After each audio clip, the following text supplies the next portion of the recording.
A walk would be nice.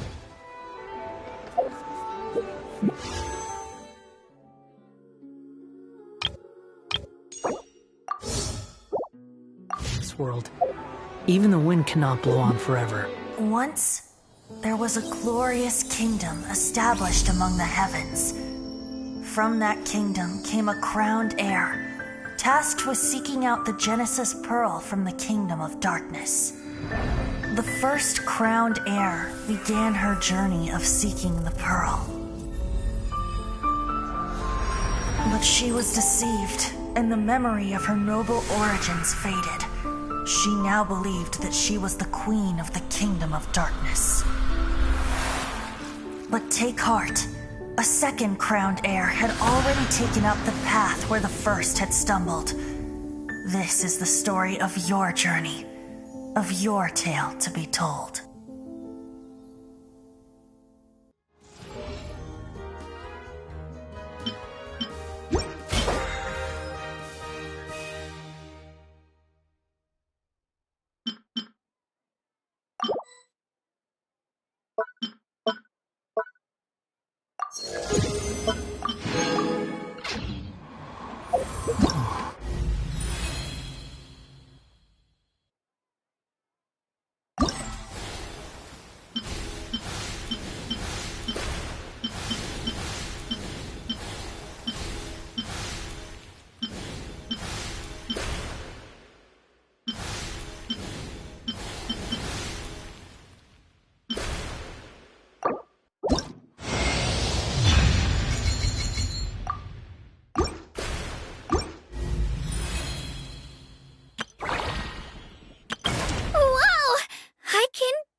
Need a surfboard?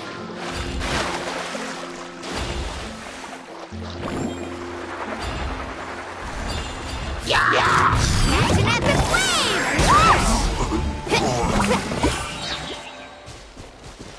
Off we go!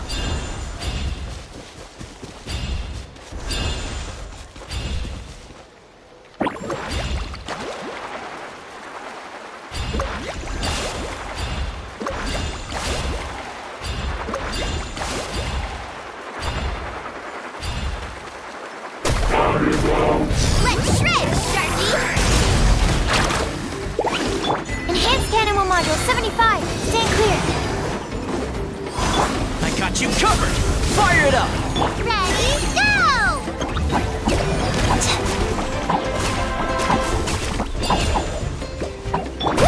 Woohoo!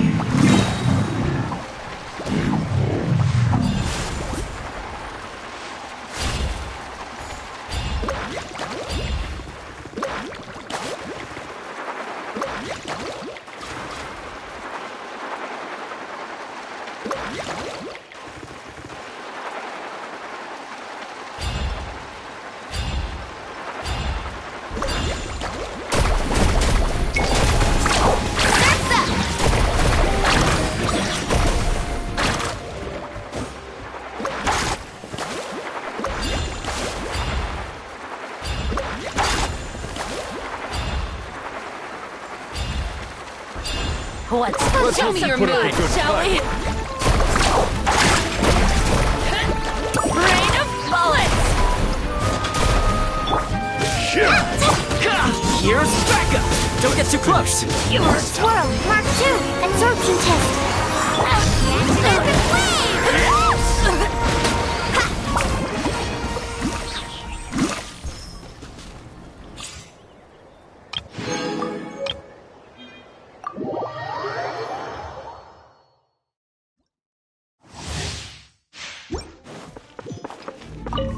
Everybody stand!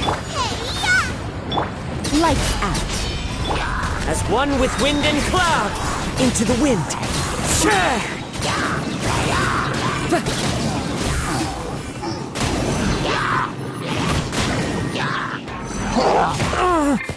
Teamwork is dreamwork! Get out of here! Take cover! You're toast! Shiver! Judgment! Clouds high. The birds call.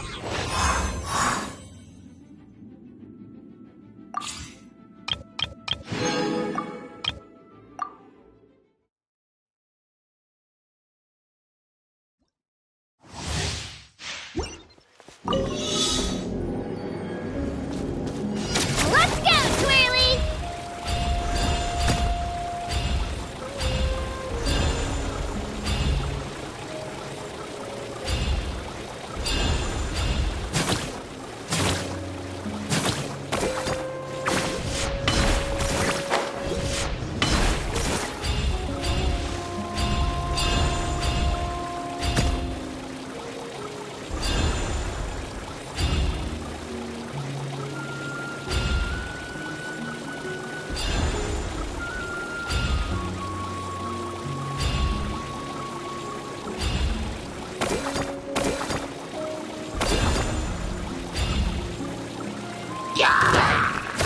Let her rip! Clear the area! Everyone on me! Frostbite. Freeze. I got you covered. Fire it up.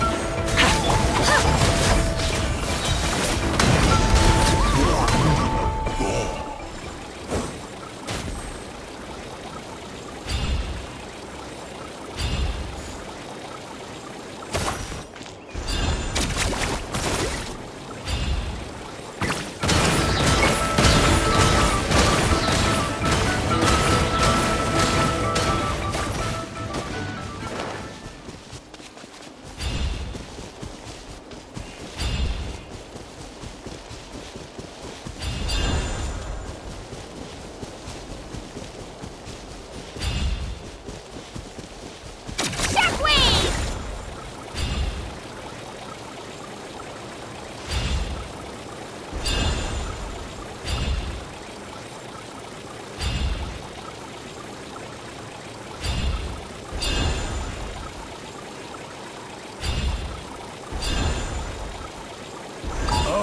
Let's finish this match! Drilling down! This moment will be frozen in time. Cool it. Support of fire. Check this out. Rally. Blown away!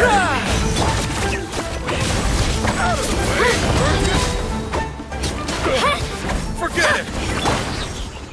Follow my lead.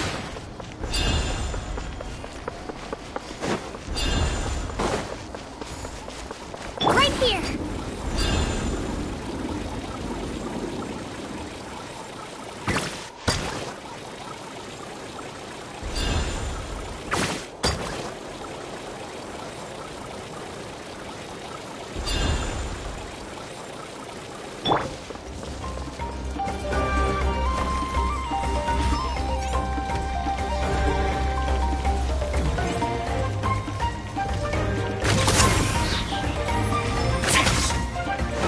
Don't get frostbite.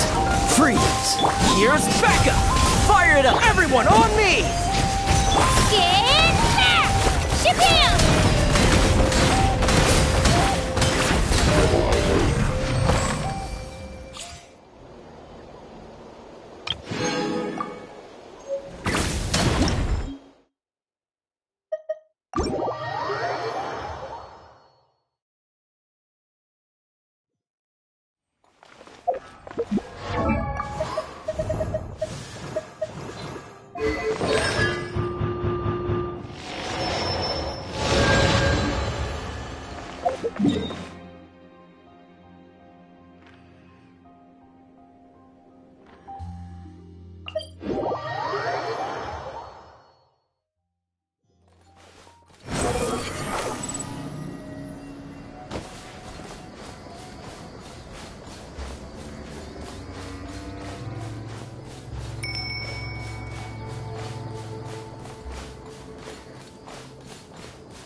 Too slow.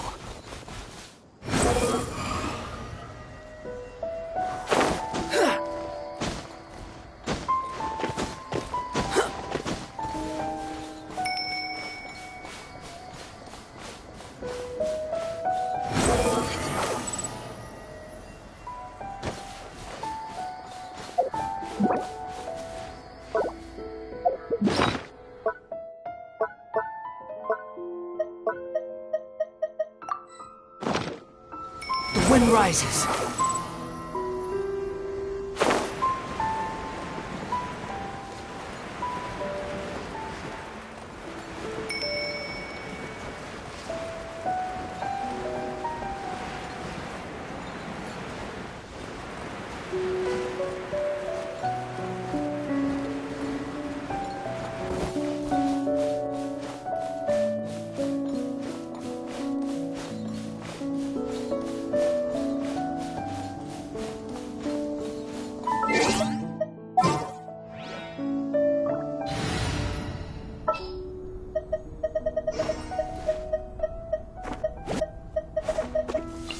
Cool. You're the boss.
There's a lot of very fascinating people in the academia.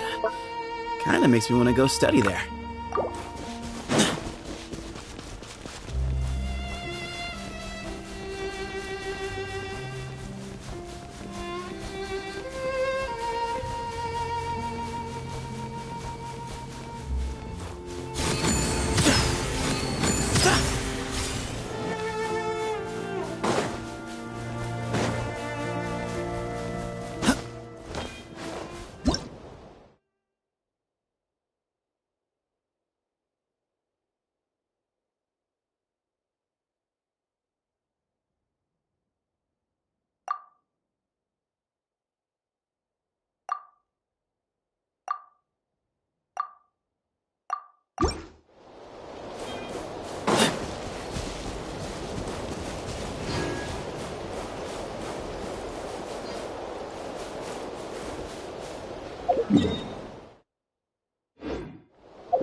plan next?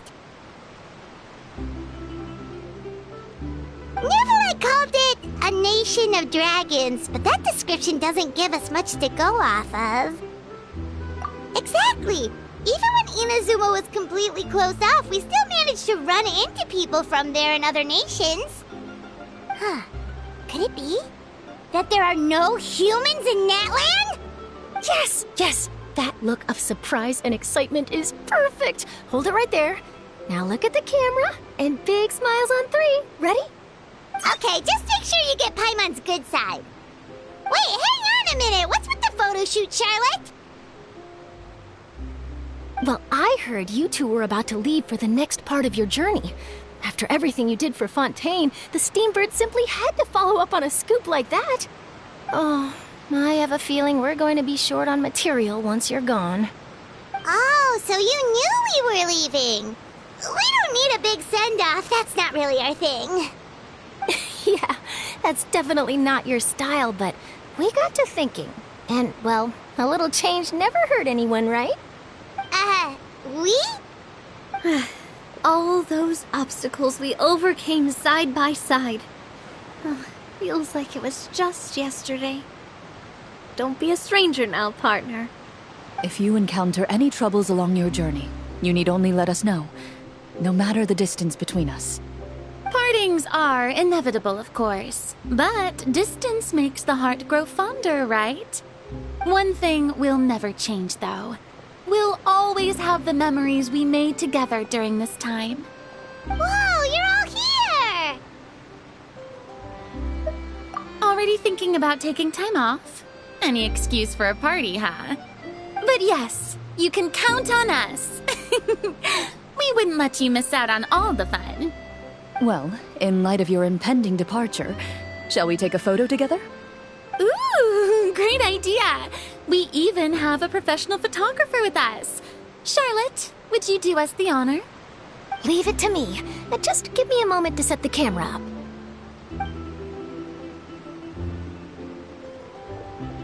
Oh, by the way, you're overthinking the whole Natlan issue, Paimon. Natlan has human inhabitants and its own unique culture, just like Fontaine. It's just that, because of their local customs, the native people choose not to leave. They're not unwelcoming to outsiders, though. People travel there for business and leisure alike, and usually return with nothing but good things to say. Many members of the Spina have visited in the past, too. Well, that's a relief. Hopefully we don't get swept up in any major drama this time.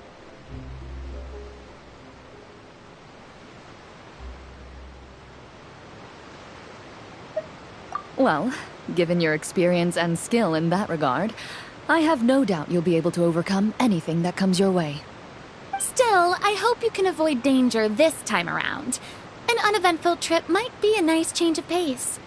All right, I'm ready. Shall we?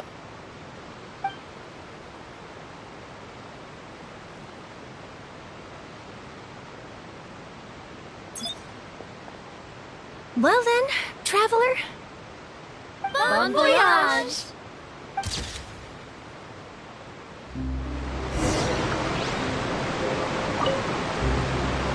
Safe travels, traveler. You're welcome back anytime. If you let us know in advance, we could arrange even more people to greet you when you return. That would be quite the lively affair.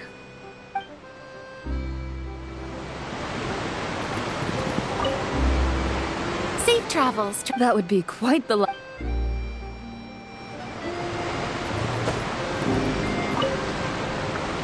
I heard there's a place in Natlan that produces precious stones. Next time there's a lull in my work, I gotta go pay it a visit.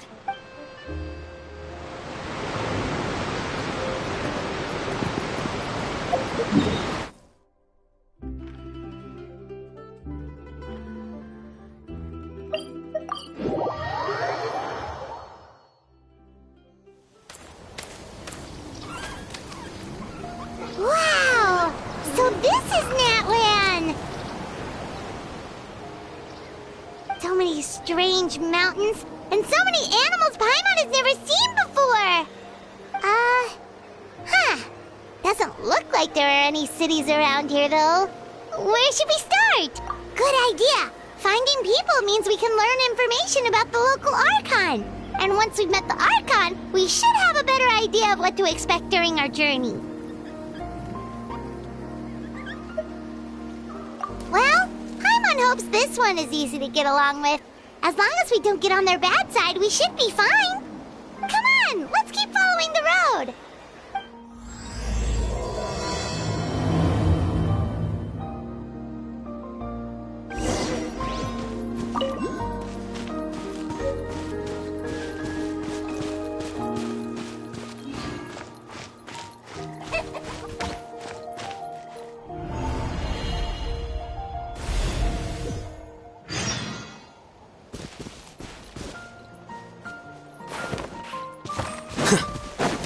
Here you are.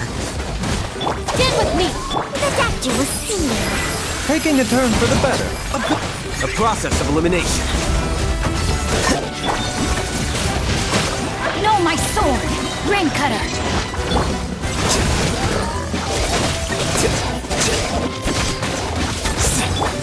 The bond is strong! Mind the side effects. A bitter pill to swallow. Seems like an emergency.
On the walls! We've got to be on the right track.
I'm sorry, Kachina.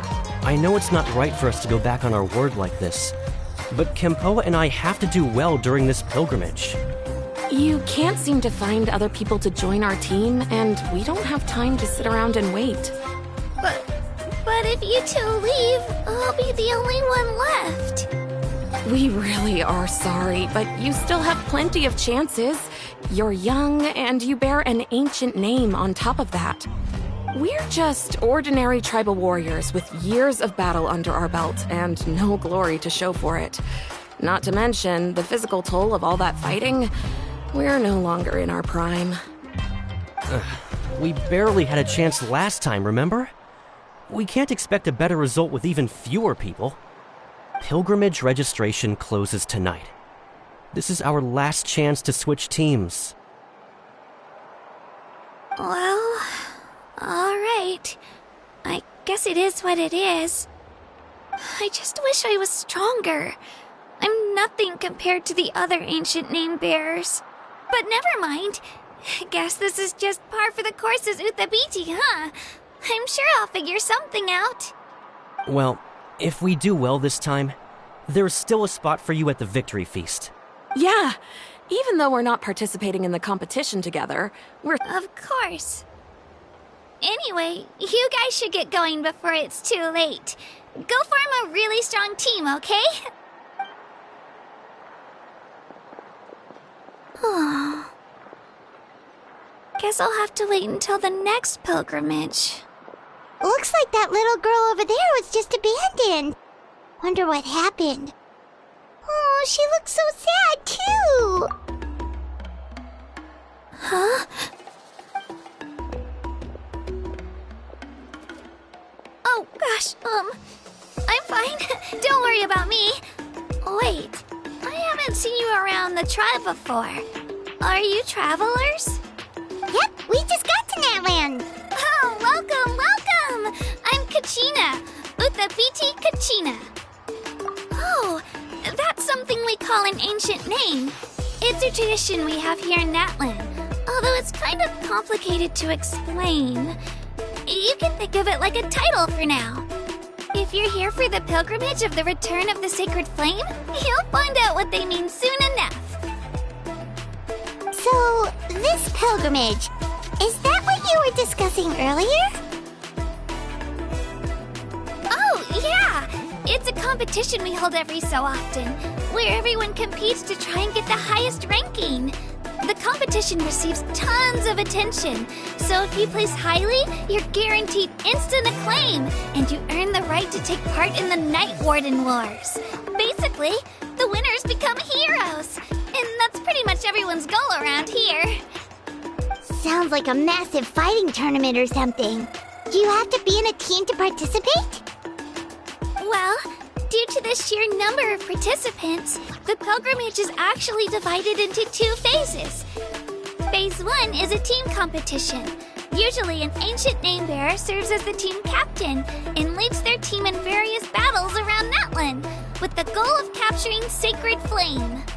Oh, and an ancient name bearer is just someone with one of those titles I mentioned earlier. Someone like me. Once the team competition is over, the participants from the winning teams qualify to take part in individual one-on-one matches. Yeah, the skill seems pretty huge. Wait a minute. If ancient name bearers lead the teams, that means you must be a team captain. Sure am. Although, I don't exactly have any team members anymore. The key to winning is in the strength of the team captain. That's what everyone says. But, the difference in strength between bearers can practically be night and day. So, their decision does make sense. I'd feel the same way if I were in their shoes. All ancient name bearers have to take part. It's our duty. So if no one wants to be on my team, then I'll just go it alone. At worst, I'm looking at a few extra scrapes and scratches. I'm not great at fighting, but I always manage to get back on my feet in no time. Psst, Traveler. Based on the direction of this conversation, Paimon thinks it might be time for us to do our thing. Yep, time for the next phase of our journey to start for real! What are you guys talking about?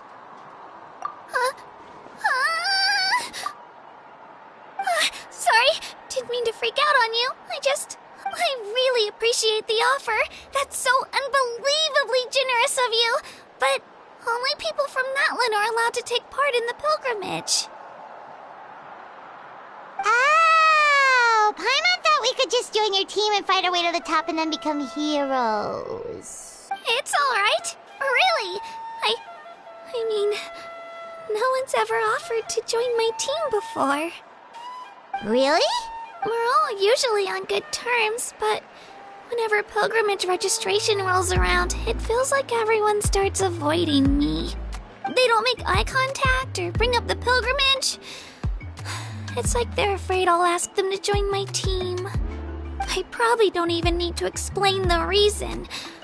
I'm too weak. It's pretty obvious there's nothing to gain from being on my team. That really doesn't matter to you? Oh, don't you worry. The Traveler's strong enough for the three of us. Gods, dragons, giant narwhals. He can give them all a run for their Mora. Oh, I get it. You were able to overlook my lack of strength because you're confident in your own skills. That's right. We always try to help people out during our travels. That's what makes a true adventurer. A true adventurer. You guys are really special. You know you're strong, but you don't take yourselves too seriously. That's exactly the kind of person I want to become. You're planning on staying in Natlan for a little while, right? Mind if I try to learn from you while you're here? Learn from us? Yeah, you know, like a disciple or a sidekick. You don't even have to teach me anything. I'll just observe. I promise I won't be in the way. Besides, I can take you to see the sights and introduce you to Natlan in the meantime. What do you think, Traveler? Seems like she really looks up to you. Oh, right! Didn't those people from earlier say the registration period was about to end? You don't need to focus on finding new teammates? Don't worry about it. I wouldn't be able to manage it this close to the deadline anyway. I lose all the time. I'm used to it. Everyone around me is used to it. So it's fine. No one expects anything out of me.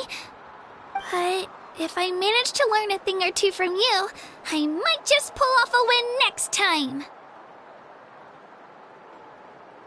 Thank you! Who would have thought I'd get the chance to meet such impressive adventurers? Today must be my lucky day. Well, come with me, you two. I'll show you where I grew up and introduce you to our tribe, the Children of Echoes. Hello, I'm Kachina, a member of the Children of Echoes. I adore green fruits and would love to become more strong, even though I'm still not much of a fighter. I should probably save all that for later, right? Then, are you hoping to go somewhere? I'm pretty familiar with these parts, so I can show you the way.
waiting for you for ages.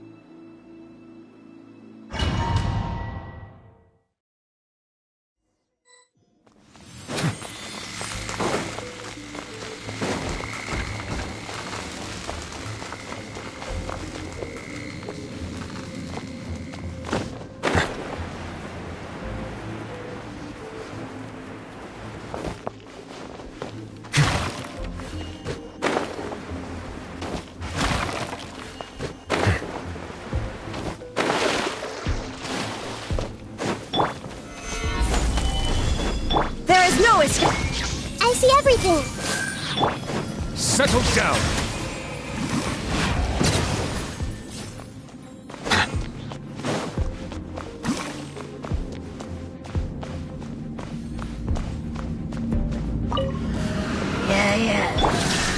Yeah. This is order! Everyone hop in! Bow your head! Be sanctified. An oversight on my part. I see everything! Solidify! Illusion shattered! Now you shall perish! Sharing my knowledge! I will have order! Silence!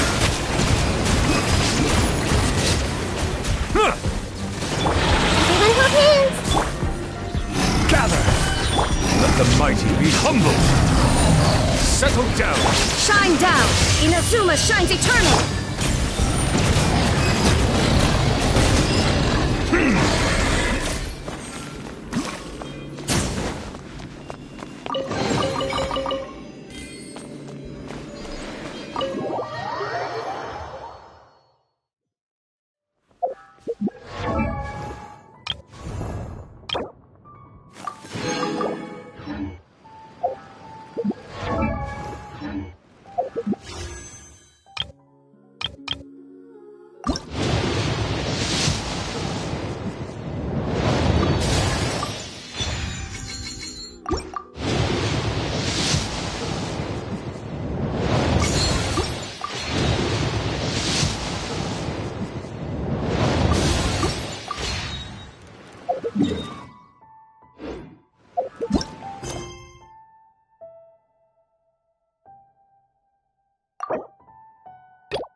Flicker.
thing over there looks super intimidating.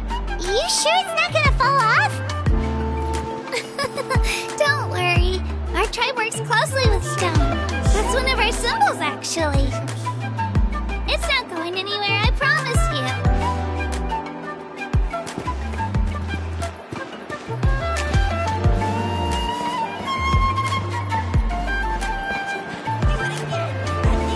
Many of our tribespeople love music and dance and have an amazing sense of rhythm. In the past, Outlanders have come here just to study our culture and exchange views. My parents wanted me to learn dance, but I wanted to become a warrior instead.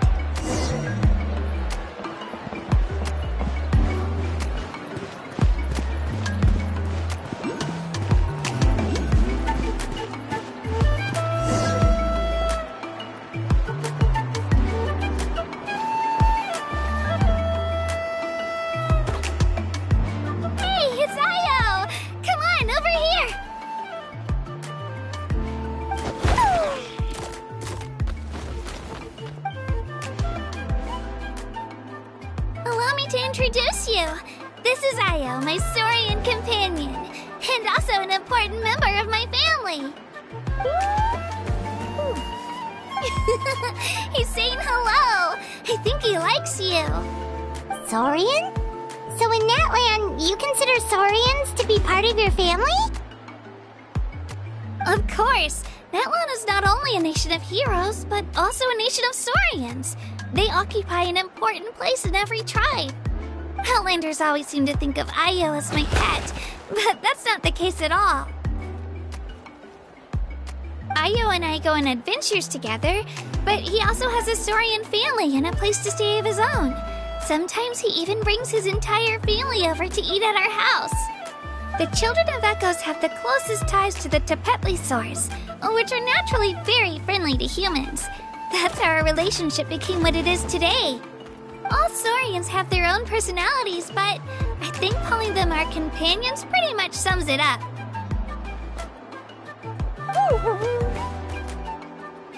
See?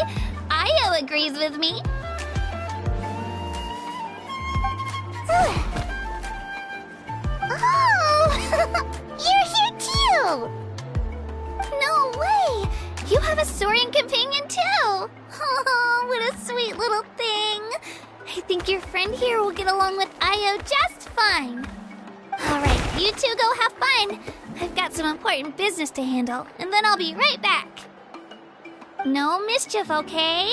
And you better not go leading your new friend astray, or I'm telling your parents.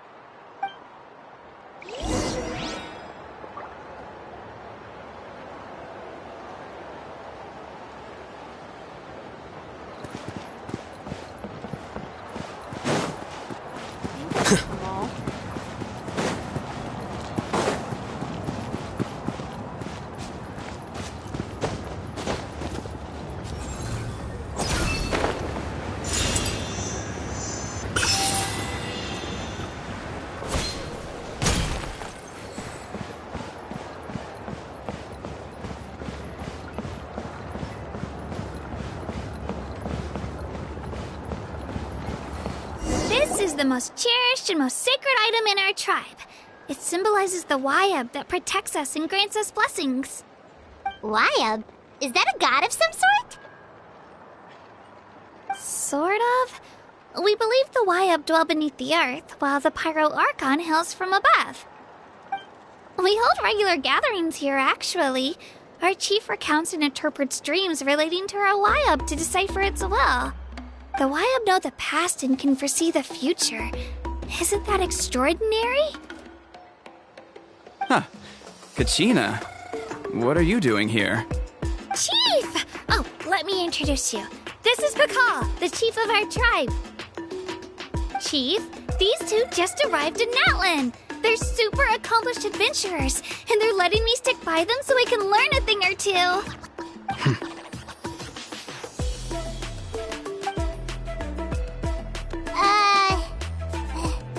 Hello? Kachina is a child of our tribe. Her safety's my responsibility, so I'll just come out and say it. I don't know how you met her, but I'm gonna need you to prove your identity. Whoa, whoa, whoa, whoa! There's no need for that, Chief. They're good people. I can feel it. A feeling isn't going to satisfy your parents, Kachina. How about, we show you our adventurer handbook? It's where all our previous travels are recorded. The people who belong to the Adventurers Guild are kind of a mixed bag. I'd prefer something more reliable. You're the Traveler, and you're Paimon, his familiar. Paimon is a guide! Jeez, these rumors are getting out of control. Well, okay, maybe this one's not that bad. It does make you seem super powerful and mysterious, Traveler. Wait, is there something special about those names? You haven't heard? Nope. Learn well from him, Kachina. It's unlikely you've ever had a teacher of greater merit. Really? To earn that kind of praise from the Chief, you guys must be even stronger than I thought.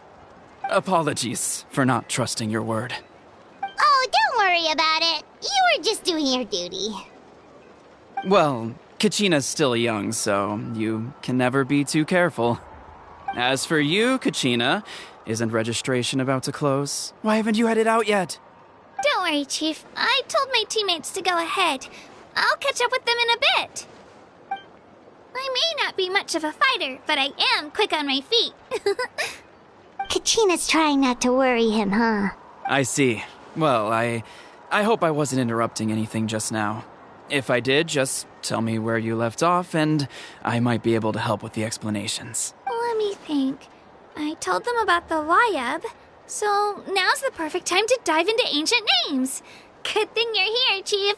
I don't think I could explain it very well. Oh, right! That word kept popping up in our conversation earlier. So what does it mean exactly? Well, Natlan is a nation of heroes whose valiant deeds are preserved and passed down over time in the form of stories. You can think of an ancient name almost like a label for these stories. By mentioning an ancient name, we remind ourselves of the epic sagas of heroes past. For example, the most famous bearer of my ancient name fought in 27 Night Warden Wars. By the time he fought in his last one, he was already over 60 years old. Even though he wasn't quite where he used to be physically speaking, he still managed to achieve top rankings during the pilgrimage. Impressive, right? Ancient names allow us to preserve the stories of the past, but they're also much more than that. Think of an ancient name almost like an heirloom passed down from generation to generation.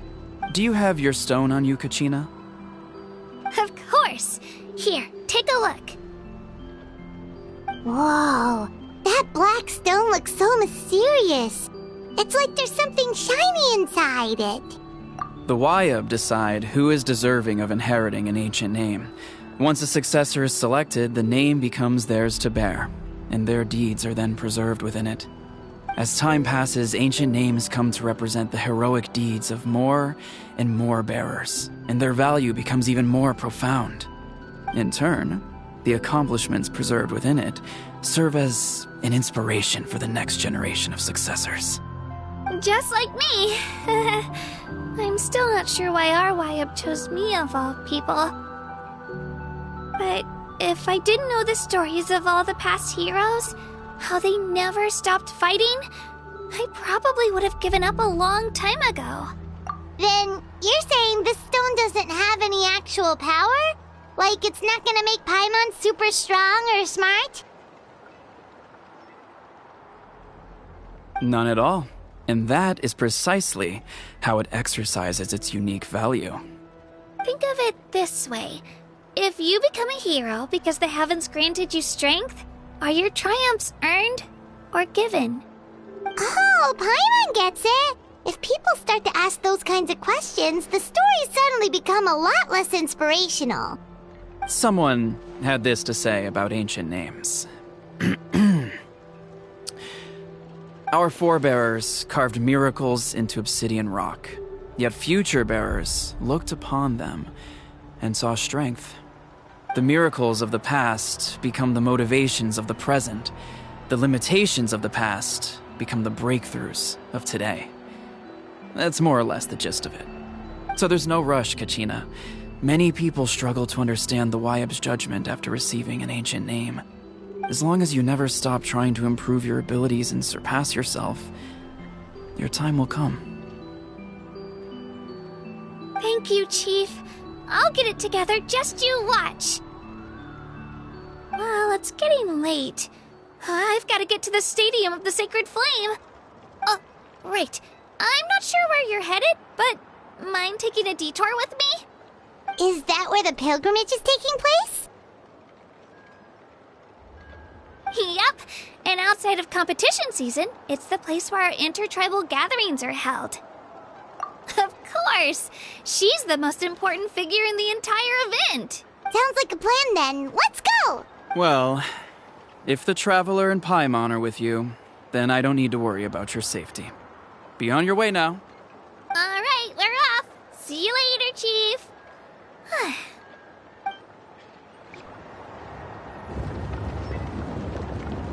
I got so carried away just now, I didn't consider what would happen if our destinations were different. Luckily, that's not the case. Or, well, I guess we just have to meet up after the tournament. You sure it's okay you didn't tell the Chief about your team? Chief Pakal's a really nice guy. If he knew the truth, he might even ask to join me. But he's not as young as he used to be. And he's got some old injuries that still bother him. He's not cut out for any more attempts. He'll find out what really happened when he sees me compete. I'm sure I'll get an earful for lying, but this is for the best. Yeah, your teammates left you high and dry and you made sure they didn't feel guilty about it. It's not their fault, really. The pilgrimage is extremely important to the people of Natlan. We all grow up listening to stories about the heroes of the past and dream of becoming warriors with the strength to defend our nation. Not out of a selfish desire for glory, but to lend our strength to a greater cause. Anyway, don't worry about it for now. Once you witness the spectacle for yourself, maybe it'll all start to make more sense. It'll also be a great opportunity to experience our culture and history. Alright, time to leave our settlement. Let's head that way. Our last stop, the Statue of the Seven, is also in that direction. Let's go!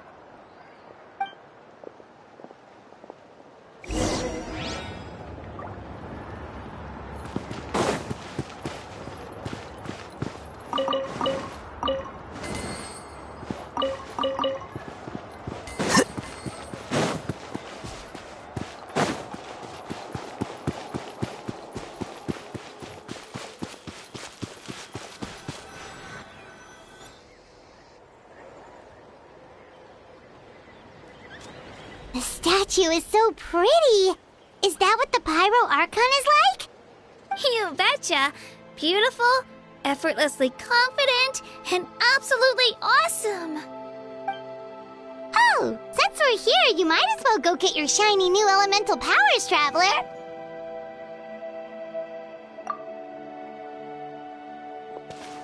Huh? You can get elemental power from the Statue of the Seven? Oh, just you watch, Kachina.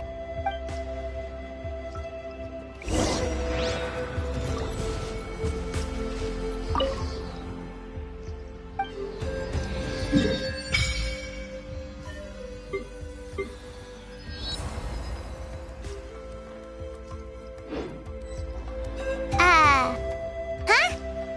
That's not right. Is the statue asleep or something? Huh.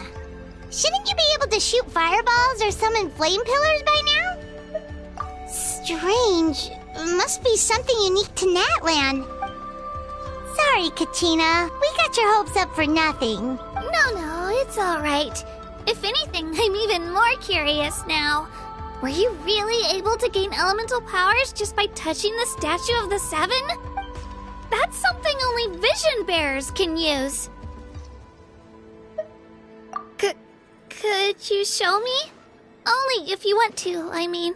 No pressure. Take it away, traveler!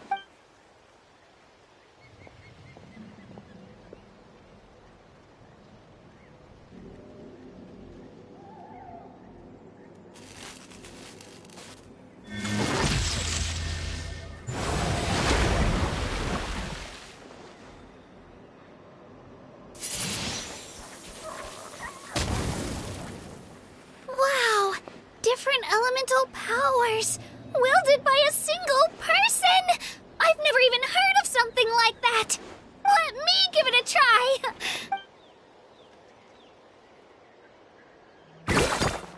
Nope. Still just Geo. Anyway, I was right! You really are something special! Just wait until you hear about our previous adventures! Whoa! What's that?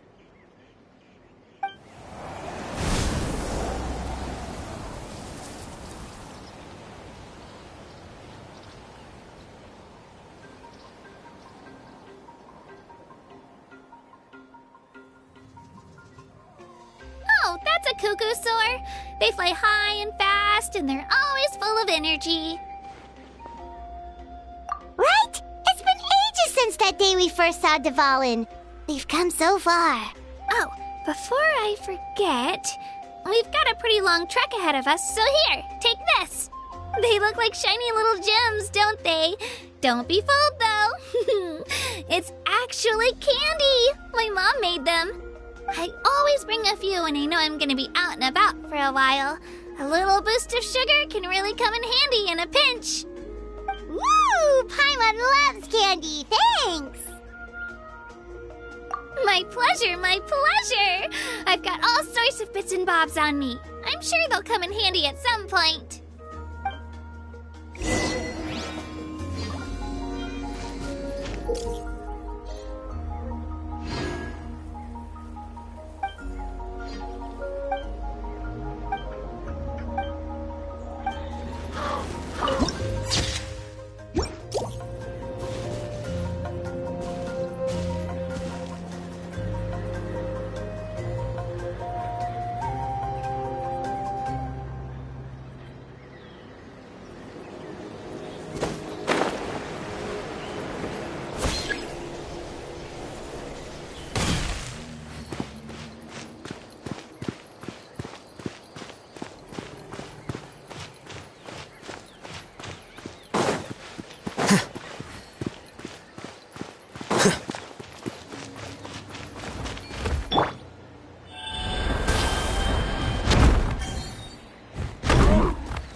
This. Let's finish this fast.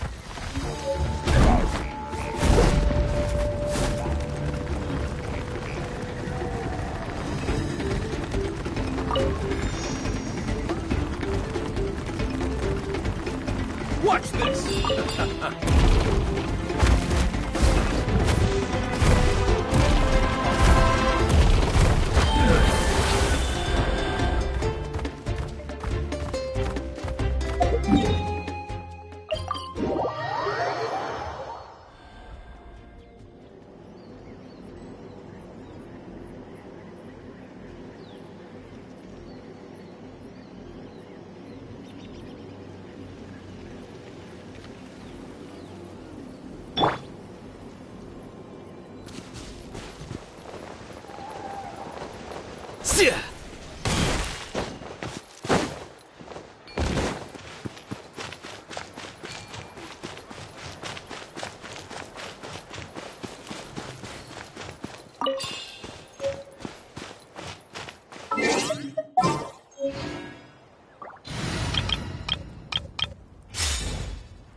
Stabilize!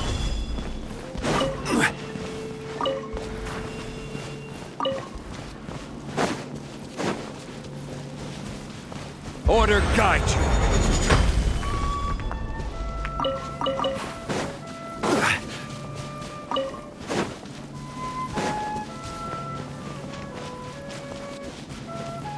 Illusion shattered! Take!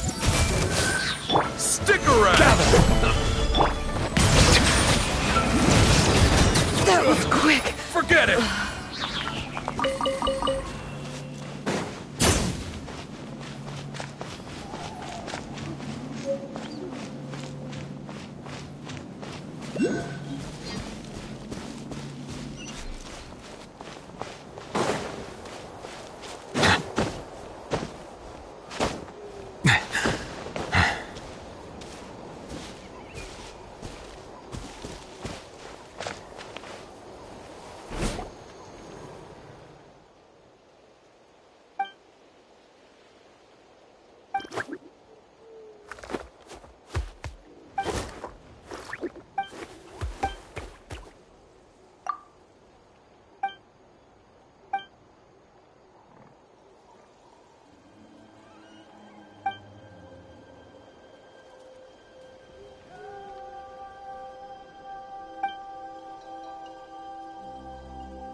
rise!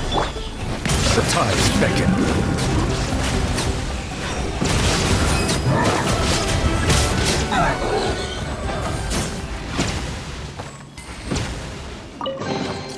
Abandoned property belongs to whoever finds it first. So, it's legally yours now.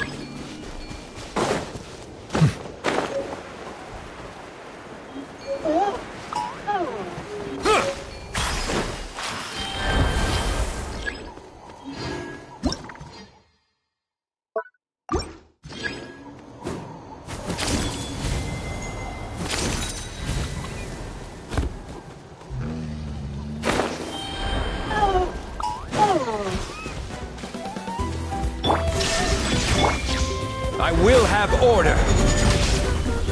Gather! Silence!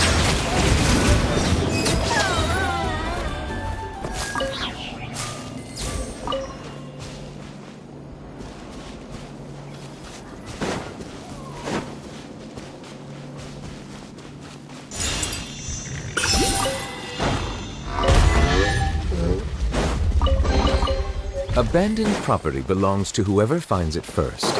So, it's legally yours now.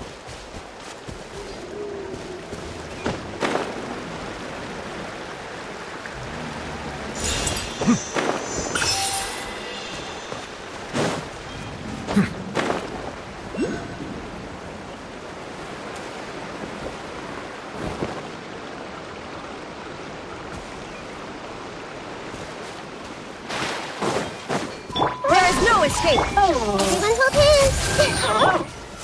Solidify! Settle down!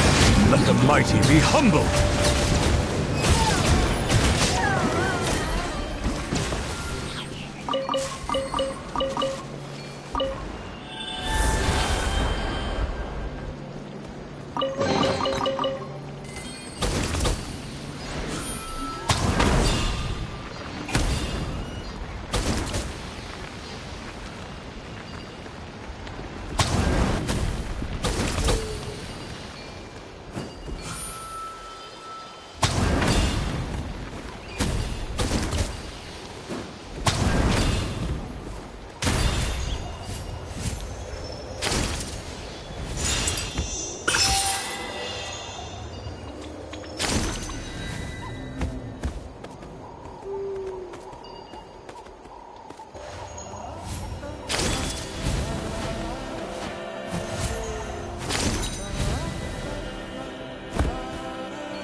We've come a long way.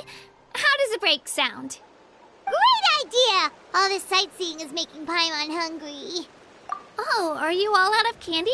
I've got some more if you want. I've also got bread, drinks, fried rice, roasted apples. Whoa, you're practically a walking cafeteria! I just like bringing a lot of stuff with me. As my mom always says, it pays to be prepared. They only come in handy every so often. But hey, better late than never, right? Huh? Is everything okay, Traveler? Seems like you've got something on your mind. Yeah, that was so weird. It has to mean something, don't you think? Actually, you know what? It could be because our Archon is different from the rest. Different how?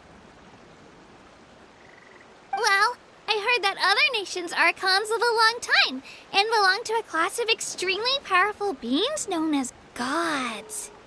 And that's not the case in Natlan? Not at all. Every Pyro Archon in Natlan was an ordinary person before taking on the role. Huh? A human serving as an Archon? Is that even possible? You find it hard to believe too, huh? So that's not normal then? I guess I've just gotten used to how things are here in Natlan. Well, based on what we've seen, that's not usually how it works. It can't be that easy for a human to become an Archon, right? Pretty sure the Pyro Archon's the only one who can answer that. I do know this, though. Even after becoming the Pyro Archon, the person in the position still grows old and requires rest. The statue of the Seven may look a lot like our current Archon, but that has to be a coincidence. Countless people have held that title over the years. Oh, I should also mention, the pilgrimage is actually how we select the Pyro Archon. Anyone can claim the title, you just have to prove your strength.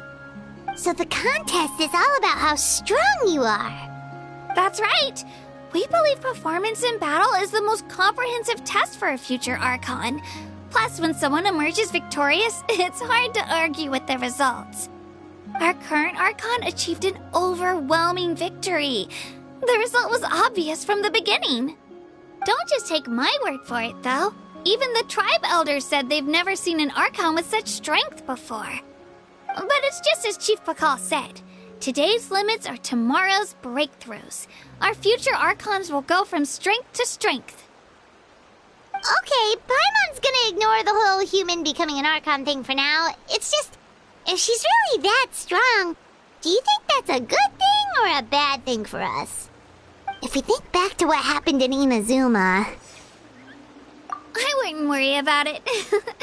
Our Archon's a wonderful person and very welcoming to guests. I think you'll get along great.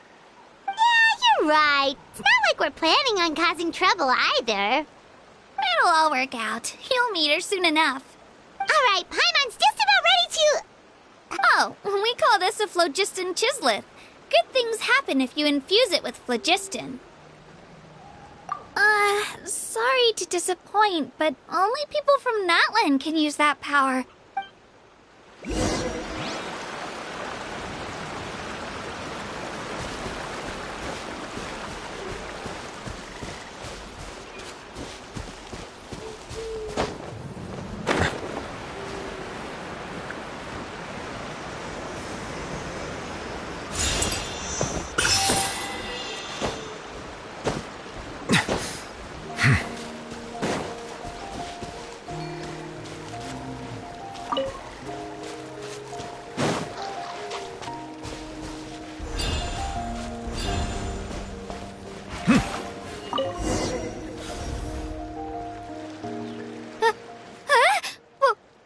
Wait! You can use it too? How? That was amazing! I don't even know what to say!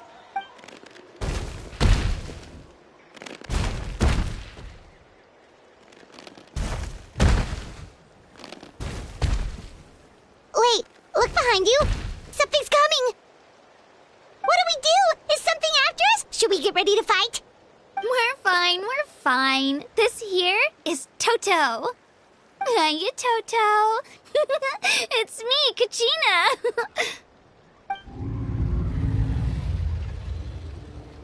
Well, aren't we looking lively today? Did the Chisleth lure you over here? Warm, isn't it?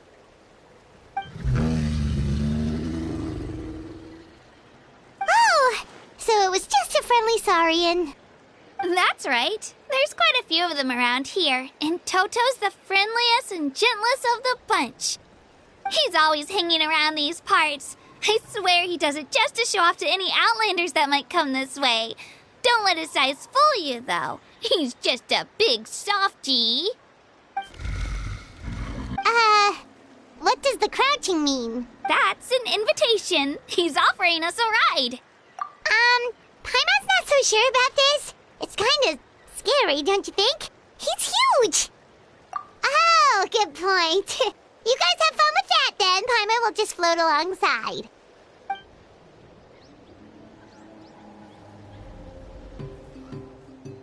Wow, the sightseeing is even better from up here. The higher the vantage point, the better the view. Are you and Toto close, Kachina? Yep. When I was little, my parents and I went to the Stadium of the Sacred Flame to buy a bunch of different fruits, but the cart we were using to transport them flipped over on our way back. Toto wasn't even half his current size back then, but I still burst into tears when I saw him approach. I was afraid he was going to eat all the berries and sunsettias and leave none left for me. In the end, though, he didn't eat a single one, and even chased off a few other Saurians looking to snatch a few for themselves. After that, he used his big head to help get our cart right side up again.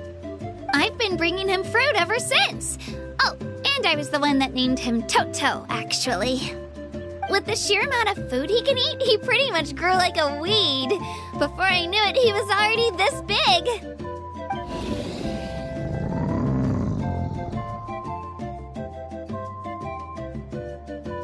Oh, look over there! That's our destination! The Stadium of the Sacred Flame. You can let us off here, Toto. Thanks for the lift.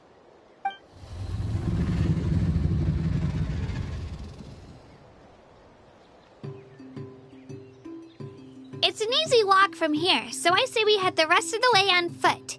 It'd be quite the trek for Toto otherwise. That's true, especially considering his size. Well, see you later, Toto!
I'm supposed to meet some friends here, but...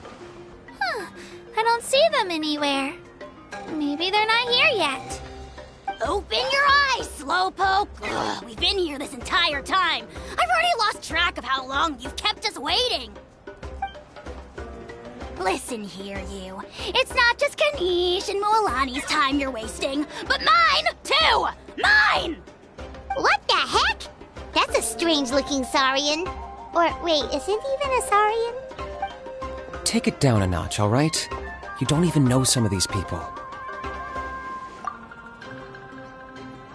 Just because Kachina's too nice to get mad at you doesn't give you an excuse to be rude to her.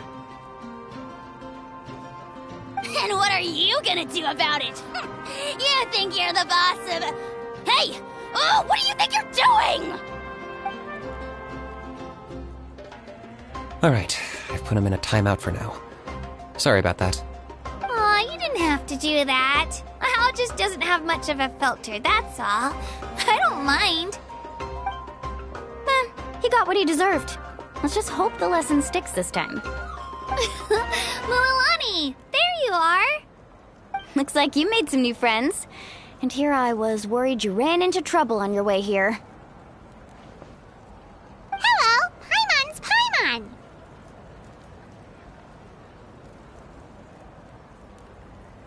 A traveler, you say? You came at the perfect time. The pilgrimage is a sight to behold this time of year. I don't see your teammates with you, Kachina. Where are they? Oh, they went to join teams with a better chance at winning. So you're saying you've been ditched? Again. That might give them an advantage during the team stage, but it all comes down to individual strength sooner or later. Yeah, well, I couldn't even promise them we would make it through the team stage. The outcome of the team stage usually depends on the ancient name bearer, after all. Hey now. There's not a single person here that can promise their team victory. You're putting too much pressure on yourself. Besides, you're not lacking in strength at all. You just need a bit more confidence. You were only 3 victories short of reaching the Night Warden Wars last time. Wait, so if the pilgrimage is like a national sporting competition, then what are the Night Warden Wars? The former is a battle of skill. The latter is a real war. A war against our eternal enemy, the Abyss. So they're here too. Well, wait a second. You're saying the prize for winning the pilgrimage is the chance to go to war? That's not too far off. That's why it's called the Night Warden Wars. The pilgrimage chooses the strongest warriors among the tribes, and those warriors fight to repel the Abyss in defense of our homeland. Their names and deeds are then recorded in epic tales passed down over time. That is the highest honor you can achieve in Natlan. Yes, but that's the nature of war. Danger comes with the territory. Resisting the Abyss is our duty. But we're not alone in this fight. We also have the blessing of our Archon, which allows for our safe return. It's something we call the Ode of Resurrection, which does exactly what it sounds like, basically. Resurrect people, you mean? Yep, so it's not so scary, really. Our Archon's blessing gives us the courage to keep moving forward. Let's go register. We don't have much time. Wait, what about you, Kachina? You're not really planning on competing solo, are you? We wish we could help, but we're not from here, so it doesn't seem like we can take part. There's no threshold to the number of participants. With the sheer number of teams, it's practically guaranteed chaos. No matter how strong or experienced the warrior, victory is never assured. In a situation like that, it's always better to have someone to watch your back. Oh, how about this? When we register, why don't we ask if these two can have special permission to participate? Odds are the answer will be no, so if that doesn't work, well... I only have a few teammates this time. If someone else could take them, then... You're not asking me to lead your team, are you? Look at you, mind reader. So, what do you say? With how strong you are, it would practically be an upgrade for my teammates. Fine by me, but doesn't that leave you and Kachina as a team of 2? There's a world of difference between that and flying solo. Besides, we're a formidable duo. I bet our new friends here will agree that two's always better than one, right? Oh, you mean us? Haha, you're right! Two is definitely better than one! It's just like the old saying we have here in Natlan. No one fights alone. But what if I drag you down? Listen to yourself. You'd be hard-pressed to find someone in Natlan who can beat us when we're together. Hearing you say that does make me feel a little more confident. Still, teams rarely contain more than one ancient name bearer. People are definitely gonna think of us as cowards. The rules don't forbid it, so who cares what they think? It's not like they left us any other option. Well, I'll leave you to break the news to your soon-to-be former teammates. I'm not good at stuff like that. Oh, I know. They deserve to hear it from me anyway. Just give me a second, you guys. We can go sign up together once I'm done.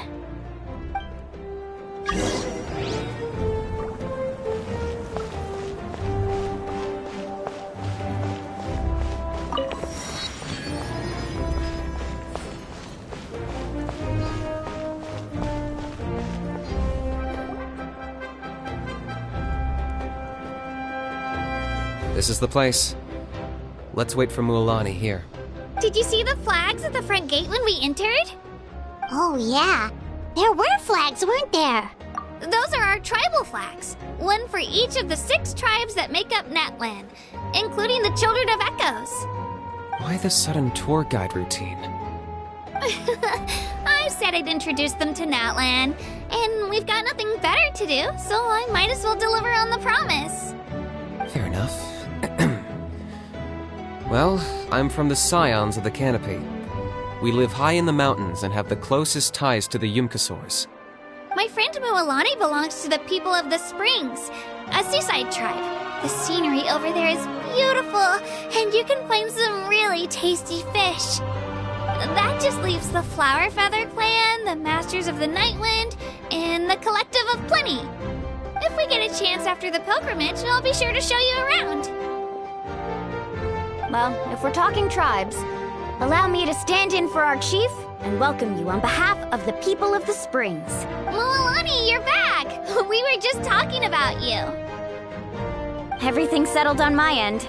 My teammates took it unbelievably well, actually. Your reputation is really something else, Kanich. They probably just didn't see any drawbacks to your proposition. We're saying the same thing here. You, my friend, are a formidable competitor, and they recognize that. Anyway, thanks for waiting, you guys. Let's go register. Hello there. Here to register for the pilgrimage? That's right. I wanted to ask, though. These 2 travelers are very interested in the competition. Any chance they could take part? I'm sorry, but only people from Natlan are eligible to participate. You couldn't make an exception just this once? This traveler is a renowned adventurer. He's more than skilled enough to participate, and I'm sure the audience would be interested in seeing what he can do. It's not that simple, Miss Mualani. Even a single exception sets a dangerous precedent for countless interested parties in the future. The purpose of the pilgrimage is not only to select strong warriors, but also to collect contending fire from the battles. This is the fire that fuels the sacred flame. Natlan is only safe from the invasion of the Abyss, while the sacred flame burns eternal. Oh, so there's another purpose for the tournament. That was the initial purpose, actually. Every participant, whether they win or lose, contributes to the defense of our nation. That's what makes it such an honor to take part. Exactly right, Mr. Kanich. Contending fire can only be produced in battles between people of Natlan. Outlander participation would inhibit the production of this fire, which could in turn jeopardize the sacred flame. Oh, so it all comes down to the contending fire. Well, you can still enjoy the event from the stands. I'll try to get you some good seats. That would be great! Tourists like us are better suited to being spectators anyway. Still, There's something Paimon was wondering, actually. You read Paimon's mind, Traveler.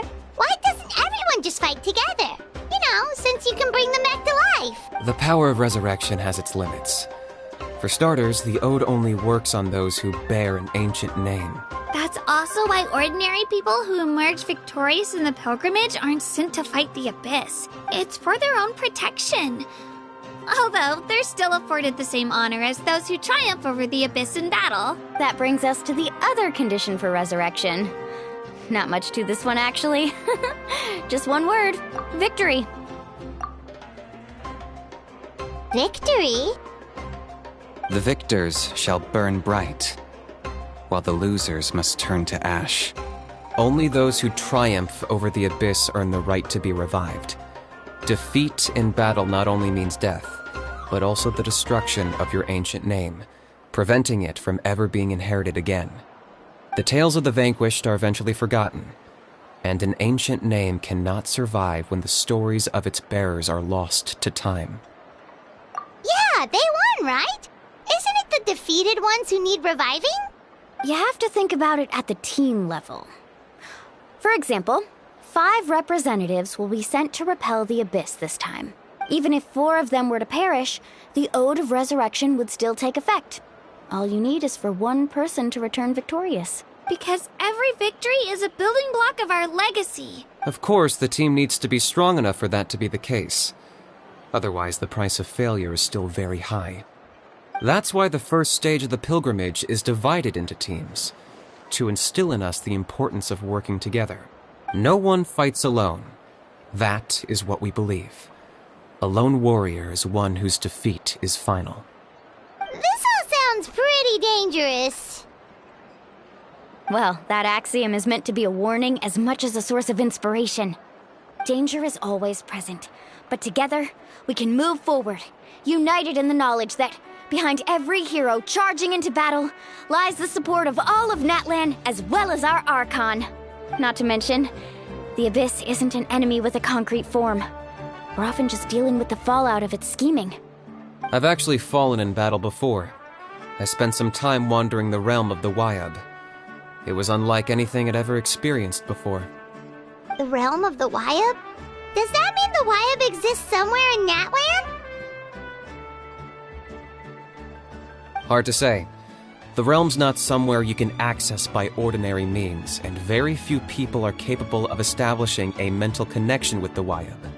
We call this realm the Night Kingdom, a mysterious liminal space between the body and mind, life and death. The fact that you were resurrected at all is the worst thing in the world. Then releasing you from your timeout has gotta come in at a close second. You would do well to speak with reverence of the almighty Dragon Lord Kahula-How! Lest you live to regret it. If you're done arguing, your registration is now complete. It all went fairly quickly, considering we all know each other. Now, I just need to register your team members according to their name cards, and you'll be all set. In the meantime, you can all go rest at the hotel. As usual, dinner and lodging for tonight are free. Nice.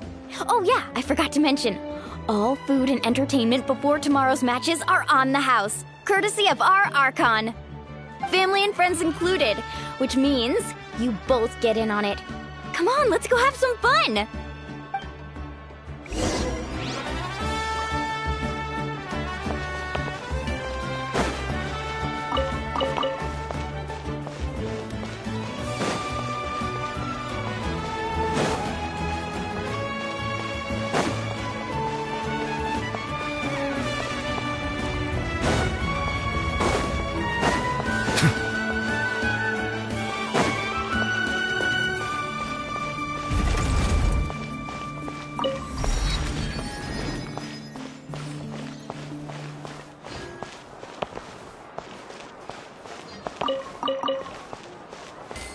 Ad Astra Abyss.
Let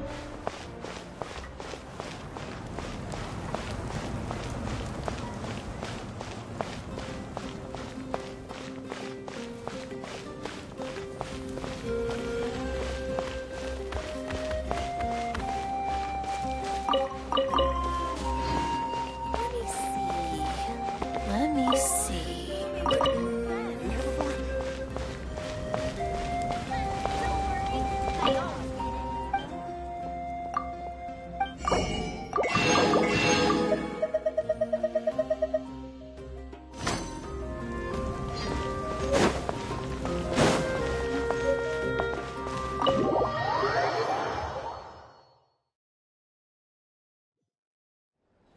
Dig in, you guys. Eat as much as you want. These dishes are all local specialties. There's more where this came from, too, so don't be shy. Let's feast until the bill gives the Archon a heart attack. Don't be dramatic.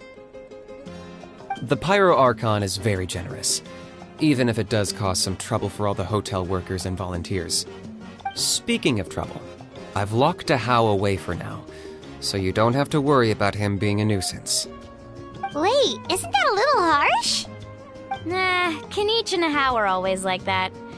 Everyone has their own unique way of getting along with their Saurian companion. What's got you all down in the dumps, Kachina? You don't have to worry about tomorrow. I'll be with you every step of the way. I know. Everything's fine, really. I'm just nervous. I can't keep using my age as an excuse. I have to get stronger. I have to prove to people that I'm not trying to avoid the Night Warden Wars. You don't have to prove anything to anyone. You know your own heart. So stop beating yourself up over other people's opinions. If they don't think you deserve to bear your ancient name, they can take it up with the Wyub. Trust me, Kachina. The Wyub see something special in you. I just hope it's not the fact that I can take a few punches. Yeah, I'm on a 7 or 8 pilgrimage losing streak. My ranking has been improving little by little, but still no wins. To be honest, losing 7 or 8 times isn't even a lot. Maybe other people can't see your improvement, but your performance still isn't something to scoff at. Yeah, didn't you say you got really close before? It's just... what if I don't even make it through the team stage this time? Hey, have a little faith, will you? You've got me on your team. Stumble, and I'll be there to get you back on your feet. Run into someone you can't beat, and we'll face them together. I know you've never tasted victory, but you trust me, don't you? Alani, you're the best. I trust you. I definitely do. And you're right. I've got to pull myself together. I still don't know why the Wyub chose me to inherit an ancient name, but I can't be the only bear who's ever felt this way. If they can keep at it, so can I. Not to mention, the fact that your ancient name has survived until now means all your forebears managed to honor its meaning. Otherwise, it would be lost to us by now, shattered by defeat in battle. That's right! And you'll have us rooting for you too! No. It should be the other way around. I was clearly the one who asked to learn from you. But still, thanks you guys. Geez, now I'm crying again. Everyone has been so nice to me today. I'll win this time for sure. I won't let your support go to waste. Oh, right. I should eat something. My mom said I need to keep up my strength for tomorrow. Nice to see your game face back, Kachina. Thanks for encouraging her, you two. It's easy for people to only see how she has a lot to learn, so it isn't often that she meets people willing to treat her with patience. Don't you worry. We've seen how kind and hardworking she is. We can already tell she's a wonderful person. Take it easy. You're getting tears in your food. I'll pour you all some drinks. I brought some homemade fruit juice. Let me just go grab some cups. She even travels with homemade juice? Kachina's backpack is practically a bottomless pit. It's got everything. That's true, but she definitely only offered us some so she could go find somewhere to cry for a little while. Seems like you two really look out for her. She's like a little sister to me, you know?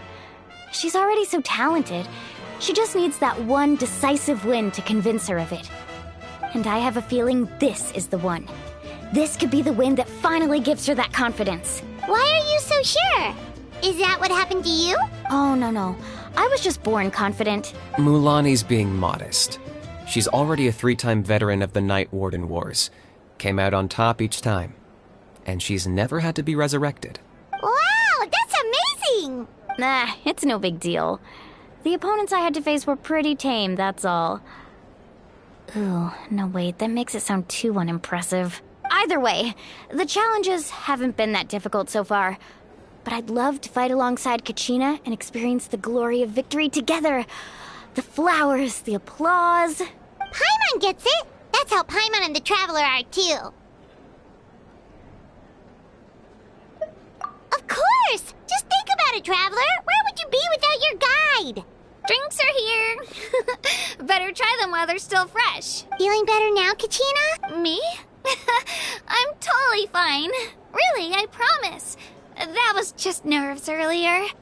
I'm gonna get some meat in my system, then head out to get some exercise. I'll come with you. Just don't go overboard, okay?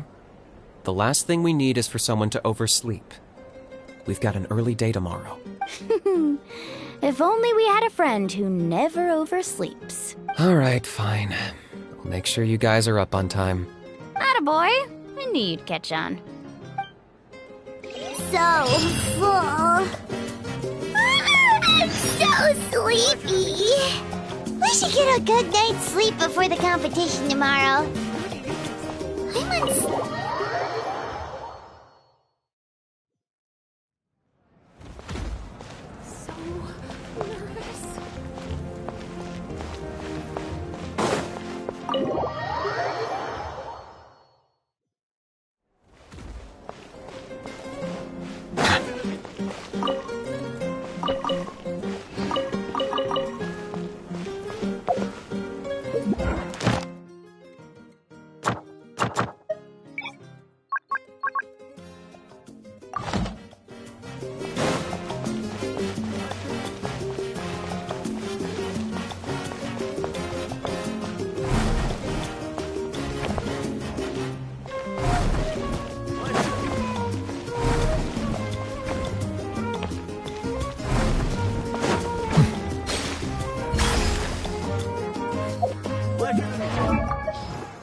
drink.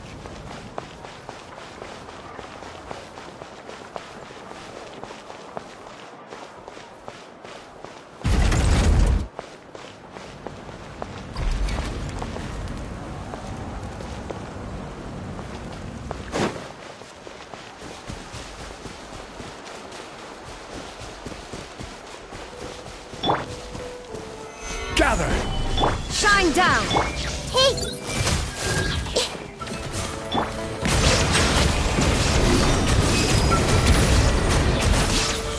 Order guide you! Stabilize! The tides beckon. Bow your head.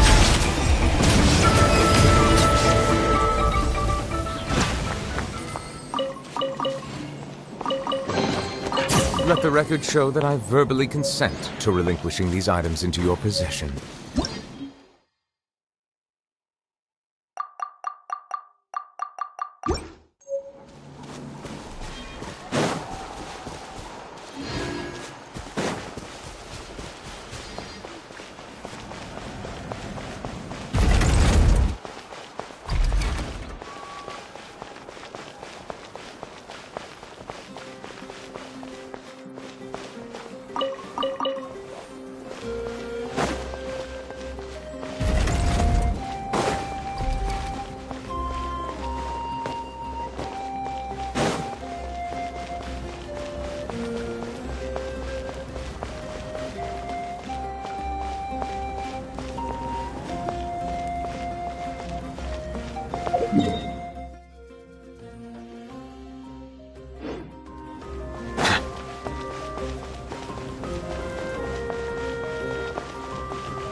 She made a contract with her own self to save the nation.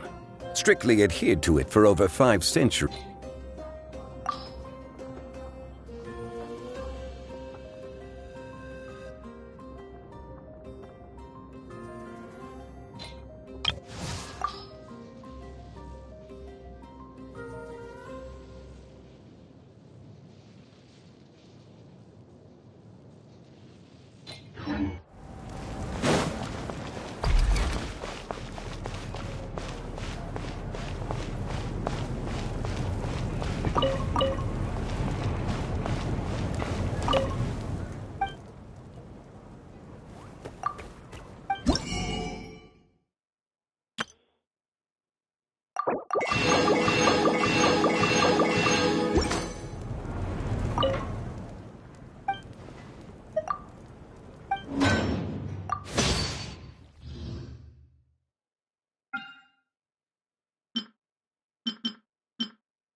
Oh, it's you two!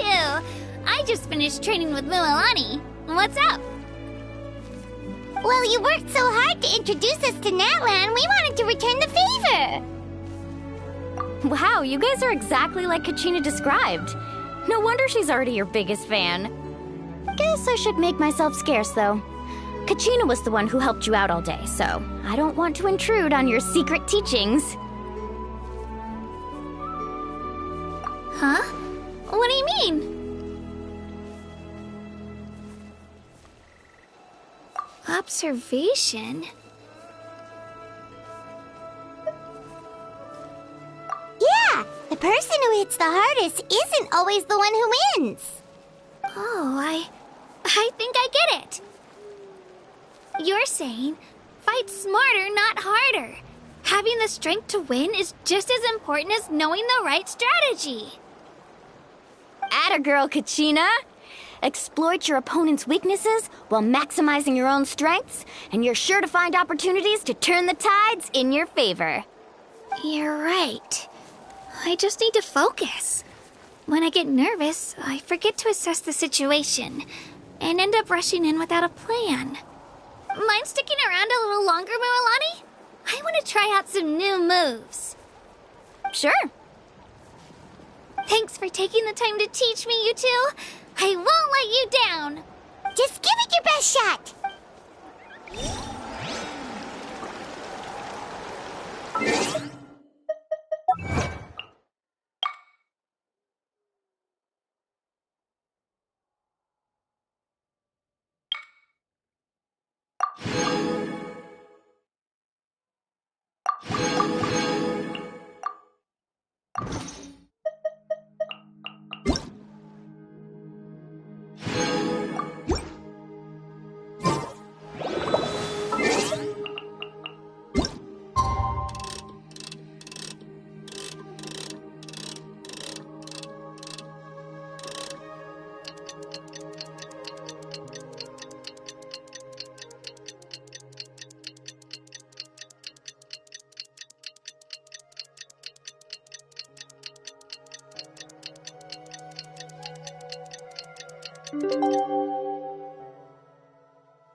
I see the value in my own work, but I also see the meaning in all the endeavors of the people of Fontaine.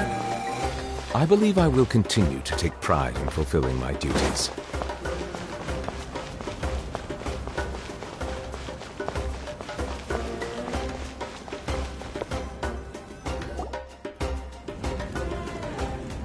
Morning, Traveler. Morning, Paimon. Looks like everyone's here right on time. Good to see that no one overslept. Says the one who only made it because I was there to get you. Wow, not so loud. You're gonna give me a headache. Well, if you don't do well today, we know who to blame now, don't we? See how your friends talk to me, Kanich? I help you wake them up, make sure everyone's on time, and do I get a thank you, a how? No! I get told off! Mualani's right, though. Hopeless. Every last one of you. All right, moving on. How did you sleep last night, Kachina? I had some nerves at first, but my bed was great. I fell asleep the minute my head hit the pillow. That's good to hear. Maybe you handle stress better than you know. The competition's about to start. Did everyone eat something? A little. Didn't want to overdo it. Oh no! We were so busy focusing on the tournament we forgot to buy something! I thought that might happen. Here, I brought you some. No thanks necessary. I'll treat you to something even better once... Attention everyone! The tournament is about to begin. All contestants proceed to the venue. I repeat, all contestants proceed to the venue. Well, I'd say more, but that's our cue. The opening ceremony is what kicks everything off. You should be able to see Kachina and me from the stands. We're counting on you to cheer us on. Don't you worry! Paimon's gonna cheer so loud, you'll hear it across the stadium! Thanks, Thanks, you two.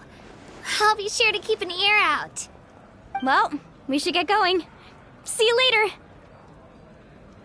Okay, bye-bye!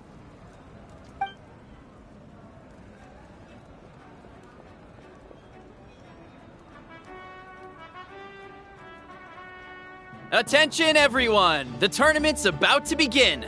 All spectators, please take your seats. I repeat, all spectators, please take your seats.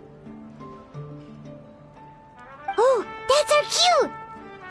Wow, we've definitely never witnessed a competition of this scale before. Let's go in once you're ready.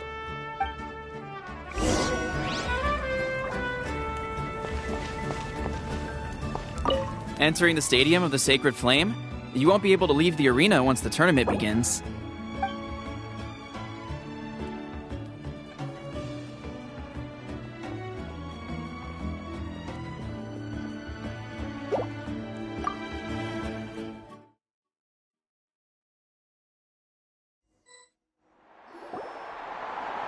The pilgrimage of the return of the Sacred Flame is a competition with a long, storied history.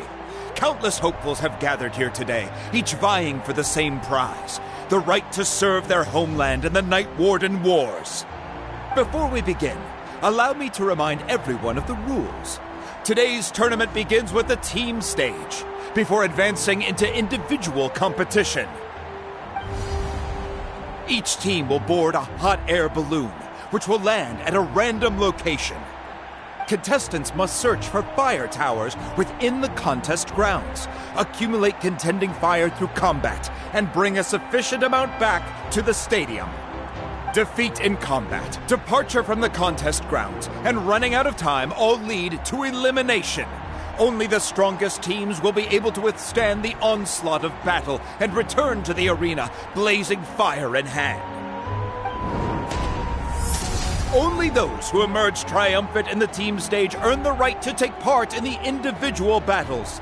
The outcome of these one-on-one matches not only affects the contestants' individual scores, but also determines their next opponent. After many rounds of battle, the contestants with the top 5 rankings will get the chance to take part in the Night Warden Wars. Now, let us welcome our Archon as she delivers the opening address.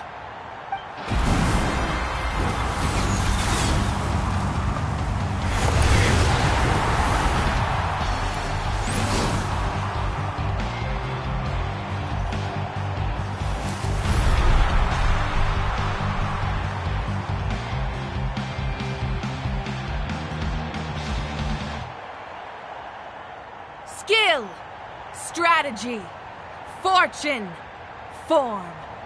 Many factors influence strength, but victory never lies.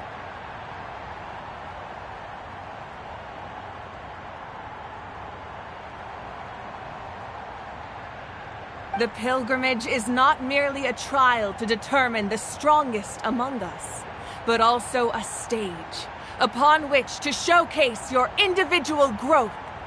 Today marks the beginning of yet another legendary saga, one written in the triumphs of the victors.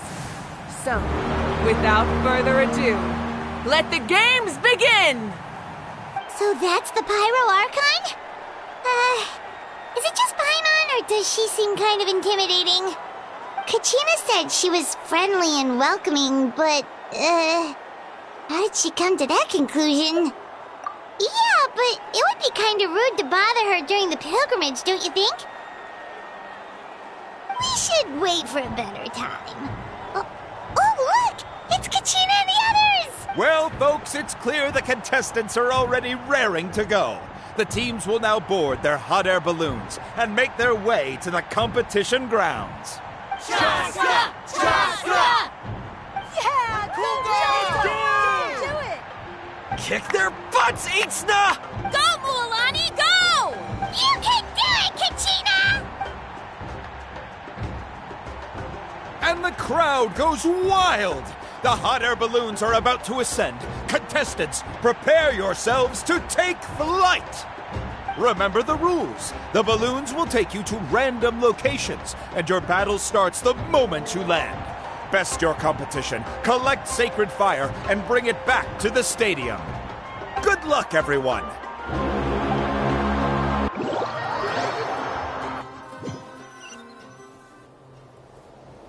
Guess this is where we're starting.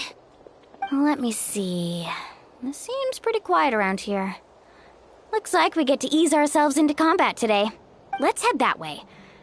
We don't need to worry about avoiding other teams. Anyone that crosses our path can kiss their chances goodbye.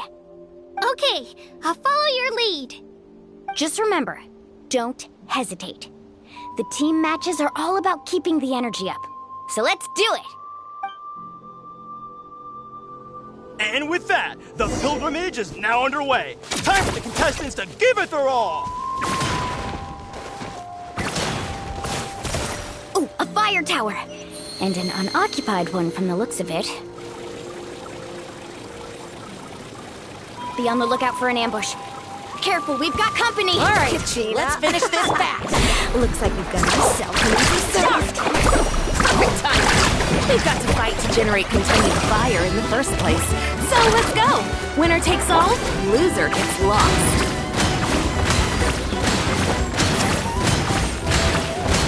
We won! We're just getting started. Grab the fire and let's head to the next spot. Currently in the lead, we have Chaska, one of the contestants from the Flower Feather clan, really leaving her competitors in the dust. Amaru has taken out 6 contestants in a row! What a legendary competitor! But can his hot streak continue? Let's go, Twirly! Oh, well, aren't you two an interesting duo? How did these monsters make it onto the grounds? It's part of the tournament. If you can't handle a few monsters, how are you supposed to repel the abyss? Look, why don't we handle these monsters first? Then we can battle it out between ourselves. Right here!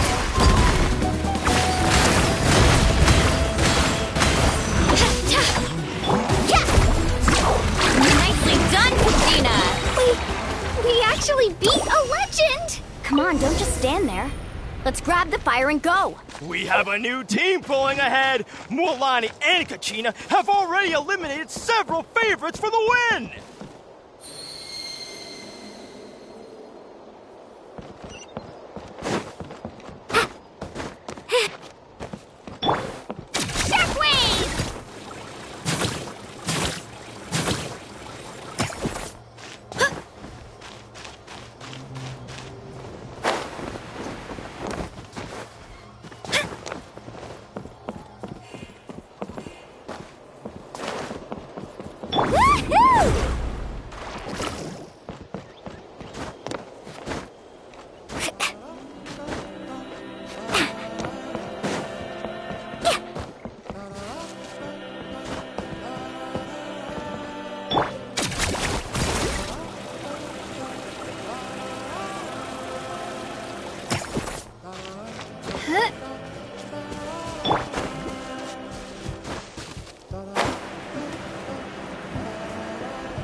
This mountain is huge.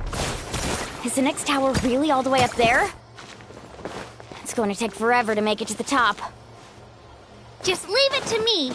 I'll get us up there. Let's go, Twirly!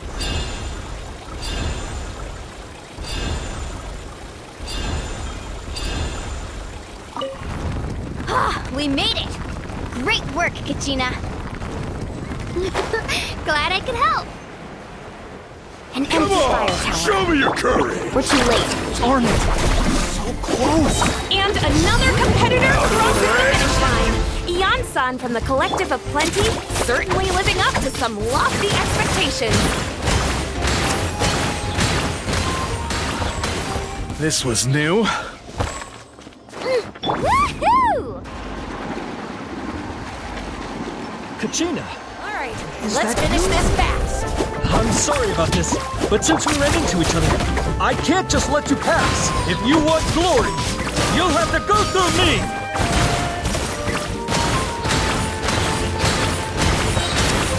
Stick around!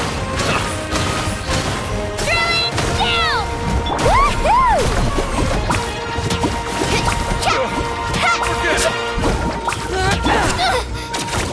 Yeah!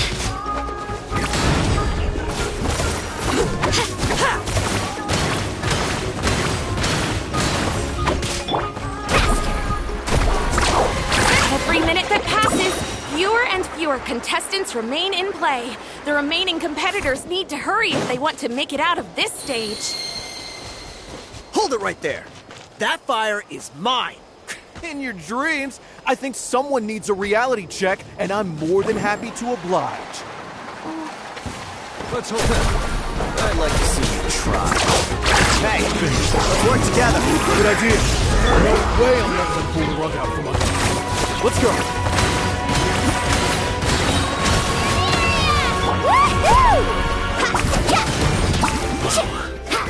This was new. We've collected enough sacred fire. Still doing all right, Kachina?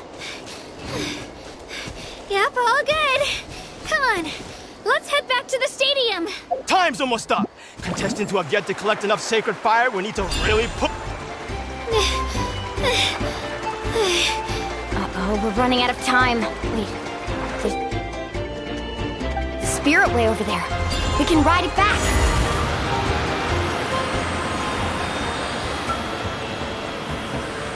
Oh, we really lucked out.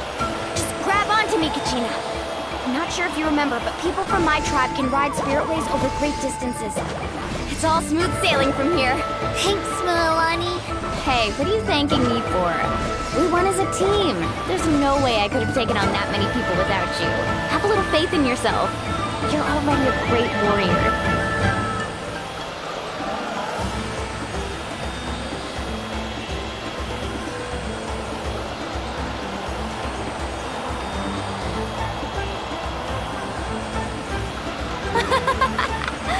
Oh, those were some steep curves. You're not scared, are you? I'm fine. I don't scare easily. Not after that last ride you took me on. Oh, yeah. Back when we first met, right? I accidentally knocked over your piece of cake, then offered to take you spirit way surfing to make up for it. Actually, I was feeling pretty down that day. My training didn't go well, and... Anyway, You really cheered me up. Milani, I really want to win this time. I want to win this pilgrimage and become a true warrior. That's what I like to hear. If your team has gathered enough...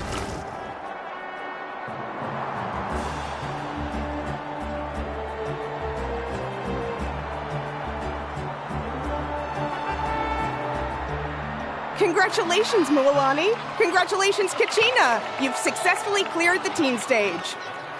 Amazing! Congratulations! Congratulations! Keep it up, Milani! Kachina! Milani! Kachina!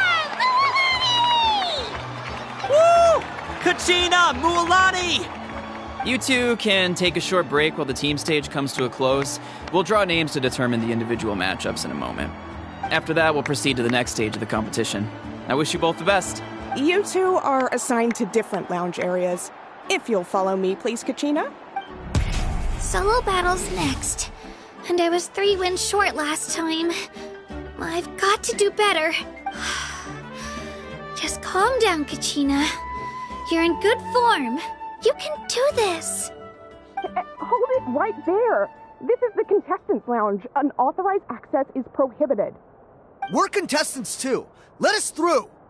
According to my list, you're not among the individual match contenders, nor are you related to any of the remaining candidates. Well, we'd still be candidates if it was just based on strength. We only lost because 2 other contestants snuck up on us like cowards. If you could just go contact the referee, we'll wait right here for you to... Wait, you two are... Well, look who we have here. Remember us? Your little trick got us disqualified. Since we've crossed paths again, let's settle this once and for all. We'll see who truly deserves to advance to the next stage. Fight us! Right now? Don't mind him, Kachina. Tournament rules place you under no obligation to honor that request. A loss is a loss, and that's final. You! Don't just stand there! Get security over here now! Forget the rules. Isn't the pilgrimage about picking the strongest warriors? She just happened to catch us off guard. It was all luck. Exactly. Now's our chance to duke it out fair and square. Kachina! Who are you? Traveler! Paimon! What are you doing here? We just came to have a chat, and then all of a sudden these guys were threatening you! You're not bullying Kachina on our watch! Thanks, you guys. I don't know your names, but if you really want to face me, I'll allow it. It has to wait until after the tournament, though. I need to focus on the upcoming matches. I don't want to let my parents down. Or any- That's enough, you two. Being caught off guard is not an excuse. You think you can cry foul play when you face the abyss? If this behavior persists, you may find yourselves barred from future competition. Whatever. Let's go. Are you alright? You're not hurt anywhere, are you? No, thanks to you. To be honest, I totally blanked out just now. I had no idea what to do. Right. I'll show them what I'm made of. That sounds more like it. You can do it! I heard there was trouble. Has the situation been resolved? Yes. It was nothing out of the ordinary. A couple of sore losers coming to stir up trouble with the contestants. Some people are so obsessed with glory, they can't even bear the idea of failure. I hope you don't let them get to you, Kachina, because you'll need to get ready. Your match is up soon. That came up quick.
Thank you for joining me, traveler.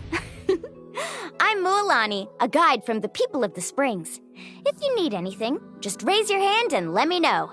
Now, please stow your weapon, secure your belongings, keep a firm hold on Paimon, and most importantly, let go of your troubles. I prepared a Sharky surfboard for you, so hop on and try not to fall. Alrighty, let the journey begin!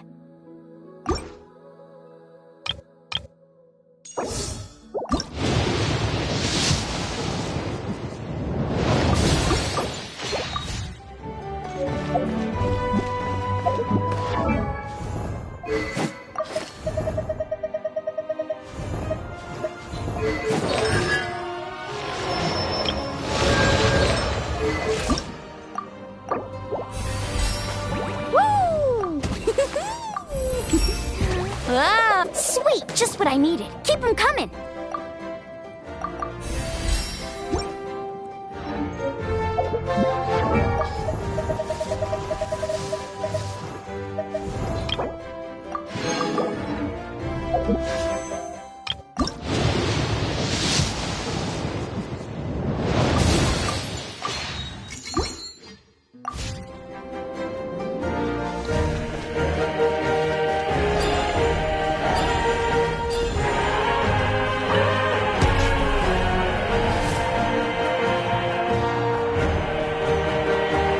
must be Kachina.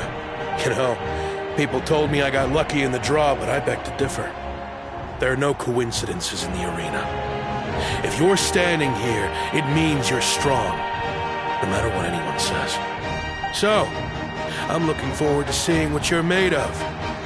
The team stage ended before I had my fill of battle. I hope you don't disappoint. Well, anything you want to say in return? I won't lose to you. Not when so many people are supporting me and cheering for me. And I really want to earn a spot in the Night Warden Wars. All right, our contestants have each said their piece. To your places, everyone. And begin!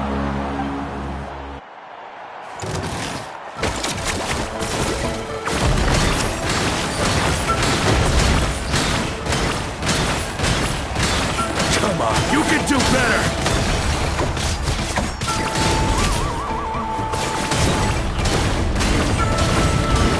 That's more like it.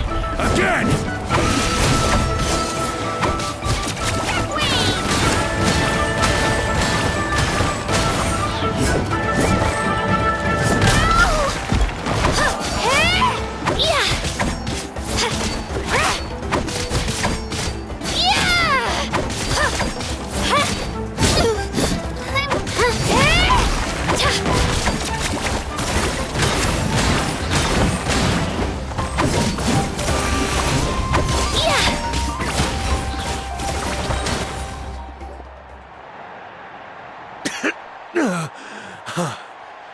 I actually lost.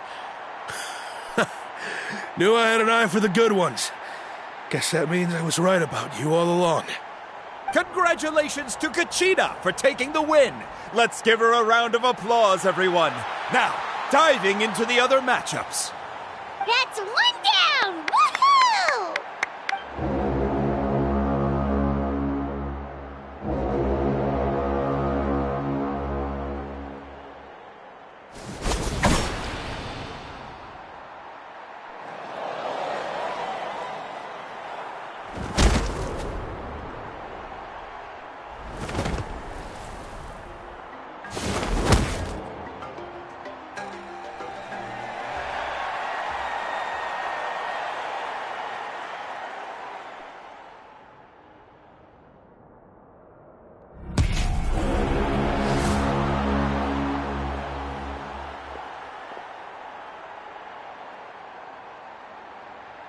Where do you come from, kid? Think you've got what it takes to go to war?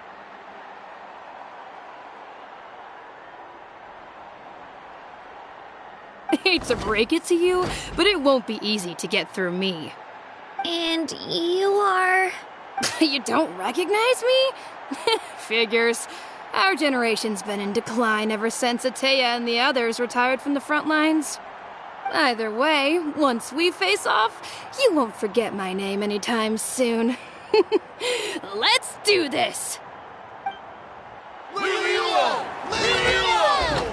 Hear that? The exhilarating cheers of the crowd.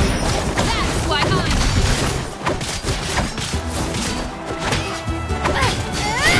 Mr. Chance! Let's go, Twirly! Room for improvement! Clear the area!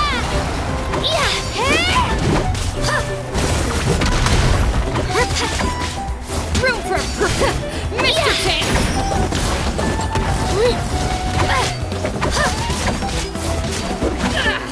Here goes! Looks like it's time to get serious!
Gotta hand it to you, kid. You really impressed me.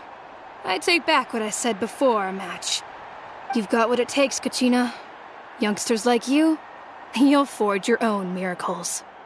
And it's Kachina for the win! We'll now head into a short break as our contestants prepare for the final round of competition.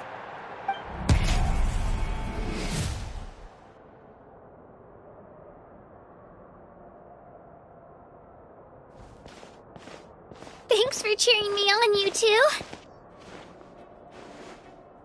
You were great out there! You faced a lot of impressive competitors, but they never stood a chance.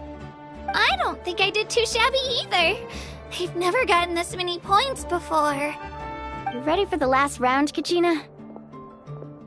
Moalani! I got permission to come see you before the last round starts. Based on your score, it looks like you'll make it to the Night Warden Wars if you win your next match. But, your final opponent... it's me. What? Yeah, I just found out myself. We're really close in the rankings, so only the winner gets to move forward. But I wanted to fight alongside you. I did too, but it is what it is. People with similar scores tend to get matched against each other. But we just have to get past it. War is cruel, and the Abyss certainly isn't going to go easy on us. Only Natlan's strongest deserve to stand against them. So, I'm going to give this battle my all, Kachina. And I hope you do the same.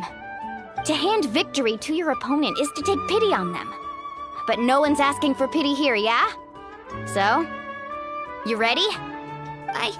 I'll do my best! Atta girl. So, if one of you has to lose, who should we cheer for then? You mean one of us is destined to win? It's something worth celebrating either way. I'll be happy no matter who wins, and I know you feel the same way, Kachina. So, don't overthink it. Let's just have ourselves a good match. Traveler, Paimon, I'll see you after the match. Kachina, I'll see you on the field.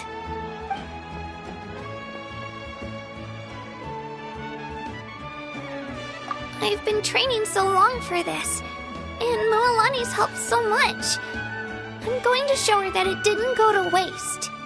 Thanks for believing in me. I'll try believing in myself this time too.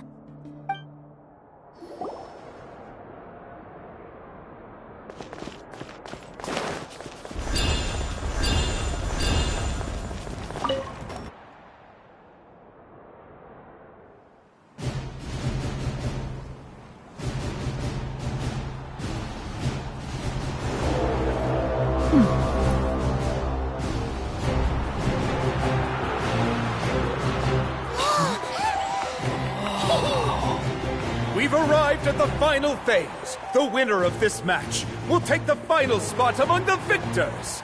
Give it up for a longtime contender and first-time finalist from the Children of Echoes, Kachina!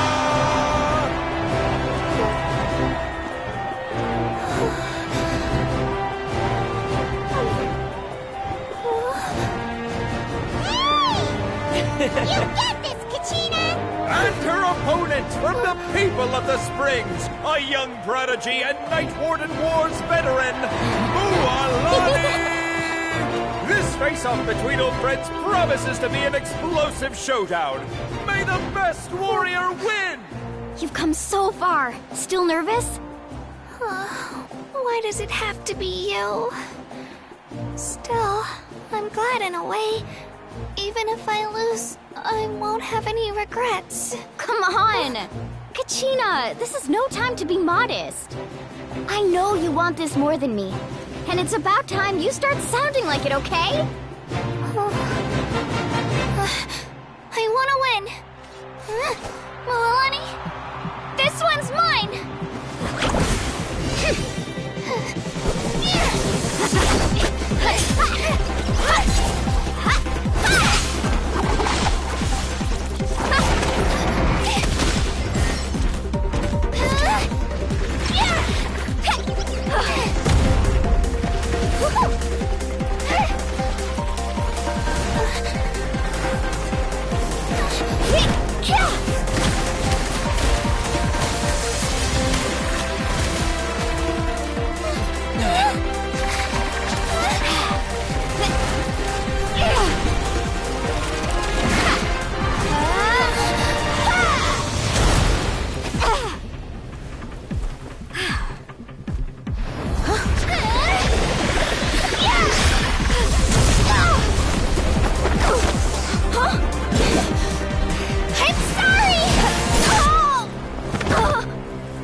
Look.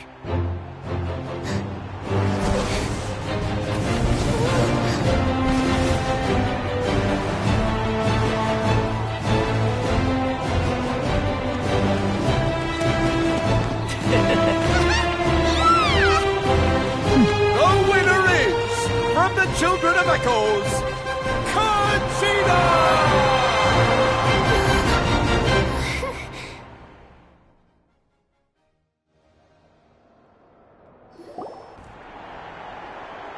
And with that, the winners of this pilgrimage have been decided. Put your hands together for our victors as we welcome them to the stage.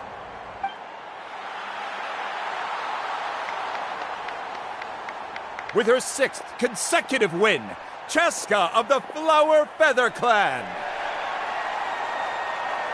She managed to turn the tides all by herself. Ian-san of the Collective of Plenty. With an explosive comeback 10 years in the making, Kaiulani of the People of the Springs. A seasoned and renowned warrior, Kibungu of the Scions of the Canopy. Last but not least, finally living up to her true potential, Conchita of the Children of Echoes. Woo! Over here, Conchita!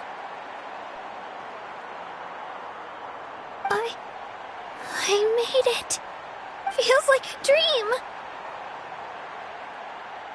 This is no dream. Your strength is what got you here. We'll be going to war together. It's an honor to fight alongside you, Kachina. No matter how many pilgrimages I witness, I'm always overwhelmed with pride in this moment. Pride for you, my brave warriors. You give me faith that our innumerable sacrifices are not in vain, that the future of Natlan shall burn with the brilliance of a blazing fire. Brave warriors, the following is an order, and also a personal request. Go forth and crush the abyss! Seize victory and glory for Natlan! As you command. As you command.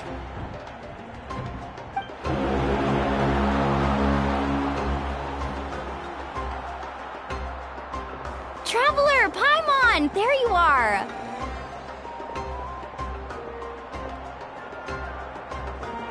I wanted to thank you for supporting Kachina back there. She really has grown into a formidable competitor. She deserved that win.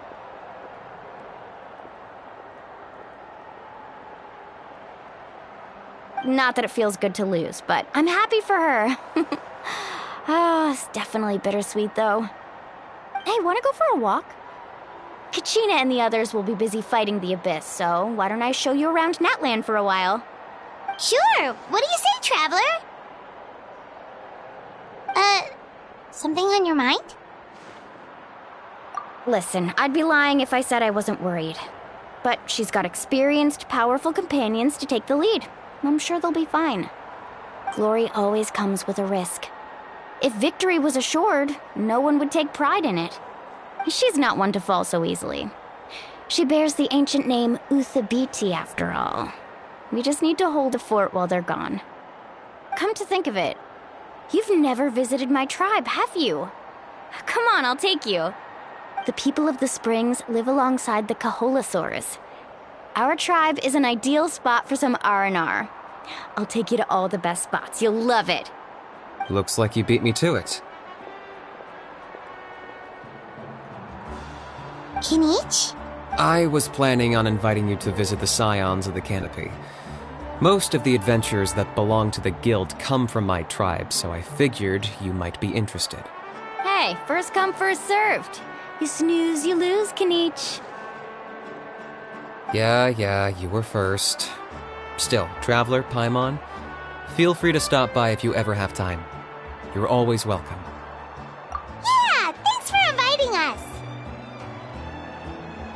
All right, let's pack up and head out.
Illusion shattered!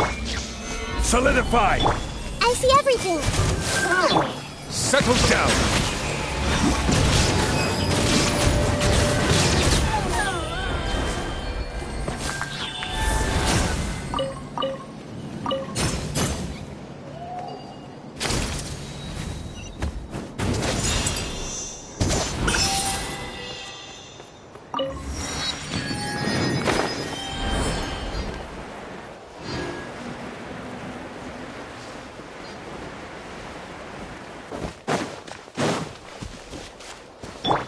No escape! All right, you asked for it! Bow your head.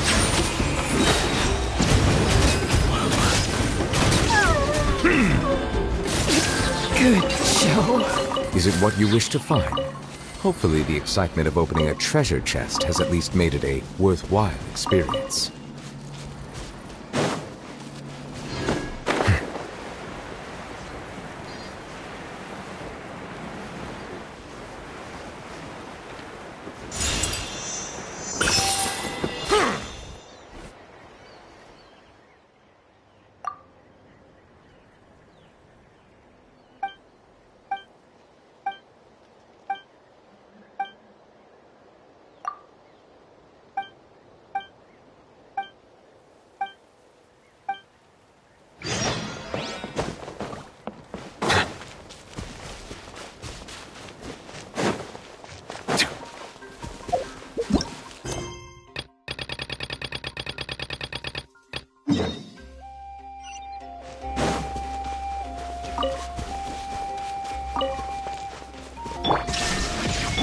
Everyone hold hands!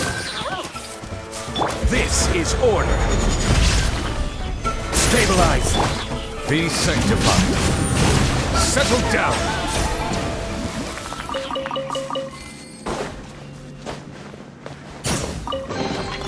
Abandoned property belongs to whoever finds it first. So, it's legally yours now.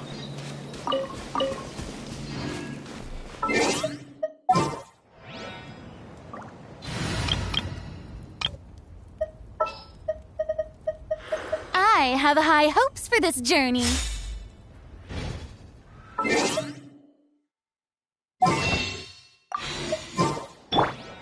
Mind the side effects.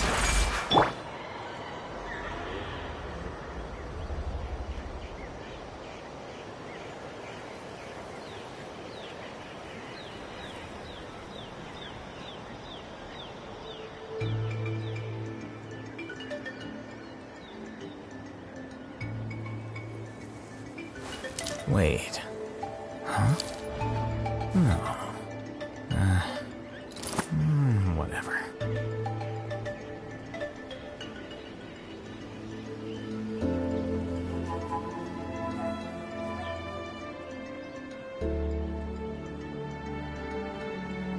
The scribe's work is simple, which is exactly why I took the position.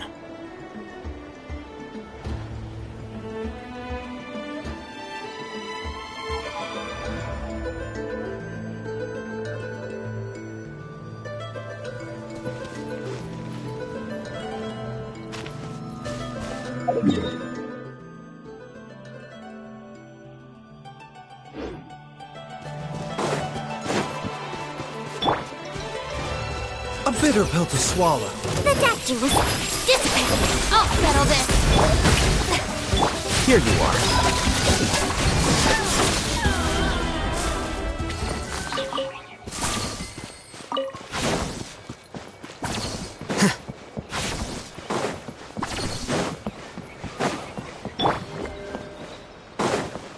Watch this! A bitter pill to swallow. The doctor was seen. taking a turn for the better. Let the world collide! Get with me!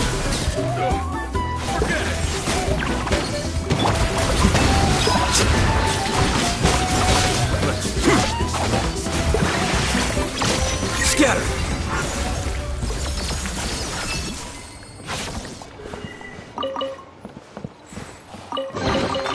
Here you go.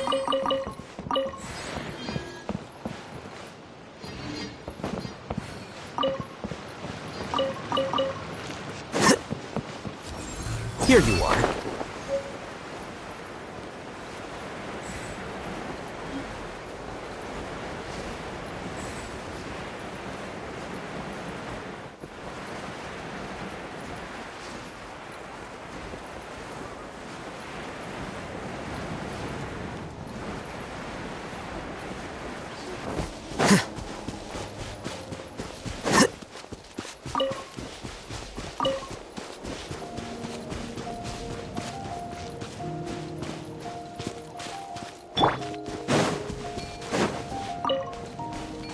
A bitter pill to swallow.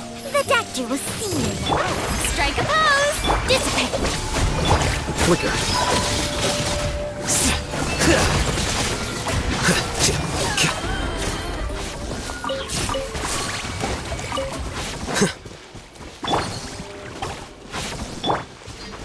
Mind the side effects. A bitter pill to swallow.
Mind the side effects. Seems like an emergency.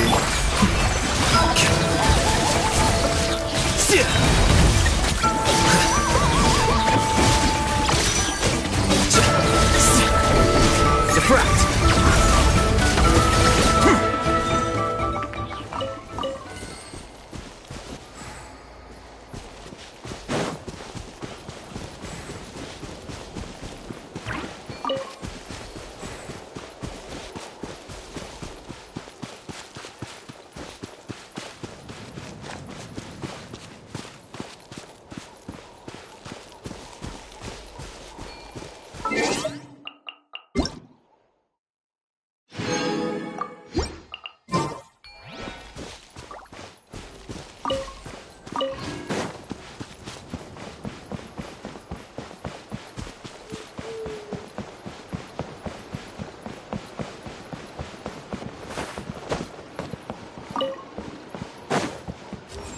Here you are.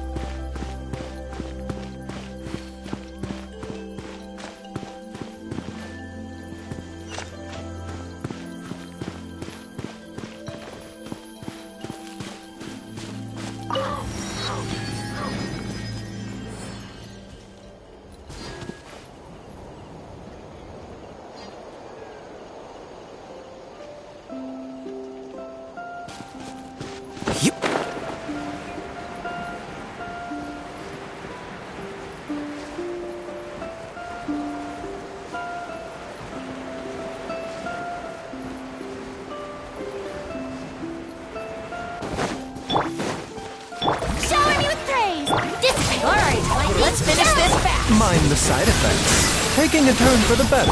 Flicker.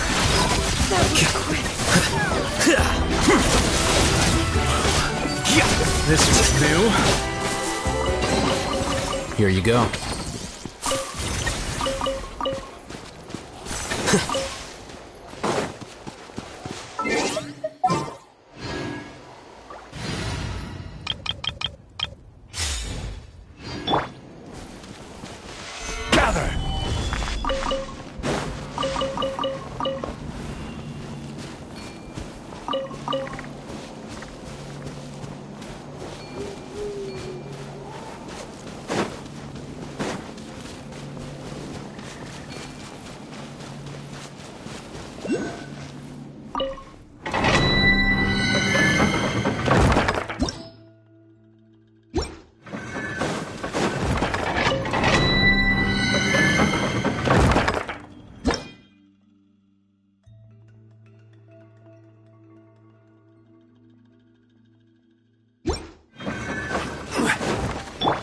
No escape! Let's hope you put up a good fight. Solidify! Bow your head. How about forget it! I will have order! I see everything! Silence! Let the record show that I verbally consent to relinquishing these items into your possession.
Shine down!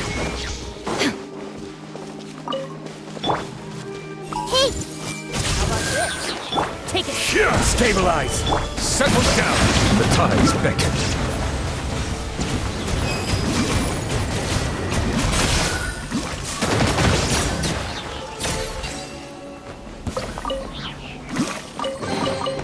Abandoned property belongs to whoever finds it first. So, it's legally yours now.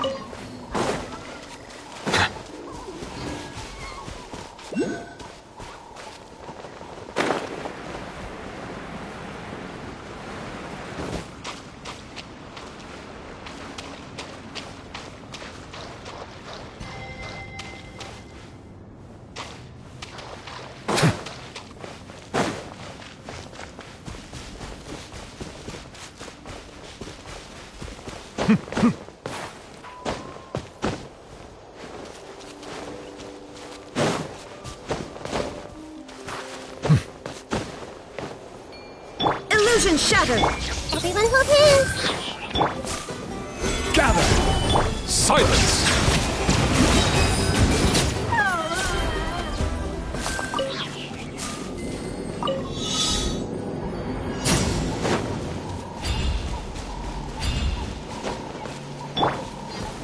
Stabilize!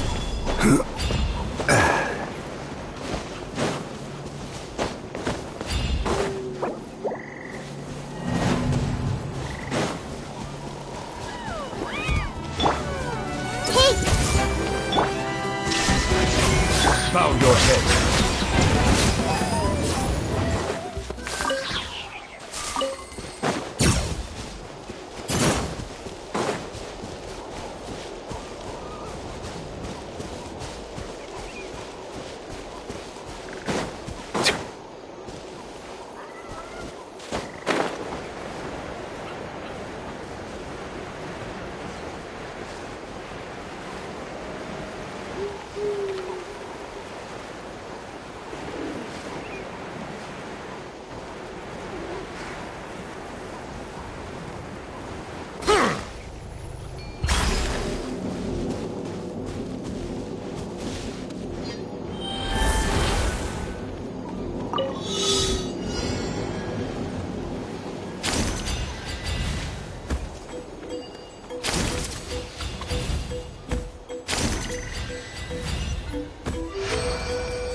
Let the record show that I verbally consent to relinquishing these items into your possession.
Settle down! Let the mighty be humbled!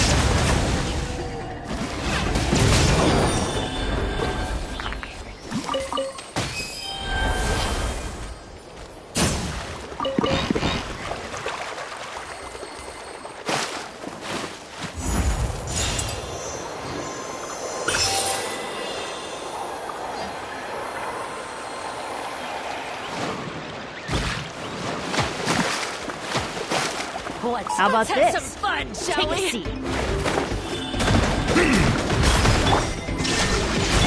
I see everything. This is order! Solidify! Bow your head!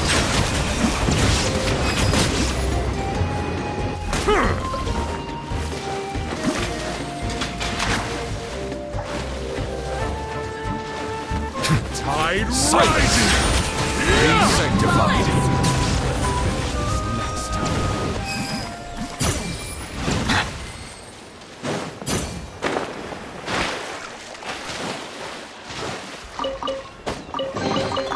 Abandoned property belongs to whoever finds it first. So, it's legally yours now.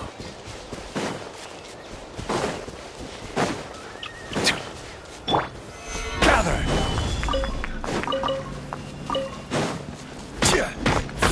Yeah!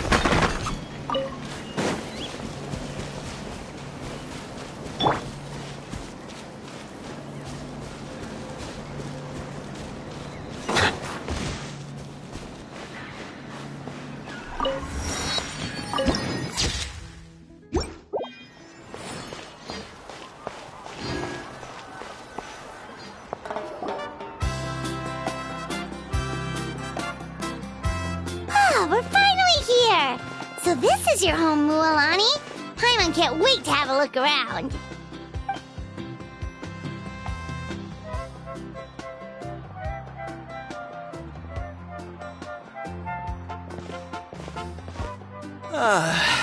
See? What did I tell you?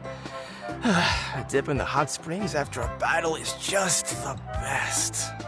Fetch me a bottle of wine, would you, dear? Just one? Let's get another. It's still early in the day, isn't it? Want to go to Golden Dusk later? Now this is a vacation. Absolutely amazing. Wow, it's so lively around here. Is there some kind of holiday going on? We try to treat every day like a holiday around here. We believe every day is worth celebrating. Now, let me show you around. Where to start? Shochiqui Cattle Records, Kalumchi Plaza. Oh, there's so many options, but I recommend starting with the real highlight around here. The hot springs, of course. Natural hot springs have tons of health benefits. Go for a nice long soak and you're guaranteed a good night's sleep. Wait, you want us to bathe? Here? Oh, don't be shy. Come on, I'll take you to get changed. Mualani! Huh? Oh, Auntie Atea! Please, I've told you that just Atea is fine. Do I look that old to you? Were you taking these two to the hot springs? That's right. Oh, let me introduce you. This is the Traveler, and the small one next to him is Paimon. They only just arrived in Natlan, so I'm taking them around to experience our customs. Hi there! I'm Mualani's neighbor, Atea. By the way, Mualani, I heard you lost to Kachina during the pilgrimage. Is that true? Yeah, I was this close to winning. Oh, definitely not the result I wanted, but still not too surprising. Kachina's always been strong. Anyway, it's all in the past. I'm gonna take these two for a dip in the hot springs. Talk to you later. Oh, wait. You'll need swimsuits first. I'm sure I can find you something lying around the shop. I'll go look. Hold it right there, young lady. Have you forgotten the rule about bathing in the hot springs? Rule? Oh, wait, you mean... There's a rule about bathing in the hot springs? That's right. Outlanders have to complete a trial at an artificial hot spring before they're allowed access to the natural ones. It's not nearly as scary as it sounds. Basically, natural hot springs have higher temperatures that not everyone can withstand. A few travelers have gotten scalded by the water in the past, so now we have an unwritten rule. All Outlanders need to adapt to the lower temperature artificial springs first. But seriously, Auntie Atea, do we have to be so strict? These two are formidable adventurers. I know they can handle it. Famous last words. The hot springs are not to be underestimated.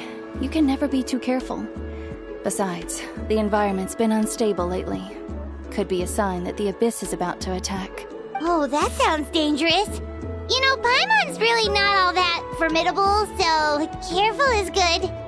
Exactly. There will be no excessive risk-taking on my watch. Mualani, take them to the artificial spring first. Okay. That's more like it. And don't try anything funny. I'm heading to the artificial spring in a bit, and if I don't see you there, your days of copping free meals at my place are done.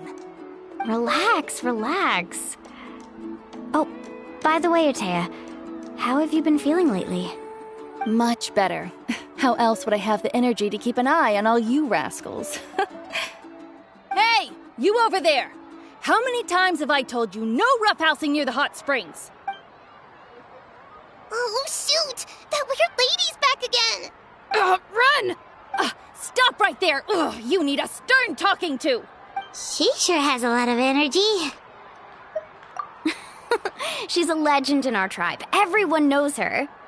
Back before I inherited my ancient name, she was one of Natlan's most renowned warriors, famous for her love of hot springs. In fact, she often threw parties at the hot springs. She referred to anyone who came to these parties as her hot spring buddies. The attendees were all respected warriors like Liliuo, Kaiulani, Vichama, and the Archon. If Paimon lived here, she would take advantage of the hot springs too. It's just... during battle, she was impaled in the abdomen by an abyssal monster. The doctors managed to save her life, but they made it clear that she could never bathe in the hot springs again. Abyssal power still exists within her body. Immersing herself in hot water would accelerate the corrosion of her internal organs and the progression of her illness. Oh, no wonder she has so many scars. Paimon had no idea she was so seriously injured. That's normal. She never talks about her injury. She's worked tirelessly over the years to dig up artificial springs so that more and more people can experience our tribe's natural wonders, even though she can't enjoy them herself. I really respect her for that. Anyway, let's head to the artificial springs. If Auntie Atea gets there before us, we're gonna be in some real hot...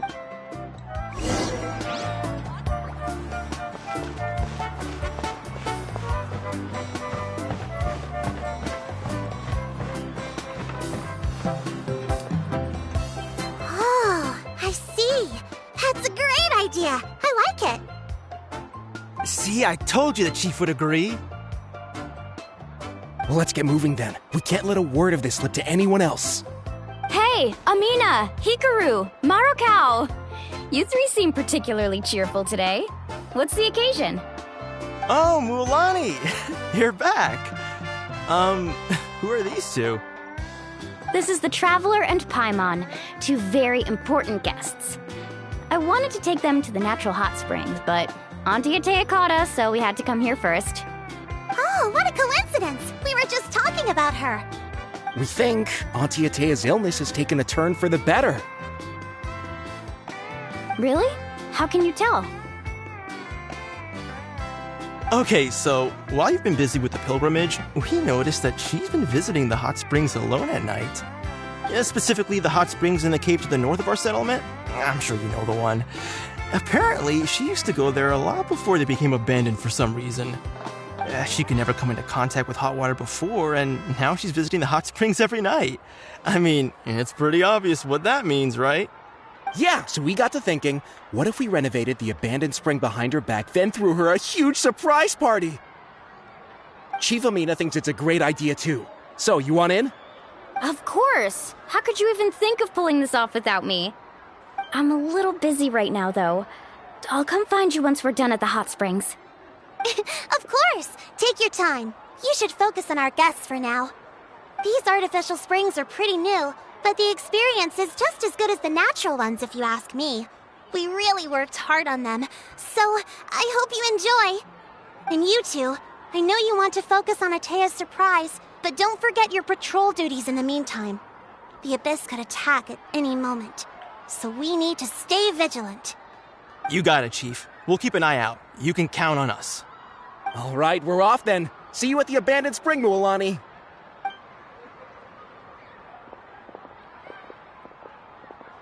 I'm also gonna head out. Have fun!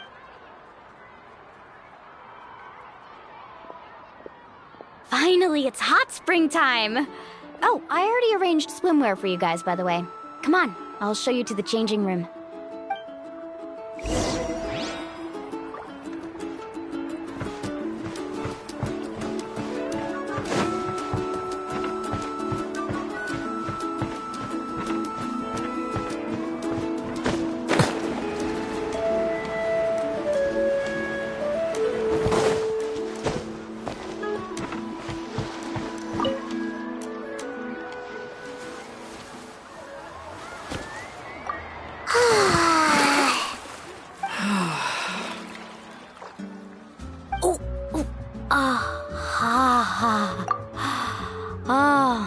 Yeah, it's so nice.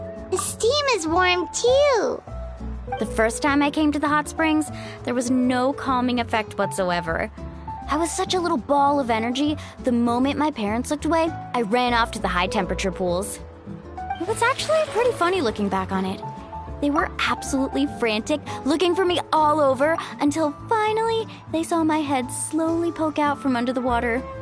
I was too young to remember the whole ordeal, but my parents told me all about it. A natural-born swimmer, my mother called me. Just like her, I taught myself how to dive underwater the first time I ever went swimming. So feel free to go for a swim. I'll be right here if you need rescuing. Okay, here goes nothing. Auntie Atea, you really came to check on us? Of course. And I'm glad you listened. I brought you all some milk and snacks as well. I'll just leave them here. The temperature in the artificial springs isn't too high, so I went with Saurus crackers and grain fruit chips. See how you like them. Oh, thank you! These are great! Well, I did make them myself. Very few young people know how to truly appreciate hot springs, so listen carefully.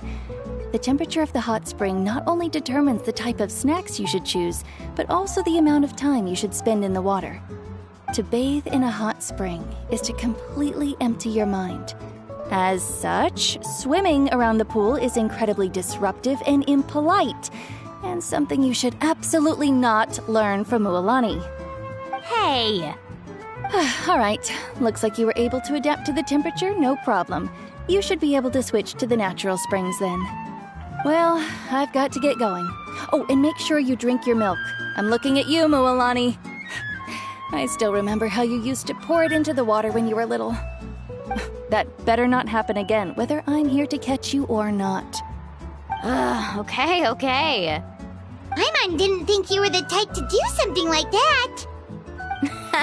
I remember thinking I'd totally get away with it too. But turns out milk is pretty easy to spot when you pour it into clear water. Not my best work. Some people get dizzy if they stay in here too long. You guys all right? Paimon's fine, just a bit stuffed. Looks like you two are naturals. Oh, by the way, I have to leave you on your own for a little while this afternoon. I'm gonna help the others fix up that abandoned spring. And I certainly don't trust their aesthetic tastes.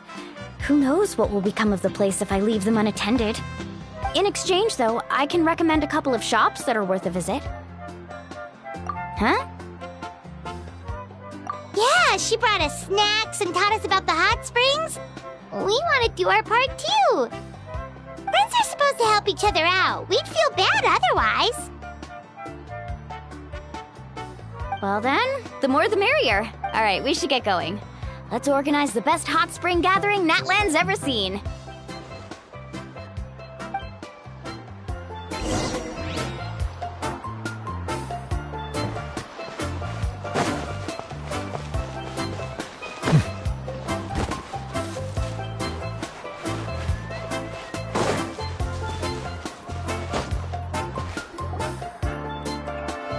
Mualani! Wait, you brought our guests too? We're here to help! But you're important guests. We can't put you to work. All right. Stop trying to out-polite each other, would you? The sooner we get this party started, the sooner we get to enjoy the real party. Now, where to start? Looks like the water outlet is blocked pretty bad. We'll need to dig under it. Ooh, those boxes in the corner need to be thrown out as well. Oh, they're moldy as all get out. Also, someone needs to go out and get some cloth, wood, and decorations. Oh, and snacks too. I say we get enough for 20 or 30 people. Bulk purchases fetch the best prices after all. Oh, but don't just accept the first offer they give you. I'm not good at haggling. Why don't you go? Hey, I'm not any better, and I wouldn't even know what to buy. How about we handle things here while you three deal with the shopping? Yeah, that works too. I can introduce you to all the shops while we're at it. All right, let's meet back here later.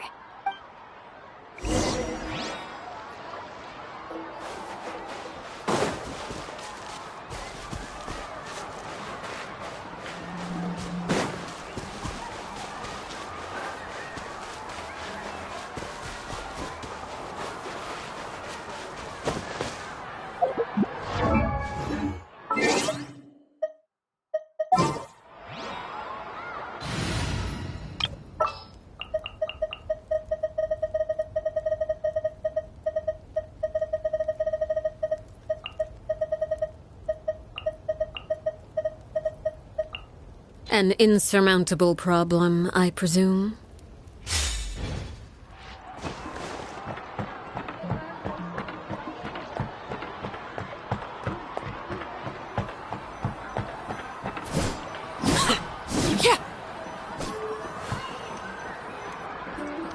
Hey there, Yellowpath.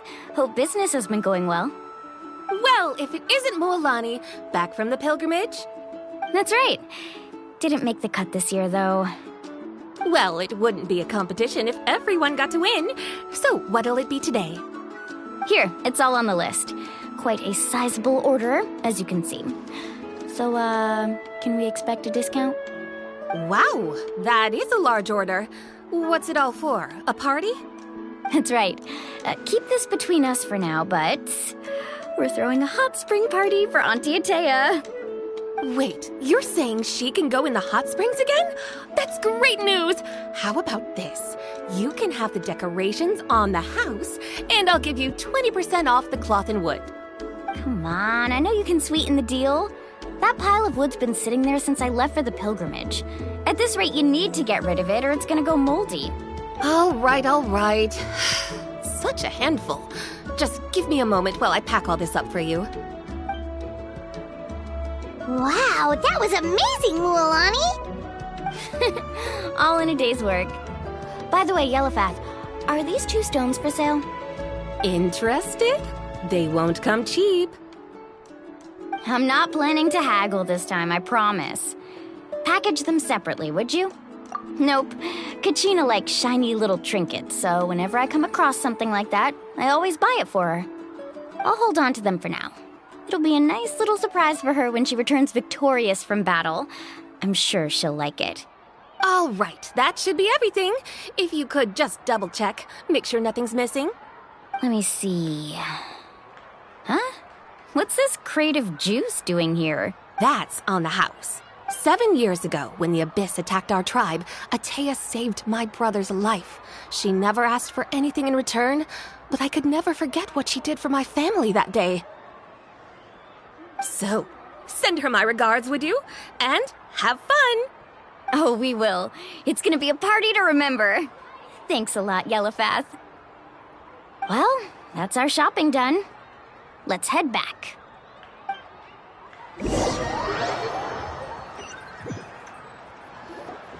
We're back. How's everything going? Wow, this place cleaned up nice. You got the water unblocked too. Good work. I would hope so. We spent all day clearing out debris from the bottom of the spring. Did you guys get everything? Oh, we brought back tons of stuff. We set it down near the cave entrance. All right then, roll up your sleeves, everyone, and let's get back to work. Actually, why don't you 2 take a break? I'll handle it from here. Traveler, mind lending me a hand? So, I was brainstorming on the way over, and I'm thinking we could draw something on the wall over here, and the snacks and drinks can go over there.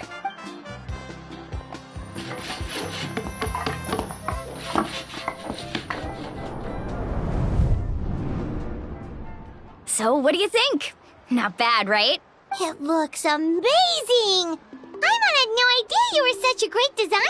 Well, I'm usually the one in charge of the family store, so I'm pretty good at things like renovation and organization. Not to mention, this was totally a group effort. Still, I didn't expect it to take quite this long. Guess it's too late to invite Auntie Atea over, huh? Yeah, tonight's definitely not gonna work. Chief Amina set up those patrols to guard against the Abyss, and Atea volunteered. So she's on watch tonight. I see. Well, guess the surprise will have to wait until tomorrow. This could actually be a good thing. She can relieve all the exhaustion of keeping watch all night by soaking in the hot spring. Ha! She's gonna love it. Well, let's call it a day then. Traveler, Paimon, you must be tired too. Come on, I'll take you to the inn.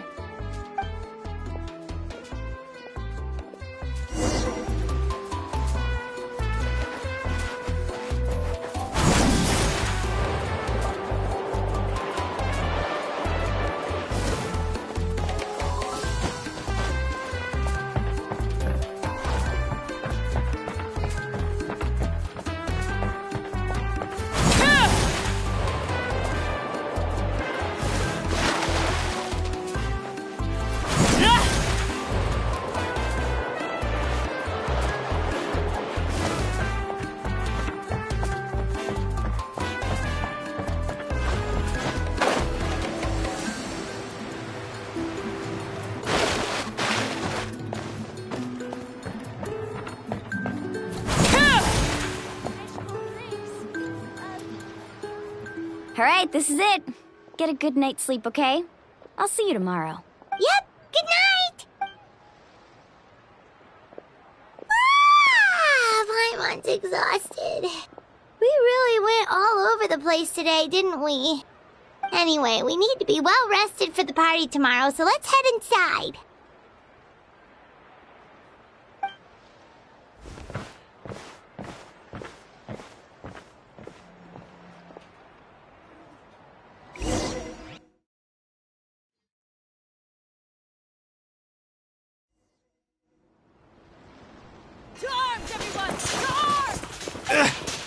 Why now? Traveler, Paimon, wake up! Mualani? What's going on? Where did all these monsters come from? It's the Abyss. Our patrols are trying to drive them back as we speak. Come with me. I'll take you somewhere safe. Mualani, a little help over here. We can't hold them back much longer. One moment. I'll be right there. Couldn't have said it better myself. Hang in there. We're here to help.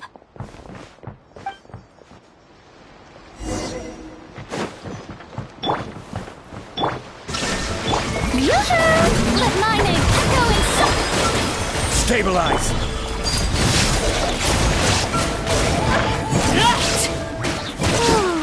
Have they been contaminated by the Abyss? No, they are the Abyss. Destroy them! Shine down! Strike a pose! Thank you. I'm ready. Go help the others. I almost died.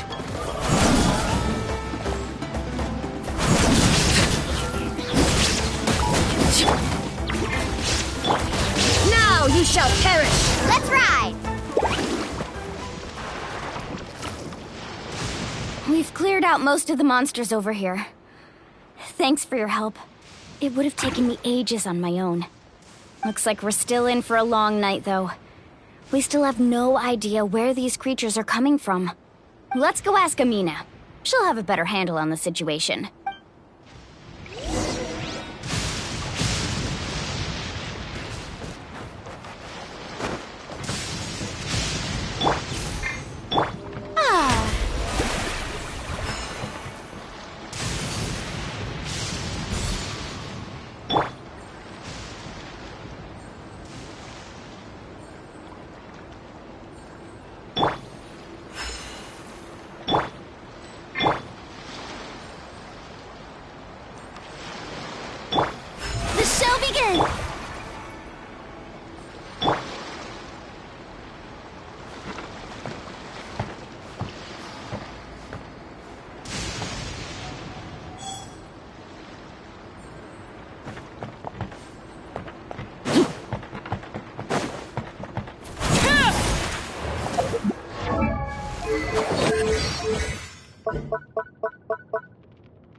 Amina!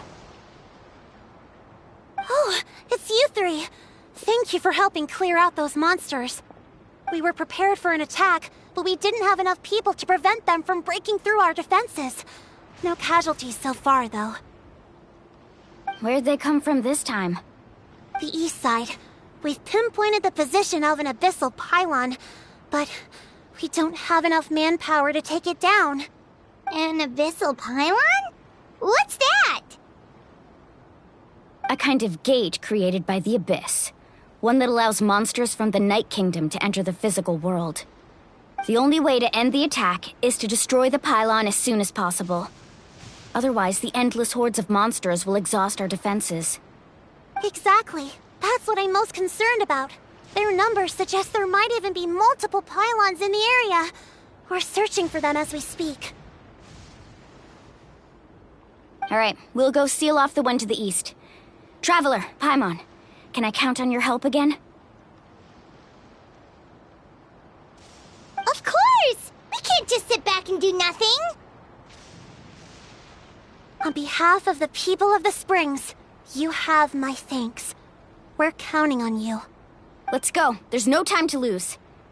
Take care, Amina.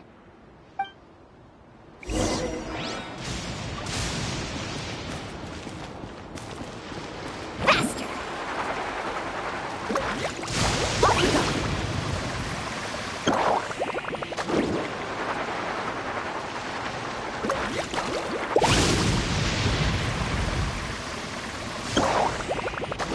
Mualani, is that the pylon?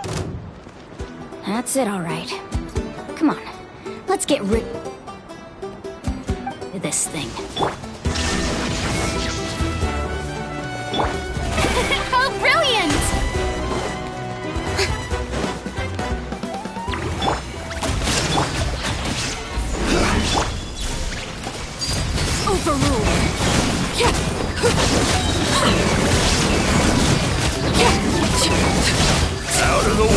get blown away! Brylon! It's over there! Hurry!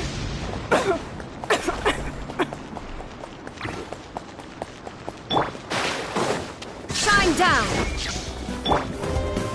Yoo-hoo! Let the world come alive! This is order! Gather!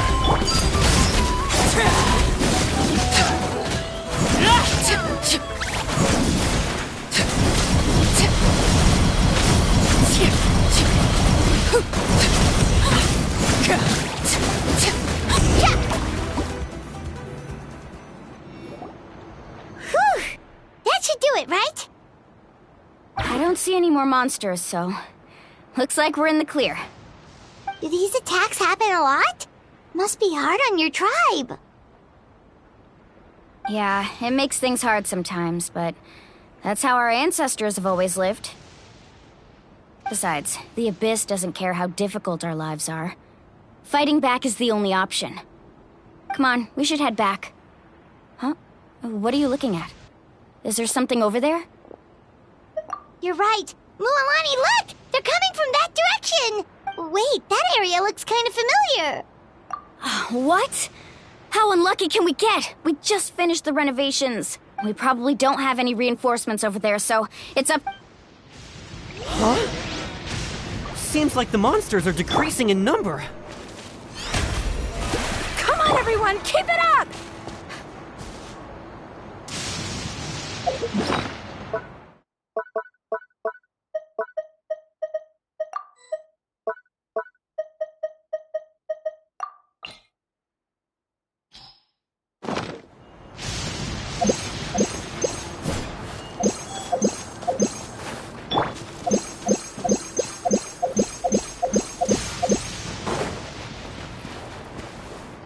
Illusion shut!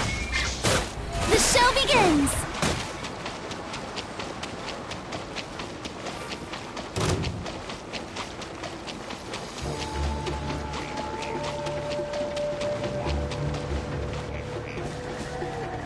There is no escape! Solidify! Inazuma shines eternal! Shine down! I will have order! Laid bare! Witness my rise!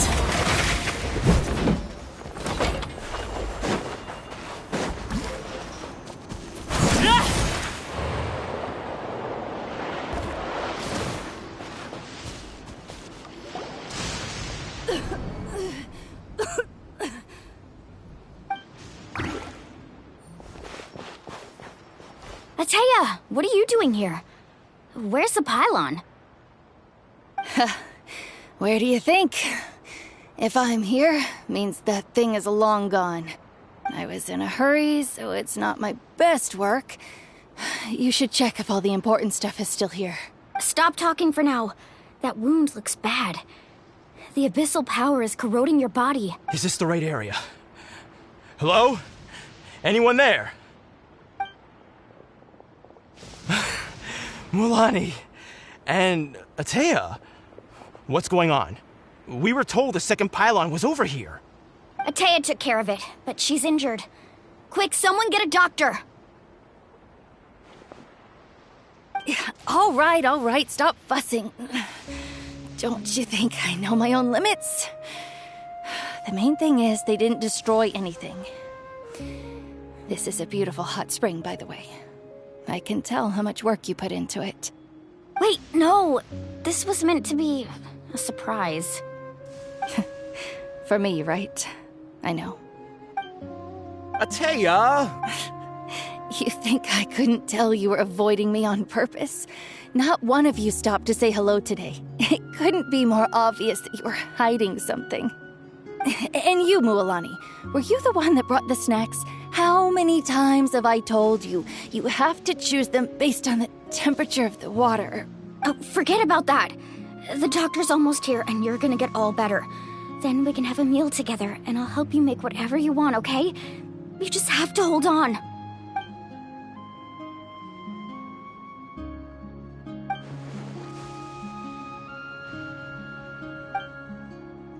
The impurities and the elemental energy we embody repel each other.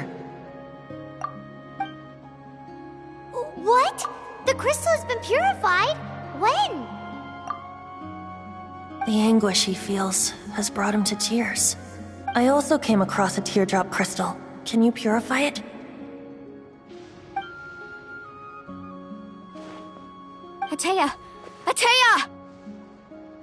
Wait, what do you mean?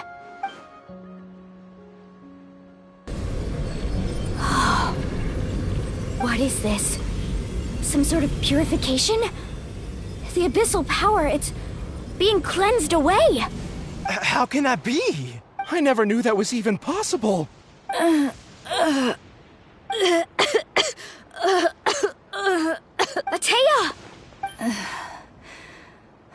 The mark of the abyss. It's gone. Yes, thanks to the Traveler. By the way, Traveler, are you alright? I just saw you purify abyssal power from Atea's body. That didn't injure you in any way, did it? You're sure? Good. Good. Thank goodness. You scared us all half to death just now.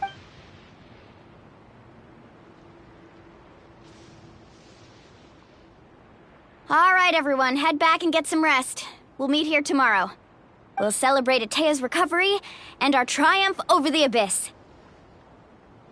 And most importantly, we'll show the Traveler and Paimon how grateful we are for their aid. Let's make it an occasion to remember. Dismissed! Got it! Got any other secret powers I should know about? But seriously, you really came through for us tonight, so thank you. Paimon almost forgot you had that ability.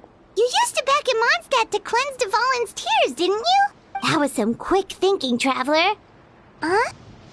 You look like something's bothering you. What's wrong?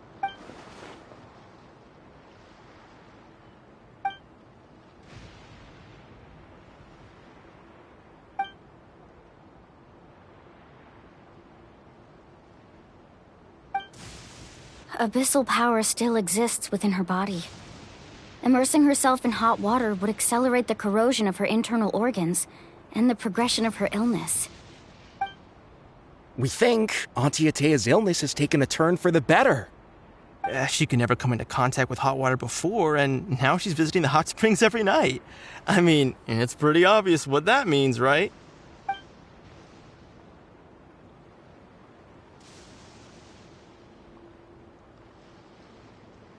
Hello? Traveler? Maybe you can zone out some other time because Paimon can barely keep her eyes open. Let's head back for now.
Not interested in hanging out with the other kids? Snacks not to your taste? Hot spring temperature too high? None of the above, huh? I heard you were the one who cleansed the abyssal power yesterday. You sensed it, didn't you? I was hoping to keep it a secret for a few more days. Didn't want to ruin the celebrations and all. but looks like it was no use.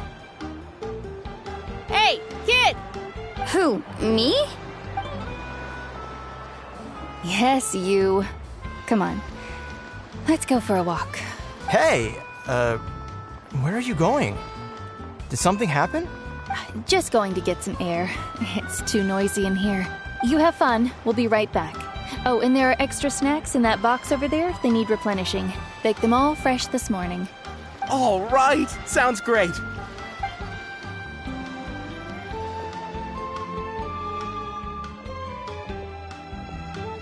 Mualani.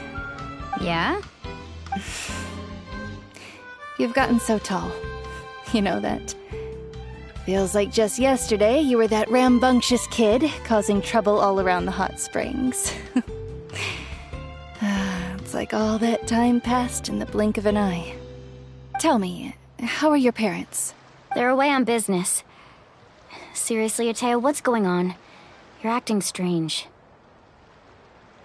Traveler, did something happen? Both of you seem a little off today. I guess I should explain. I wasn't visiting the hot springs because I was getting better. And that pylon yesterday, I didn't go face it by myself because I was reckless or too anxious to wait for reinforcements.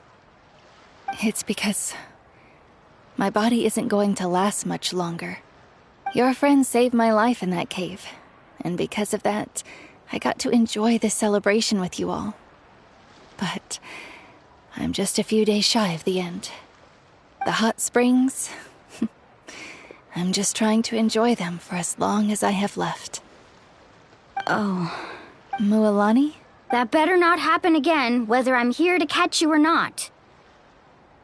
That's what you said back at the artificial spring. I had a bad feeling then, but I didn't want it to be true. I wanted to believe you were actually recovering. You want to know something?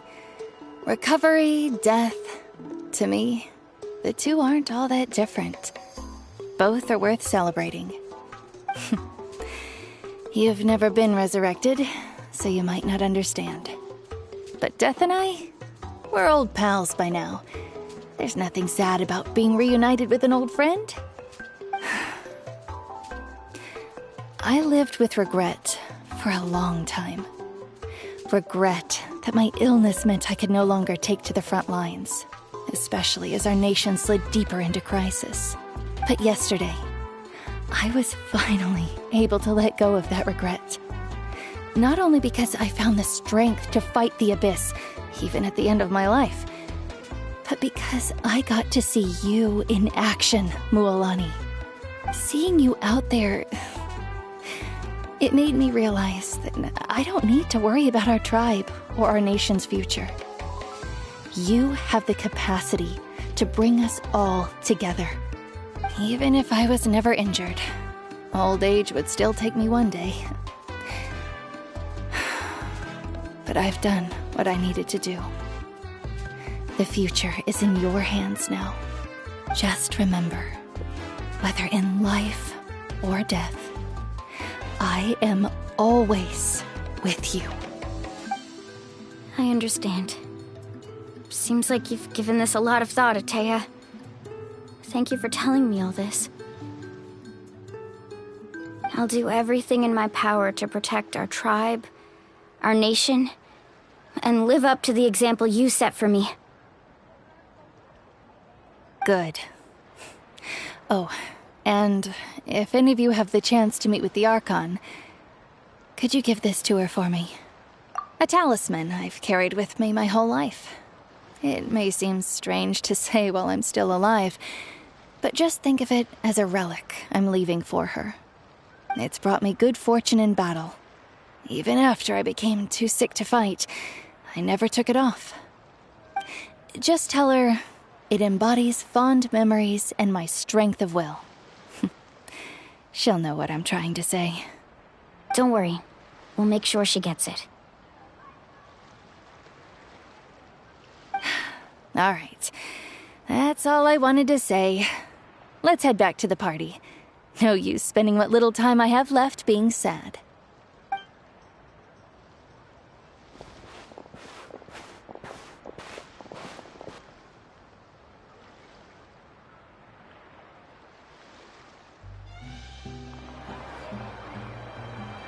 Traveler, Atea, Mualani! If you don't hurry up, there won't be any snacks left! Excuse me, what did I say about bathing in the hot springs on a full stomach? Hey, are you listening to me?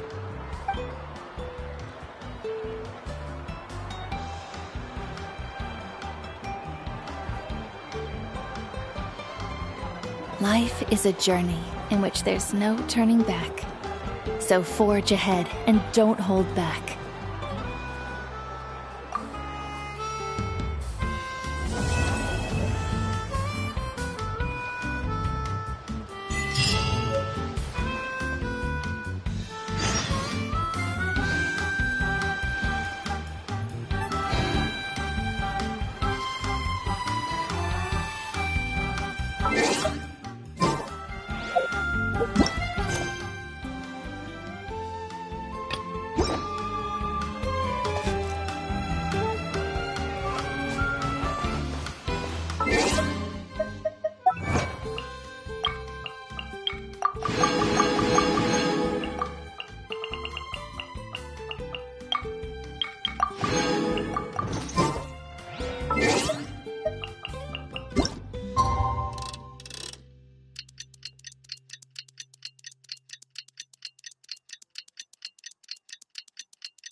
Paimon feels like a whole new Paimon after those 2 days in the hot springs. The Abyss kinda threw a wrench in our relaxation, though. Still, spending time here really has felt like a vacation. The Kaholosaurs are so nice and so fun to play with. Their bellies are super bouncy.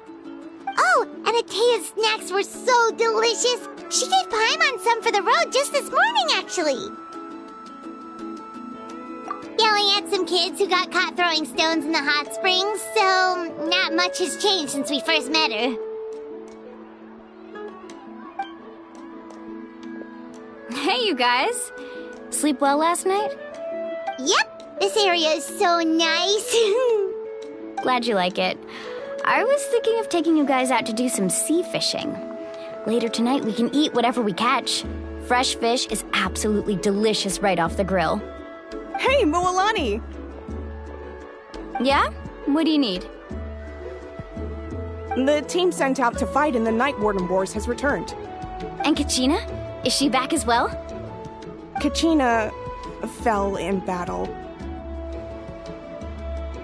But don't worry, the team was victorious, so the Rite of Resurrection will be held in the stadium soon.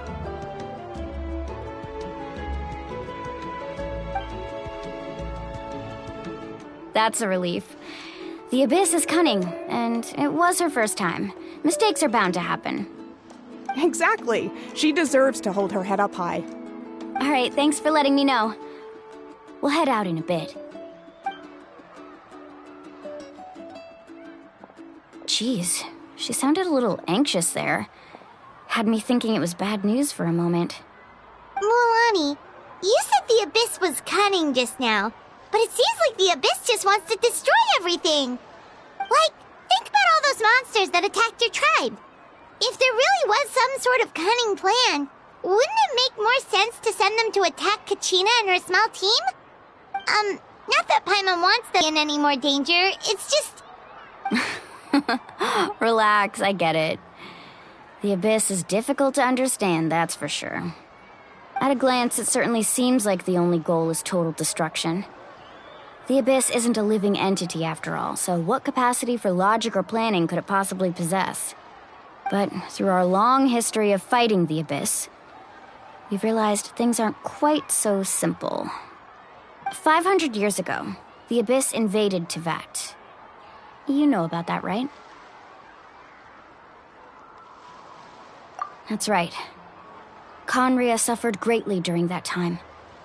But so did every other nation in Teyvat. And Natlan was the worst affected of all. It took the combined efforts of the then Pyro Archon and heroes from every tribe to finally repel the Abyss. Even so, the effects of the invasion lingered for hundreds of years, only able to be reversed little by little. Our tribe's waters were contaminated. The Children of Echo's territory was overrun by dangerous sludge surging from underground. Unrelenting black winds tore across the lands of the Flower Feather clan. It was like each disaster was designed for a specific tribe. Exactly. We once thought that the Abyss's desire for destruction was a sort of primal instinct, but its methods are, in truth, marked by intelligence. We now believe the Abyss has invaded the Night Kingdom, and has the capacity to read the memories of this land at any given moment. And that's how it became so dangerous and cunning. Almost like it knows you inside and out.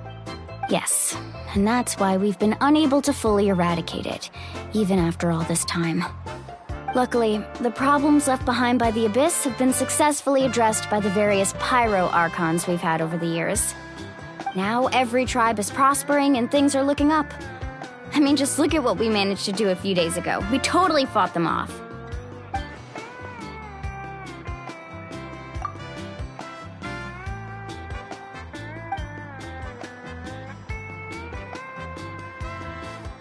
You must have had to sacrifice a lot to get to this point. Every battle, every sacrifice is in pursuit of a future where we get to stop fighting. Responsibility, duty, unavoidable burden. Everyone in Natlan views the war differently. But I believe we will be rid of the Abyss one day, and the efforts of all who fought against them will become a story for the ages. To think that my name could survive in ballads passed down to future generations, it's kind of romantic. Everyone has something that drives them forward, you know? Be my guest. Heroes are always welcome in Natlan. Anyway, let's head to the stadium. Our fishing trip can wait until Kachina's back with us. The sea's not going anywhere.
Of course.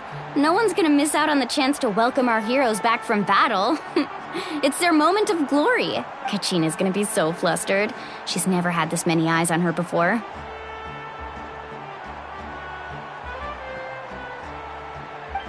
Yeah, she doesn't seem like the kind of person who likes being the center of attention. Looks like I'm just in time. Kanich, you're here! Yeah, a commission ran longer than expected, but I made it. I heard about the incident with your tribe, Mualani. Is everyone alright? Yeah, it's all taken care of. Our new friend here's got some tricks up his sleeve, by the way. He's just as strong as Kachina made him out to be. Hey, look! Is it about to start? That's right. Someone will come out and recite a eulogy, and then we'll sing the Ode of Resurrection together. Come on, let's find a spot with a good view. When the singing starts, just follow my lead and you'll be fine. Let's go somewhere higher up so Kachina can spot us.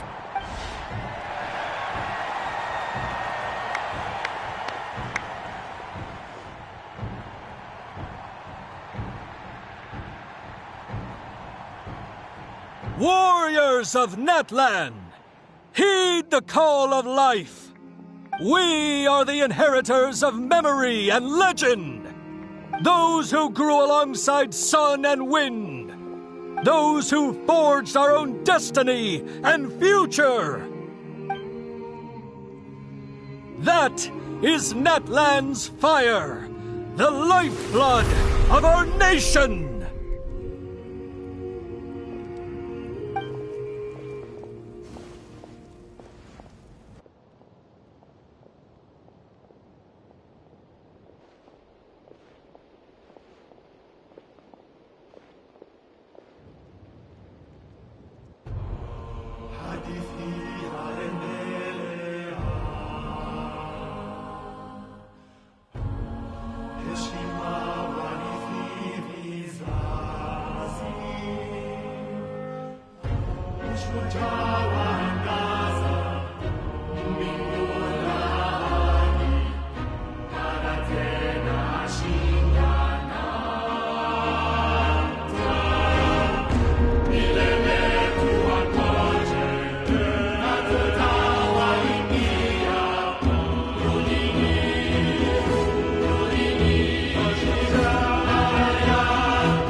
I could not find Kachina within the Night Kingdom, or locate her ancient name. What? What does that even mean? Usually once the ode is complete, the Pyro Archon and resurrected person will emerge from the flames. But something went wrong. What's going on? This has never happened before. Well, I think it's pretty obvious. Clearly, the team sent to fight the Abyss didn't win after all. Think about it. The Ode rekindles all victors. We've witnessed it countless times. Since the Archon couldn't find Kachina in the Night Kingdom, that must mean there's more to this victory than meets the eye. Hey! You just haven't gotten over the fact that Kachina beat you in the pilgrimage! Pathetic. The both of you. Your wild guesses are misplaced. We completed our mission. Maybe you did. But who's to say whether that little girl even contributed at all? Maybe she got scared and ran off. Why would the YUB recognize someone like her, even if she was on the winning team? How dare you insult a hero of Natlan like that? Kachina sacrificed herself to repel the Abyss. She doesn't deserve to be subjected to your vile rumors when she's not even here to defend herself. Calm down, Mualani. There's no point arguing with the likes of them. I can't just sit here and let them slander her like that. To insult a hero of Natlan, the person actually has to be a hero. You... Think about it, everyone. Who do you think is really at fault here? A girl who never should have even gone to war? Or the great Pyro Archon? Why would the rules of our nation suddenly stop working? That's true. If she wasn't revived, it must mean she failed to achieve victory. Maybe the YUB interpret victory in different ways? I mean, that girl didn't look all that strong to me.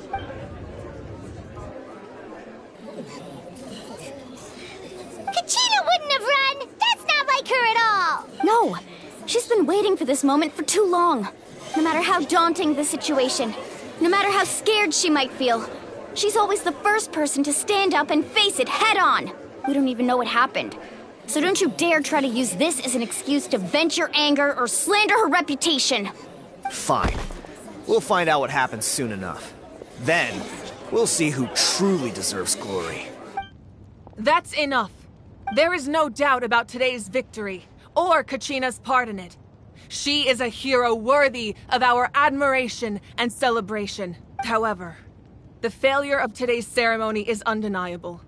Kachina has not been rekindled, and I offer you all my deepest apologies as I continue to investigate this matter. To prevent further casualties, I have decided to suspend the pilgrimage until this matter is resolved. What? No one is all-knowing. No one is infallible, not even myself. But doubt is a means by which we seek the truth, not a weapon we wield against others.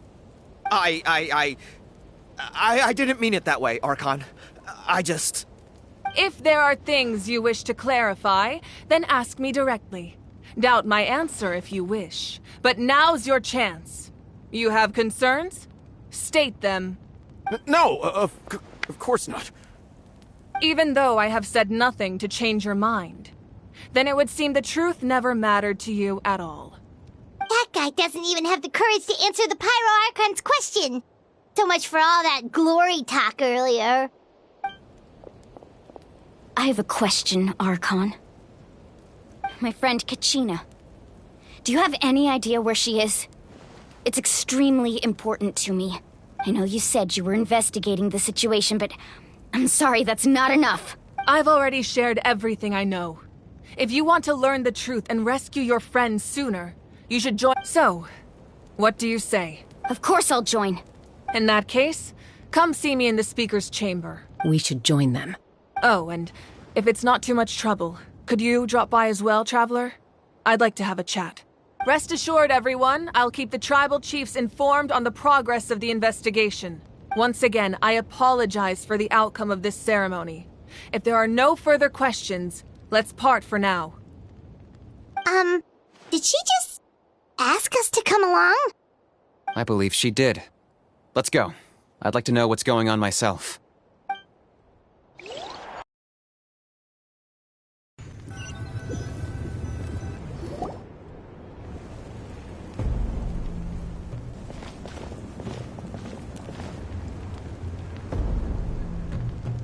The situation is urgent, so I'll get straight to the point. Kachina is undoubtedly a hero of Natlan, and I'm deeply sorry this happened to her. There's been unrest in the Night Kingdom, but I don't know what's causing it. As a result, I've been unable to track down her location. Until we find and address the cause of the unrest, the Ode of Resurrection will continue to be ineffective. And that means Kachina won't be able to come back? That's correct. Not until the problem with the Night Kingdom is resolved. How long will that take? It's hard to say. Kachina always dreamed of fighting the Abyss, of doing her part to defend Natlan. She wasn't afraid of death because she knew, if it came down to it, the Pyro Archon would be there to bring her back to life. Whenever we sat down together, exhausted from training, she would always hum the Ode of Resurrection. She was supposed to come back to us. We were supposed to hug her and celebrate with her and share her joy. We supported her every step of the way, but what are we supposed to do now? Sit peacefully and wait for her return? Lose ourselves in grief over her death? Tell me, are we her friends? Or her murderers? That's not fair, Mualani. It's all right. I understand your rage and your grief. Kachina's life means a great deal to me, Mualani. Believe me, I want to bring her back as soon as possible. I would give you that peace of mind if I could. But please, hear what I have to say so I can at least give you a broader picture of the issue we are now facing. Considering the recent attack on your tribe, I believe the Abyss has found a new means of undermining the rules of our nation. You mean? The Sacred Flame. The foundation of our resistance against the Abyss. If we continue to hold the pilgrimage and send teams to fight the Abyss, there will likely be more casualties. But if we stop altogether, the Sacred Flame will only grow weaker. The Abyss will scale up their attacks, and the tragedy we saw with the people of the Springs will only be the first of many. If we compare the two choices, the former seems to be the lesser of two evils. Sorry, I know that may sound harsh, but I bear the name Malipo. Weighing the costs is my duty. The raw truth can be cruel. But we need to understand it if we want to approach this rationally. But what would you say, Mualani? This is personal for you. And unlike Kanich, I dare say it's not a simple case of weighing up which course of action is less painful, is it? No. I can't choose between them, and I don't want to. Saying that one is preferable over the other is disrespectful to the people who suffered. You're saying it doesn't matter whether I suspend the pilgrimage. The consequences will be equally painful. Yes. What happened to Kachina breaks my heart. But I couldn't bring myself to sacrifice other people for her sake. And that is the crux of the problem. It's not simply a matter of choosing the lesser of two evils. Either way, there will be people who suffer. And the end result will be the same. Belief in the pilgrimage will waver. Once doubt has crept in, the people will no longer unite in battle against the Abyss. And that is exactly what the Abyss wants. Their ultimate goal isn't to break the rules that make the Ode of Resurrection work. It's to destroy the people's faith in them. To prevent what happened to Kachina from happening to anyone else, we need to suspend the pilgrimage. So that is my current plan. And in the meantime, I've made efforts to strengthen each tribe's defenses. Then, we have to find another way of strengthening the sacred flame to keep the Abyss at bay. This won't be easy. I'll need time to figure out the best approach. I understand your anger, Mualani, but I hope that provided some clarity at least. Wow. Paimon thought things were gonna get heated for a second, but the Pyro Archon took the time to explain everything so patiently. I owe you an apology, Archon. I let myself get carried away earlier, and I'm sorry. You're right. We need to focus on finding solutions. We could always hold the pilgrimage without sending a team to fight in the Night Warden Wars. That way, we would still be able to fuel the sacred flame. I've considered that, but the two events have nearly always been linked. Without the chance to fight the Abyss, pilgrimage rankings lose their prestige, and competitor numbers will drop. With fewer participants, the amount of contending fire produced will decrease, and the vicious cycle will continue indefinitely. So, essentially, the Abyss has taken Kachina hostage. You've learned about the concept of ley lines during your travels, yes? The Night Kingdom is something similar. Staying there for a short period of time shouldn't have an effect on the person. But with the Abyss in the picture, it's a different story. Your sense of self will be devoured until eventually you become one with the Sea of Souls. Imagine pouring a cup of water into a rushing river. You can try to scoop up another cup, but there's no chance it will be the same water you had before. I won't sugarcoat it. That is the danger Kachina is currently facing. Just like you said, Archon. Both of these problems need to be addressed. You can focus all your efforts on dealing with the Sacred Flame. I will go search for Kachina. The Abyss poses the same threat to you as it does to her. It is very possible you will not return. Knowing that, do you still choose to go? Kachina's waiting for us to rescue her. That's all that matters. I failed to protect her during our campaign, but I can make it up to her now. I choose to go as well. Traveler? What do you think? Understood. Then I'll support you in any way I can. The Masters of the Nightwind have a technique that can extract an ancient name from the ley lines.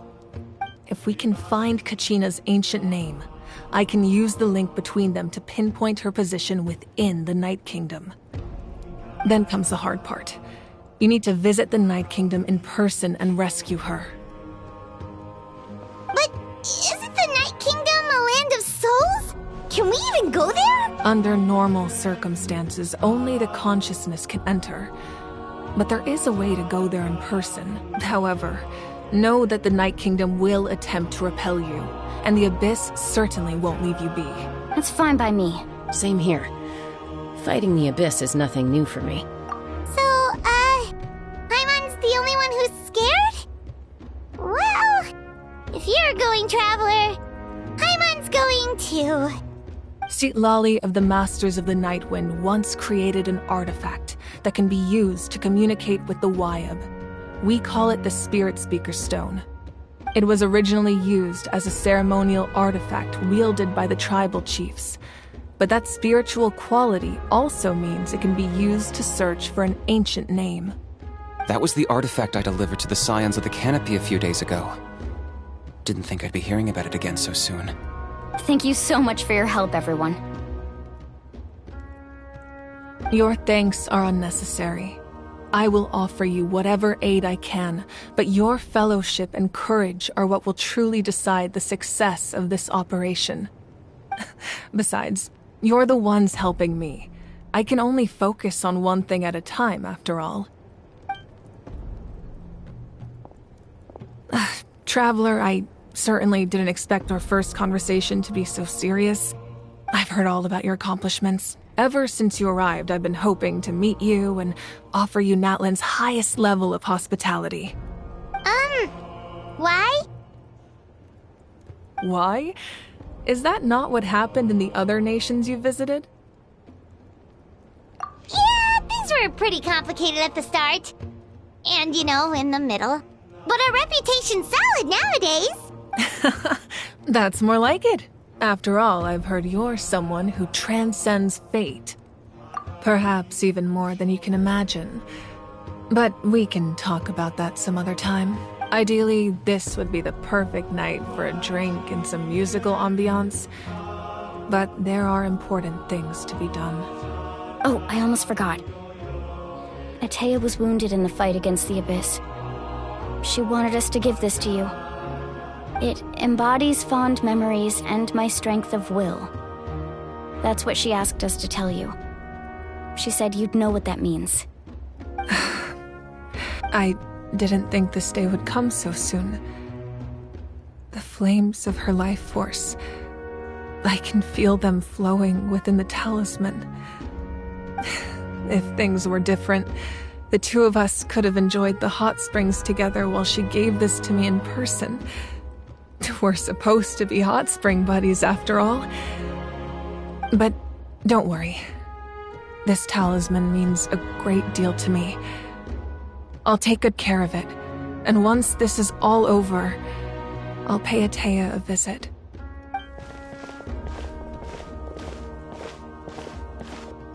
You said you didn't want to jeopardize the production of Contending Fire.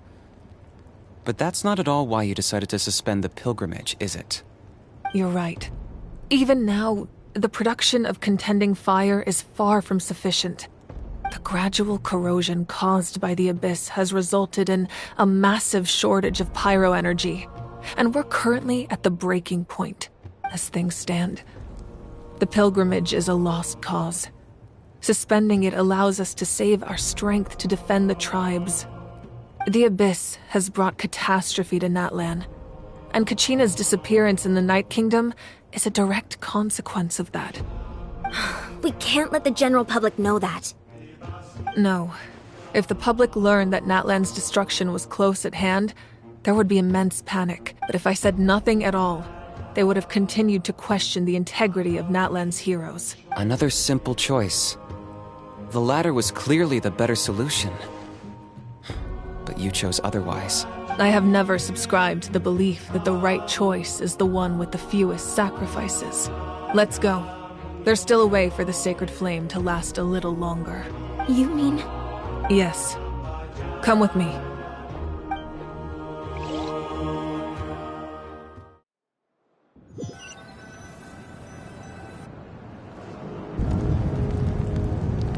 The sacred flame must never go out. Not only does it strike fear in the Abyss, but it's also the pillar of Natlan's stability. So until our heroes are ready, I will sacrifice my power to keep it burning. But that can only last so long. I think we should focus on the remaining ancient name-bearers. Don't let desperation cloud your judgment. Those chosen by the Wyab have already embarked on their destined path. It is for them to decide how that journey ends, not us. All we can do is support them. Even so, for you to make this sacrifice, it's not right. If not me, then who? No other is capable of sustaining the sacred flame. I possess great strength, but I'm not above my people. This is part of my duty.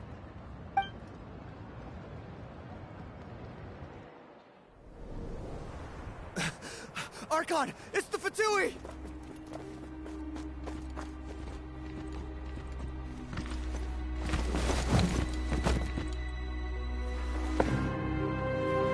The Archon of Natlan. A force to be reckoned with. The secret of the ley lines is no secret to me. Long have they been destined for ruin. And since the oath made 5 centuries ago remains unfulfilled, what use is the Gnosis in your hands? I don't know what you mean. But it sounds like this is about more than the Tsaritsa. In times of crisis, someone must pick up the mantle of salvation. Your plan has reached an impasse, and now it falls to me to create new rules for Natlan. But before the dawn of a new age, the old must be destroyed.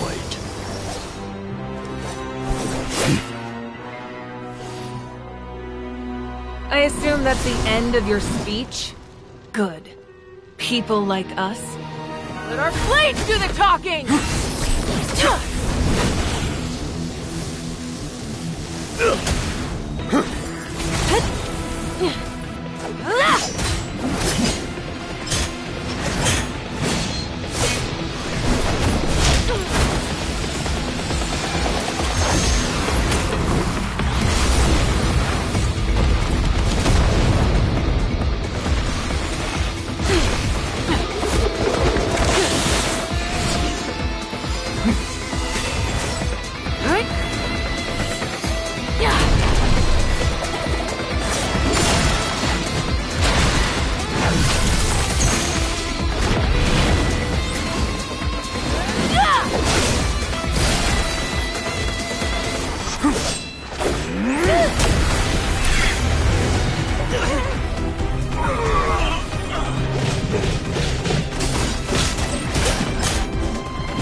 Masters of the Night Wind. Send word. The captain and his followers must be apprehended.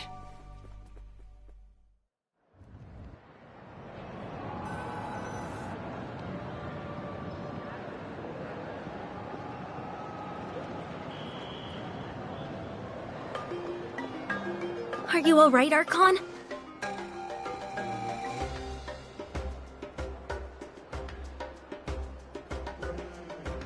He was a formidable opponent. Exactly what I would expect from the first of the Fatui Harbingers.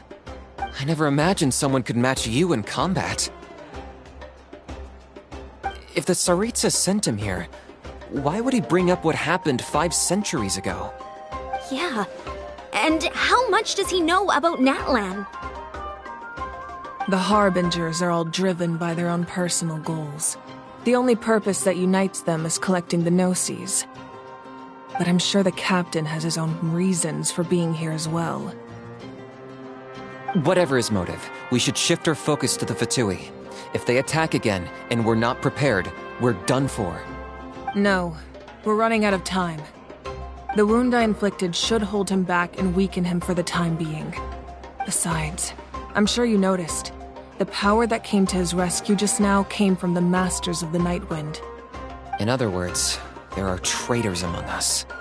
Not necessarily. This could prove to be a very valuable turn of events. When we exchanged final blows, I sensed an unusual presence within him. I'll need to investigate further. Kenichi, go to the Masters of the Nightwind and look into who could have aided the captain. Speak to Citlali. She should know. Of course, I'll head out right now. Do you still intend to... Yes, but fear not.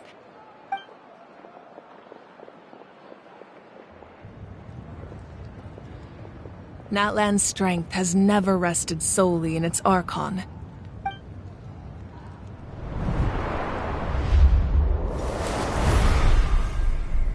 Together we foresaw the only path that leads to our nation's future. We must trust in that vision now.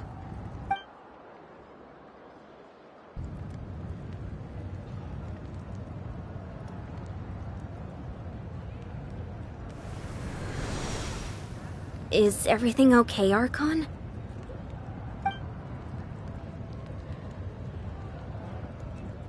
Completely fine.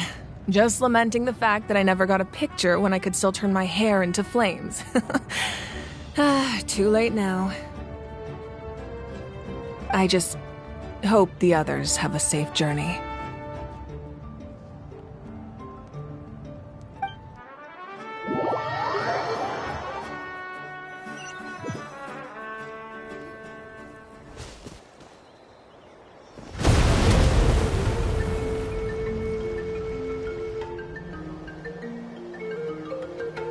What's happening at the stadium? Did something explode?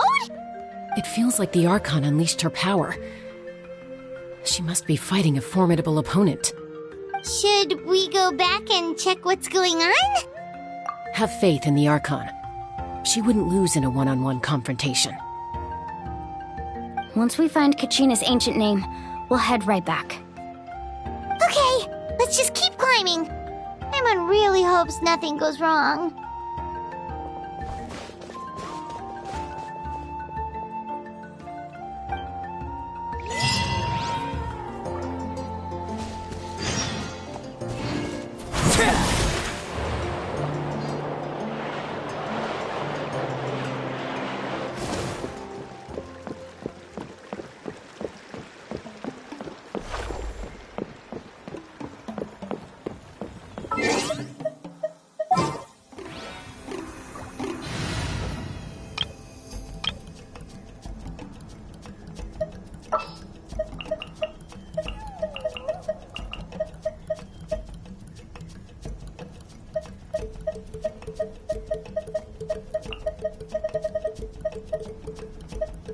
Hopefully this won't take long.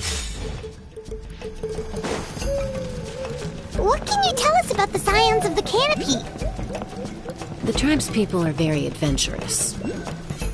Oh, kinda like us then! I'm not so sure.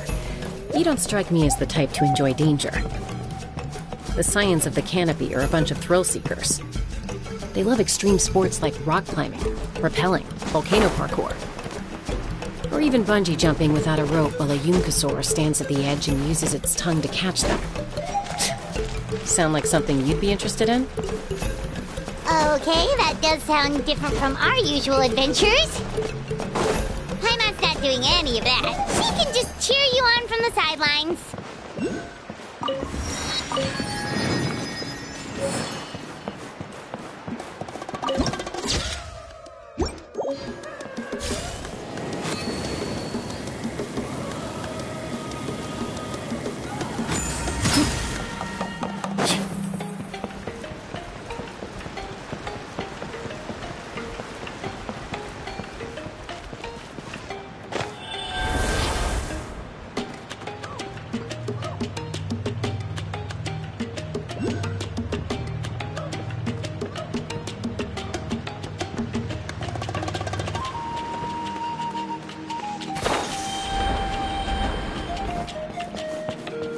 That's Waina, the tribal chief.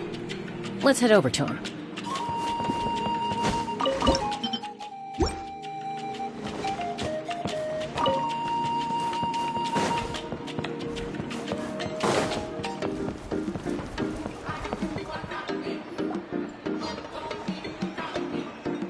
Chaska. Nice to see you again, Waina. I'm afraid we don't have time for pleasantries, so I'll get right to it. We're here for the Spirit Speaker Stone. Whoa, hold on a second. At least tell me why you need it first. My friend Kachina is trapped within the Night Kingdom. We need the stone to find her ancient name and rescue her. Rescue her? From the Night Kingdom? That's right. I'm sorry, but someone needs to tell you what you don't want to hear. Going there, a mature warrior would never make such a foolish decision.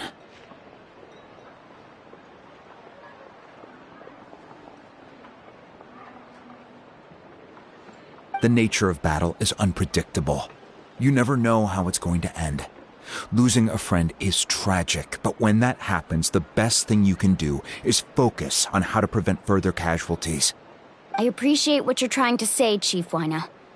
But if the price of maturity is abandoning a friend in need, I'll choose foolishness any day.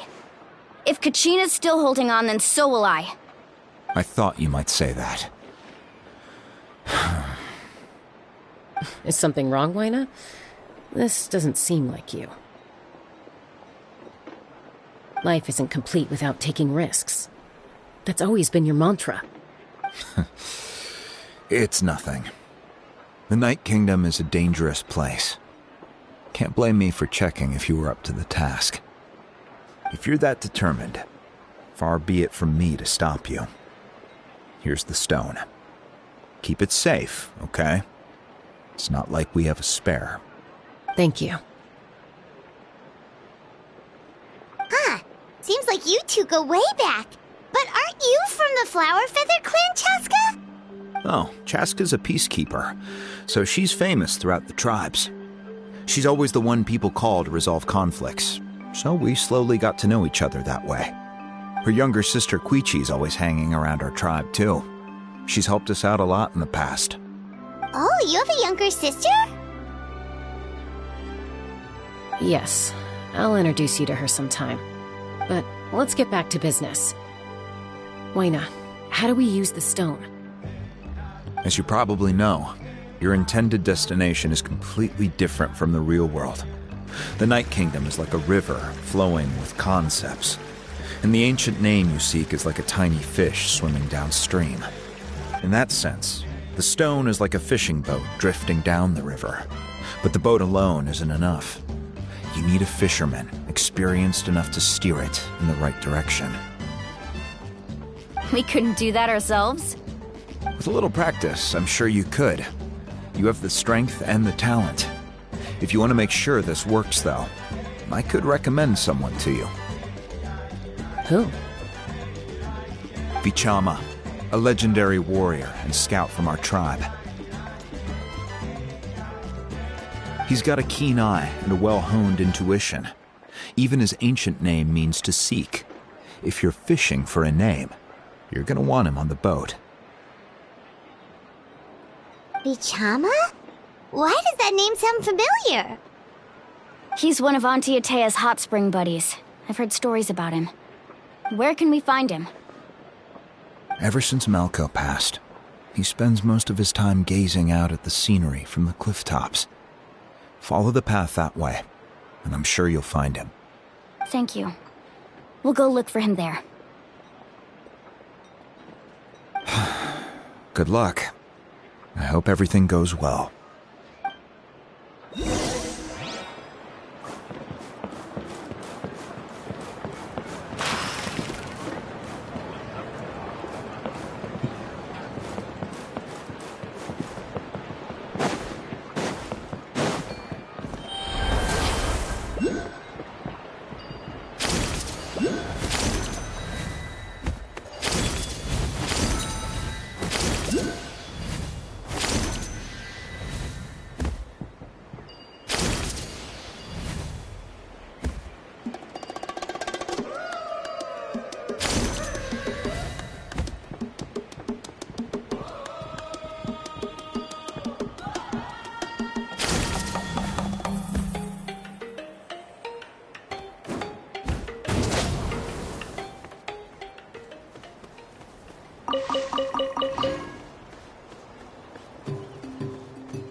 Hey, check this out.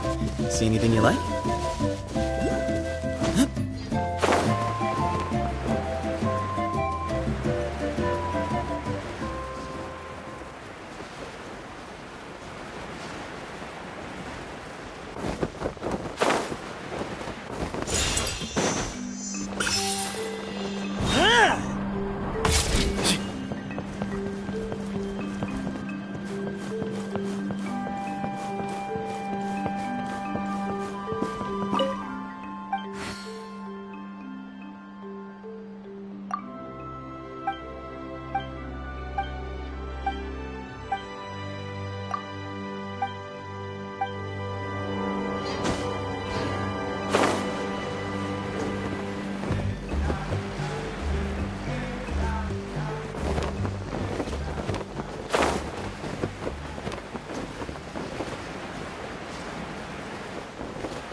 Someone admiring the scenery from the cliff tops. Ah! That must be him! Hello there, are you Vichana? That's me. Did you need something?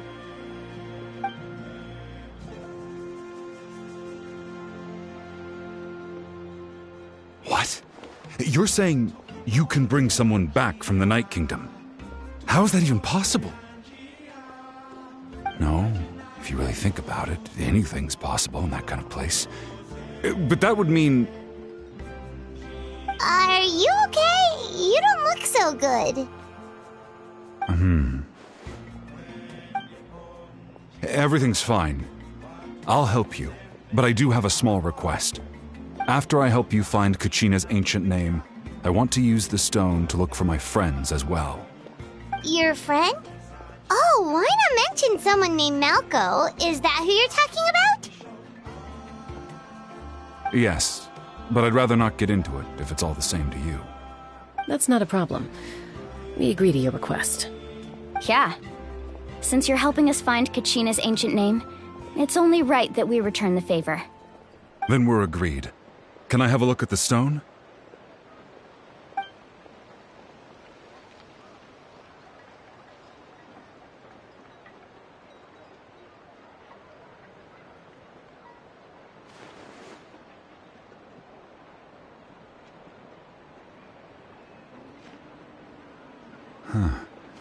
I see. From what I can tell, it functions almost like an abyssal pylon. Both connect the Night Kingdom to the living world. Once the connection is established, the abyss will come surging through the opening like a predator honing in on the scent of blood. So we have to be sure not to use it in a tribal settlement. Wow, you got all that just from looking at it? I just picked up on the basics, really. I still have no idea why it works. You said someone named Lali invented this. They must be a genius. I'll go find an open area and start setting things up. In the meantime, I need you to get 2 things for me. We'll go right away. What do you need? First, I'll need some hook ropes. Pretty much every store around here carries them, so no need to go anywhere special. Oh, and I need to build a net out of them, so make sure you get a good amount. Wait, are you saying you're going to use a real net to catch Kachina's ancient name? How does that work when one's tangible and one's not?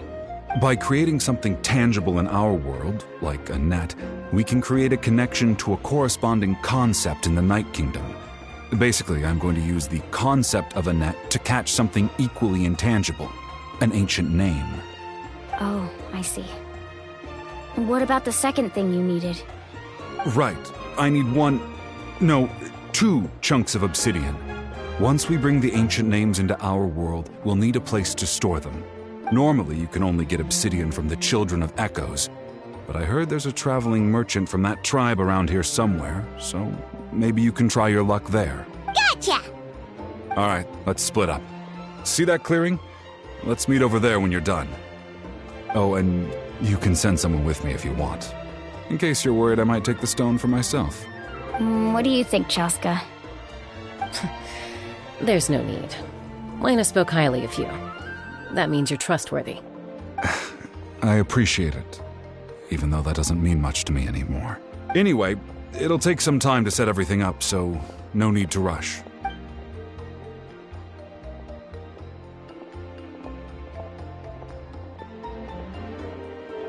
What an odd guy. He seemed so defeated, but also really invested in the stone at the same time. I don't have any more insight than you, Paimon. Let's just focus on the preparations for now. Hang on, Kachina. We're coming for you.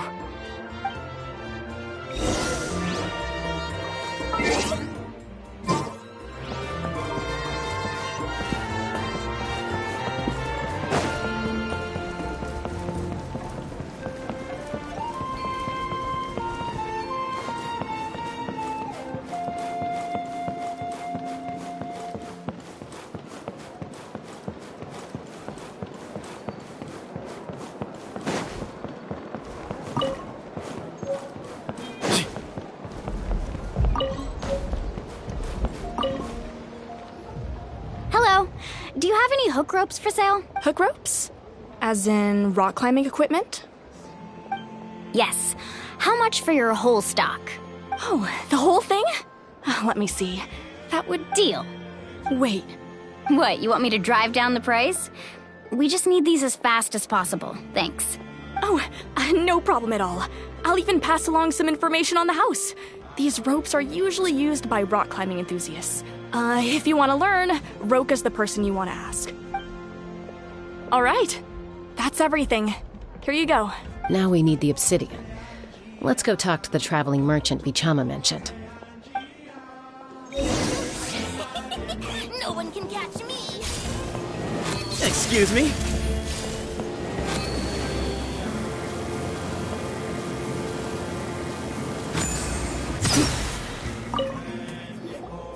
Excuse me, do you sell obsidian? Why, yes. I've got a chunk for sale right over there. Perfect. Is that the only one, though? We actually need two. That might be tough. Tell you what, I'll take a look through these boxes over here, and we'll see what we can find. Thank you so much. We'll wait here.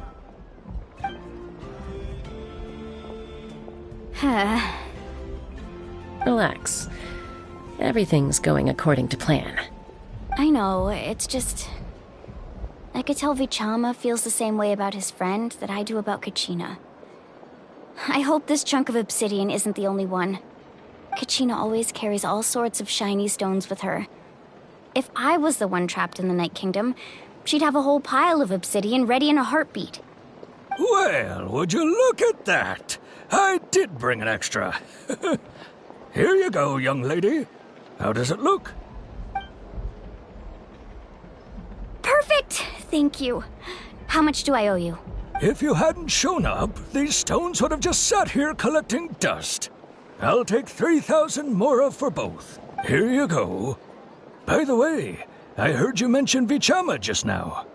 You running an errand for him, then? How's he doing? Malco's been gone for 5 years now. It's about time he started to move forward. Do you know what happened between them? I heard about it in passing while I was out drinking one night, but I don't know all the details. Vichama and Malco grew up together, and even made a name for themselves together. Malco was an amazing fighter, capable of knocking out multiple opponents in a single hit, while Vichama excelled at scouting and analyzing the battlefield. The two made an excellent team, and managed to beat back the Abyss several times. 5 years ago, they both emerged triumphant in the pilgrimage and were placed on the same team to fight the Abyss. But on the eve of battle, the Abyss launched an attack on their tribe, and Bichama suffered an injury to his leg while attempting to rescue someone. Then what happened? The team agreed that he couldn't fight the Abyss in his condition. Bichama didn't argue. He knew going to the front lines with an injured leg would make him a burden in battle.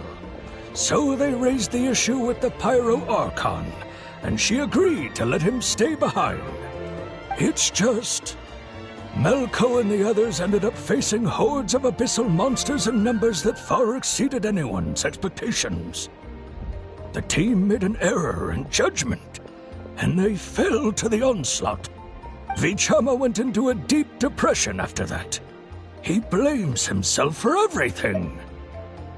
Oh, you're not wrong. But it's possible he chooses to blame himself. Not because he did something wrong, but because he wasn't able to do anything at all. I've tried convincing him to move forward, to stop dwelling on the past.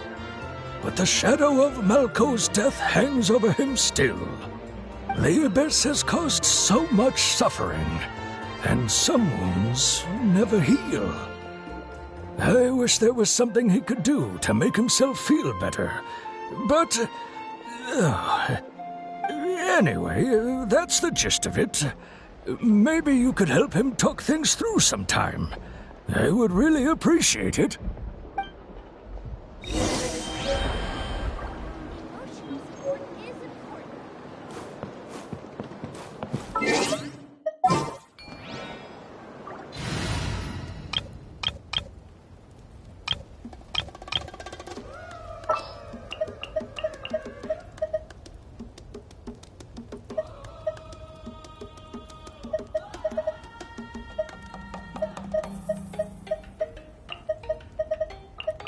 My blade will lead us through the shadow.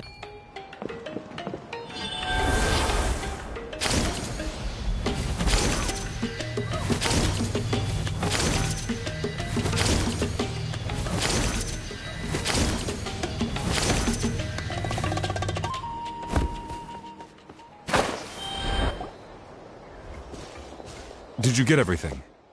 Yep, it's all here. When do we start? I've made all the necessary adjustments, so we're good to go. As agreed, I'll help you find Kachina's ancient name, and then you return the favor. Go ahead.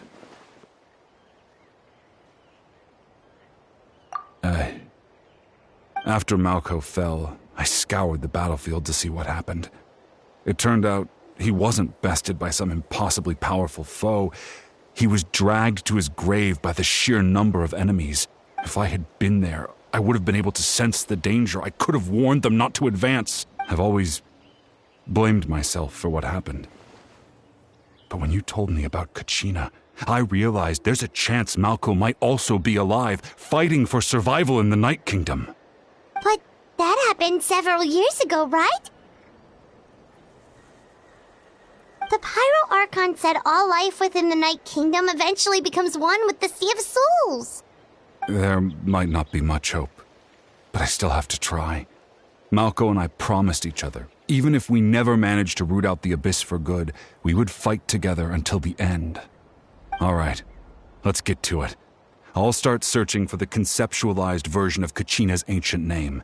If you see any fragments scattered around the area, please collect them.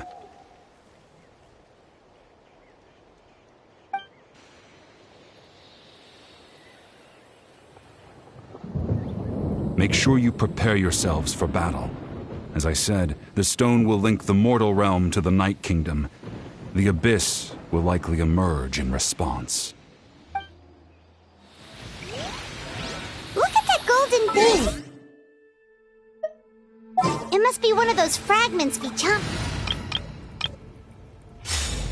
mentioned. Let's get closer!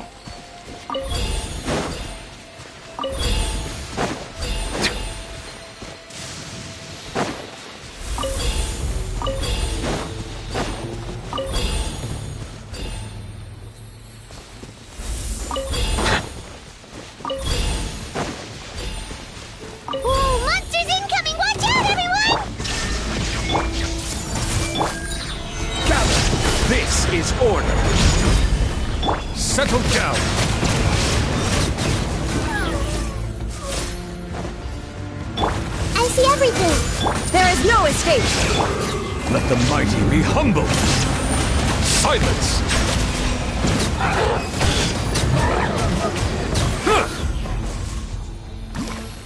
How much longer, Vichama? Not long! We're getting close!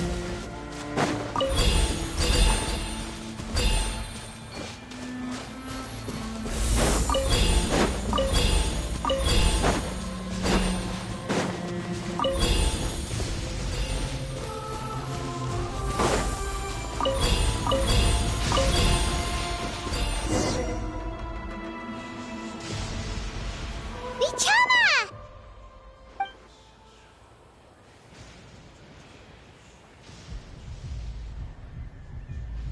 Quick! Take it! I found Kachina's ancient name. Hang in there, Malko. Just a little longer. Something's not right. The power of the Abyss is getting stronger. The Abyss is corroding his body! Vichama, you can't keep going, you'll die! I should have died 5 years ago. I just need a little more time. Please, I'm almost there. Thank you.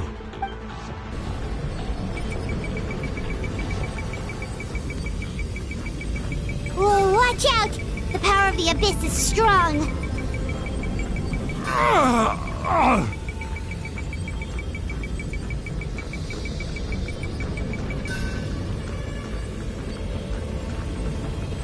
This power... Hanging in there? Malko. No! Why can't I find him? Why? We can't wait any longer! Pull him away from the stone, Mualani. I already tried, but the power of the Abyss has him in a chokehold. It's like he's tied to the stone with an invisible rope. In that case, we have no choice. I'm sorry, Seat Molly. Get back! Chaska, wait!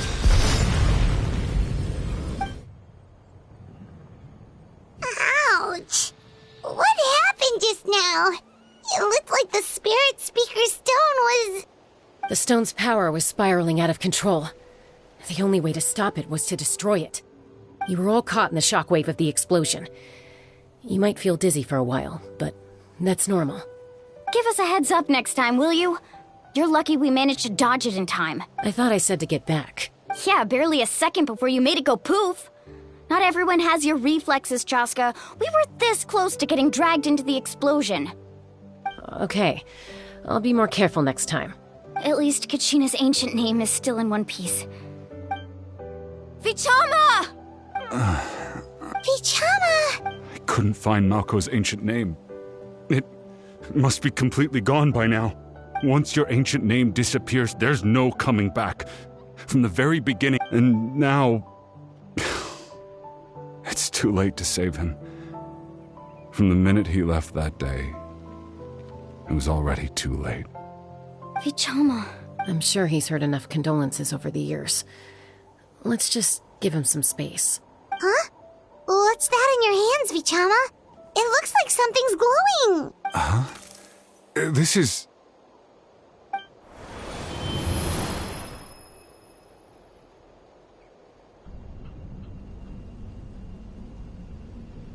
Hey, Malko. Got any strength left? Not enough to swing a sword, but to say a few last words? Sure.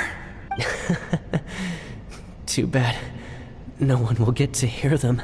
I never thought I'd actually die on this mission. Not that I'm afraid to die. It's just... hard. Thinking about my mom's face when she hears the news. Guess I have something to be thankful for then. My parents died a long time ago. They won't have to mourn me.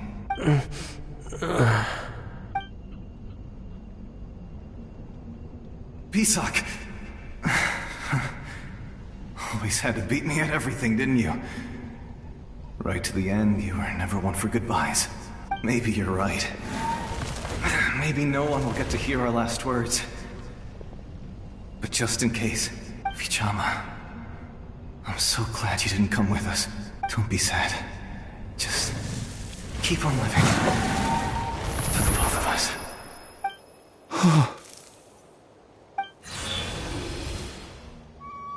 Was that a memory?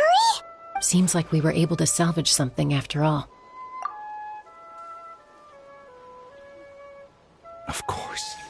Seeing him, hearing his voice again, it makes me unbelievably happy. But it also brings with it an even deeper pain. A deeper pain? Why? Malco was always the type to put on a brave face. But in that memory just now, his hands were shaking, and his smile was forced. For all these years, I regretted not being able to fight alongside him to the end. And now I know, at the end of his life, he was thinking the same thing. Vichama! I'm fine. Actually, I heard Chief Wyna wasn't really on board with your plan to go to the Night Kingdom. When you asked for my help, I hesitated too. I knew helping you find your friend's ancient name meant leading you one step closer to danger, but I also understood why you had to try.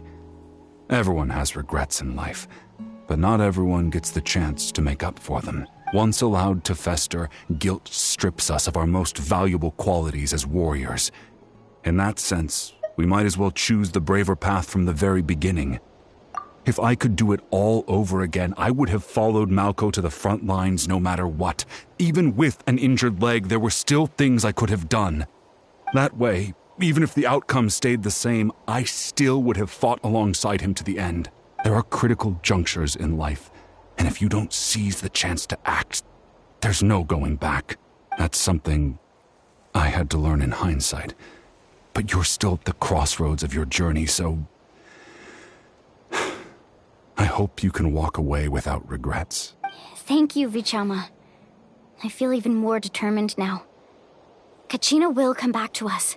I'll make sure of it. I promised I would find her, and I intend to keep that promise. That's good to hear. Strange. My body, it's... Once abyssal corrosion enters the body, a portion will fuse itself to your internal organs. Even though the Traveler possesses powers of purification, the corrosion can never be fully eradicated. Thanks to him, though, you were only briefly exposed. Slowing your breathing and controlling your emotions should help you keep the symptoms in check.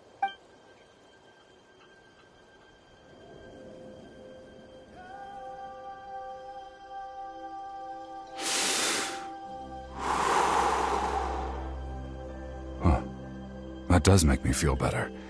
Just speaking from experience, that's all. Anyway, we've recovered Kachina's ancient name, so we're off to a great start. Let's get Vichama back to his tribe and tell Wyna the good news. And apologize for destroying the Spirit Speaker Stone. We had no choice, though, so he'll probably understand. Right?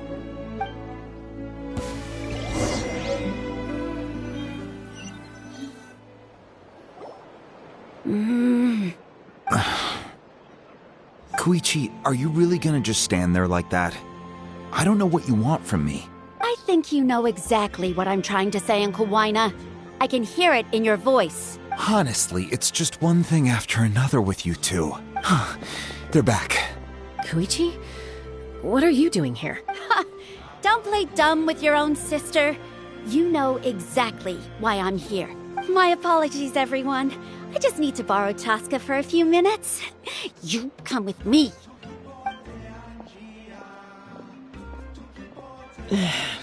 I'll be just a moment. Who is that? Koichi, Chaska's younger sister. Although the two aren't actually related by blood, it's kind of a long story. It's not really my story to tell, but I guess it's not a secret. You see, Chaska was actually raised by cuckoo sores. She was afflicted with a rare disease when she was a child, and abandoned in the wild as a result. The Abyss found her out there, all on her own, and tried to devour her. But in the end, all that did was trigger her will to live. That strength of will pushed her to survive. But it also planted a seed of conflict within her. Eventually, she was adopted by the cuckoo source. Wherever they went, she followed, getting into fights right and left. For some reason, Paimon can totally imagine that. Well, when Chaska finally returned to human society, it was Koichi's parents who adopted her. At the time, Chaska still had a habit of getting into fights, so Koichi was always taking her around, apologizing to everyone. Ah, I remember those days. One of those fights was definitely with me. But, you know, kids. You're fighting one minute and your friend's the next. Eventually, she found a way to rein in that desire to fight. And now she's who people call to resolve conflicts. She's known as the Peacemaker. It sounds like she still argues with Koichi, though. Don't siblings usually stop fighting when they get older? That's partly my fault. Koichi asked me to stop Chaska from doing anything dangerous, but you probably know by now, once Chaska makes up her mind, there's no changing it. Oh, I get it. No wonder you tried to talk us out of going to the Night Kingdom. Chaska even said that wasn't like you. I'm all for your adventure. You need to take risks when you're young, because by the time you're my age, you couldn't attempt something like that even if you wanted to. Still, I can understand where Koichi's coming from. In the end, nobody wants to sit back and let a loved one put their life on the line.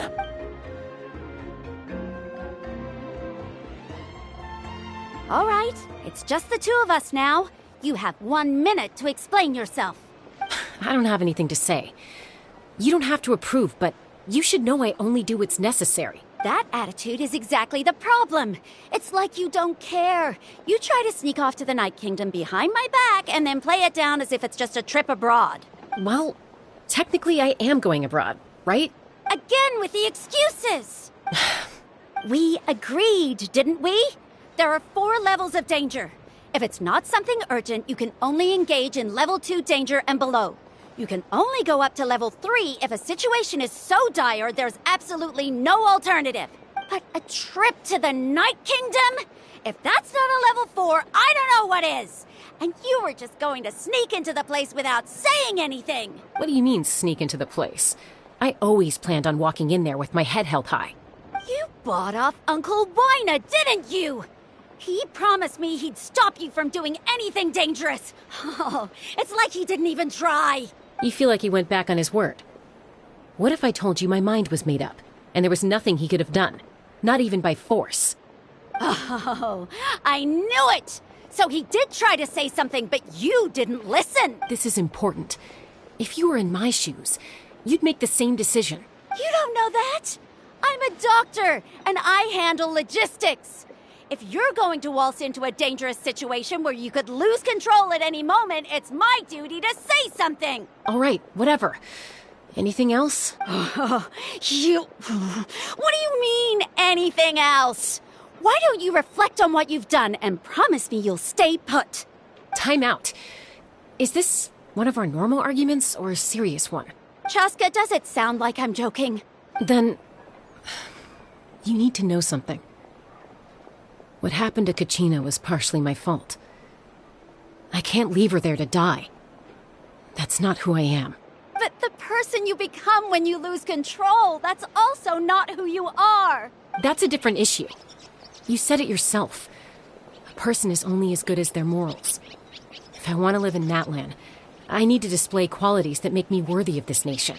I've also told you that managing your condition is equally important. Sometimes you have to make sacrifices. All right, let's stop this here. If we keep going, I might actually have to get serious. And I think Wina prefers his roof attached to his house. Is that a threat? That sounds like a threat to me. Koichi! Younger sisters are supposed to listen to their elders. So, you're really going to go, no matter what I say? Then support me. I'll be back. All you have to do is wait.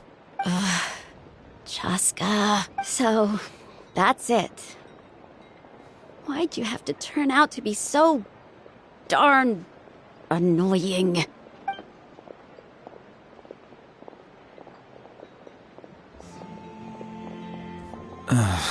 You two are something else. Something you wanted to say?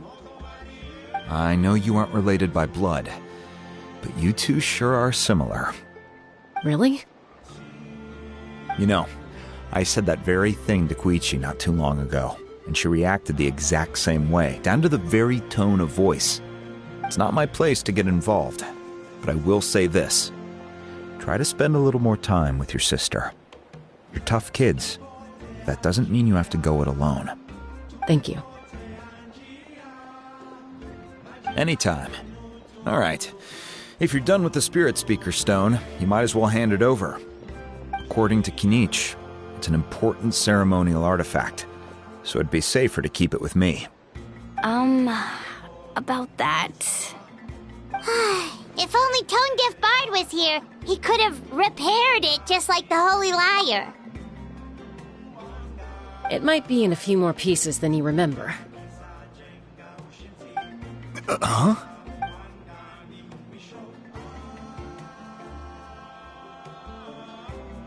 I see. Sounds like it was an urgent situation. If someone's life was on the line, then you had no choice. Still, Citlali's going to be a nightmare to deal with now that you've broken her stuff. I'll explain everything to her later. Stay safe out there in the Night Kingdom, okay? I'll wait here for your safe return.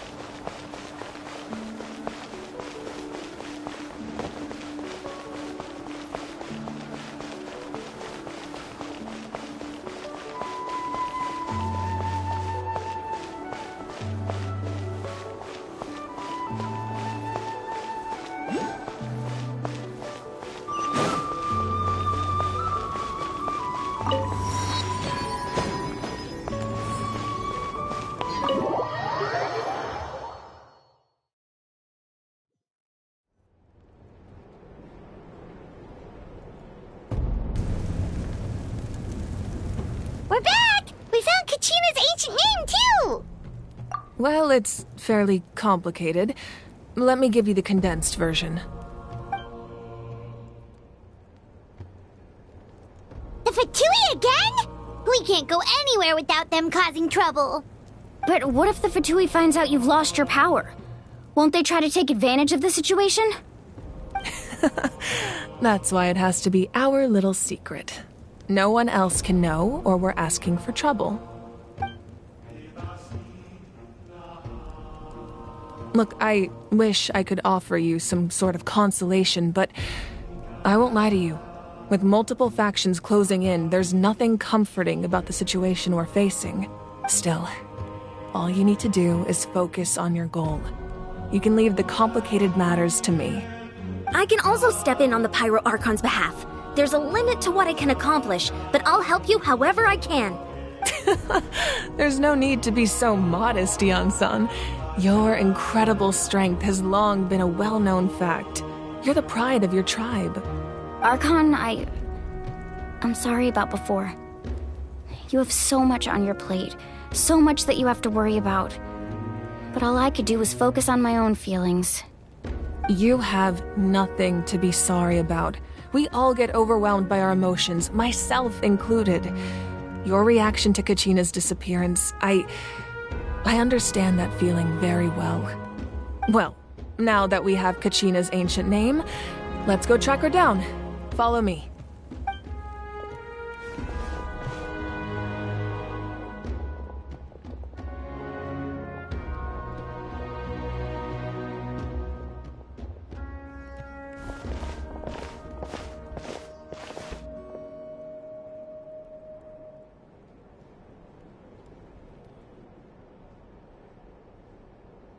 What is this place? Hey, isn't that Atea's talisman? Good eye. This is where I store all the various mementos I've collected. Whoa. I've never seen this place before. There's so many things in here. It looks like there are items from every tribe. Collecting them must have taken a lot of effort. I suppose you could think of it as a hobby of sorts. In Natlan, everyone grows up listening to the stories of heroes, and physical items do a far better job of preserving those stories than our own memory. Now, I still have some preparations to make for the ceremony, so feel free to take a look around in the meantime. If you're curious about an item, I'm more than willing to tell you about its origins. All right, we'll have a look.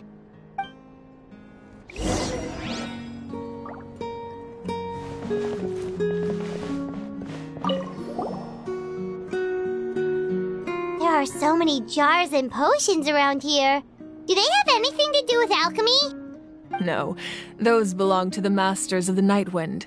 They're ceremonial tools used to amplify the ability to communicate with the Night Kingdom and the Wyab. Yamaya is an expert in this field, and she taught me a lot. Even though she appears stoic and serious, she actually has a keen sense of humor. The tools you see here are quite traditional. Her students found them outdated, so she passed them on to me. The contents of the jars aren't all that special. Oh, except the big jar in the middle. That's what she really wanted to give me. Ooh, must be something really cool. What's inside? Grape juice. Huh? It's quite tasty, although probably expired by now.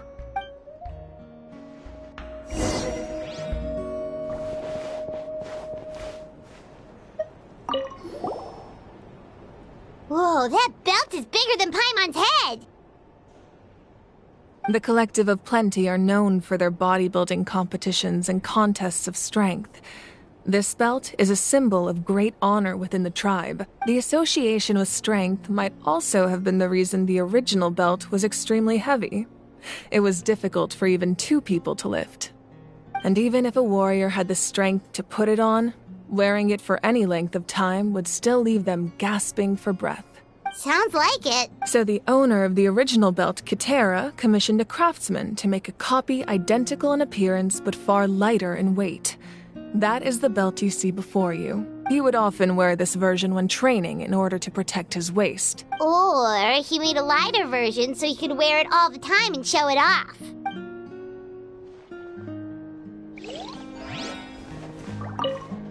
Make sure to handle everything with care. This cup, for example, it's heavier than it looks.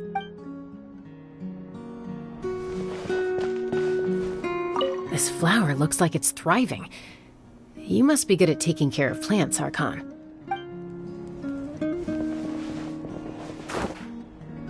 This fishing basket looks familiar.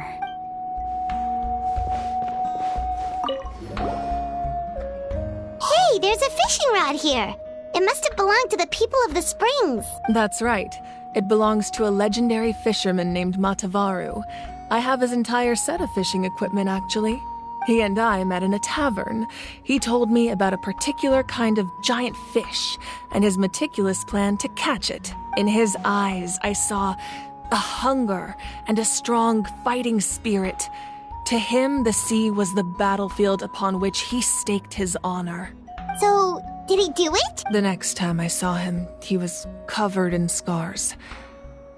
It turned out the fish he sought had been corroded by the abyss. He managed to kill the fish, but sustained a serious injury in the process, which meant he could never go deep-sea fishing again. Can a fisherman claim victory if he fails to bring back his catch? That's what he asked me in the end. Well, Paimon thinks he won. That was my answer as well. The experience was far more valuable than the prize itself. In the end, he didn't want his tools to go to waste, so he gave them to me. Wait, that means you also know how to fish. Maybe we can go head-to-head sometime.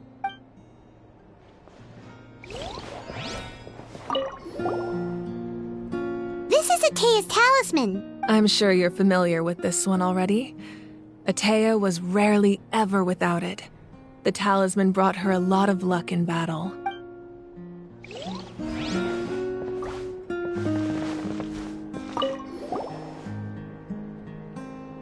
Whoa, this weapon is huge! Which tribe did it belong to? Ah, that weapon belonged to Tenoch. a hero from 500 years ago. Strictly speaking, he didn't belong to any single tribe. That's because even before the disaster with the Abyss broke out, he had already been exiled. Exiled? It was a punishment imposed out of necessity, but he accepted it all the same. He believed it was what he deserved. When the Abyss attacked, the tribes found themselves in urgent need of a powerful figure to lead them into the battle, and there was no one more courageous or resolute than him.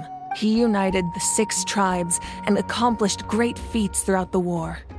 Ultimately, he perished, and because he had already lost his ancient name, the Ode of Resurrection was unable to bring him back. And so, he was laid to rest, alongside the countless warriors and civilians who lost their lives, buried in the soil of his native land. Wow, he sounds like a true hero. Indeed, even now his story is told throughout the land.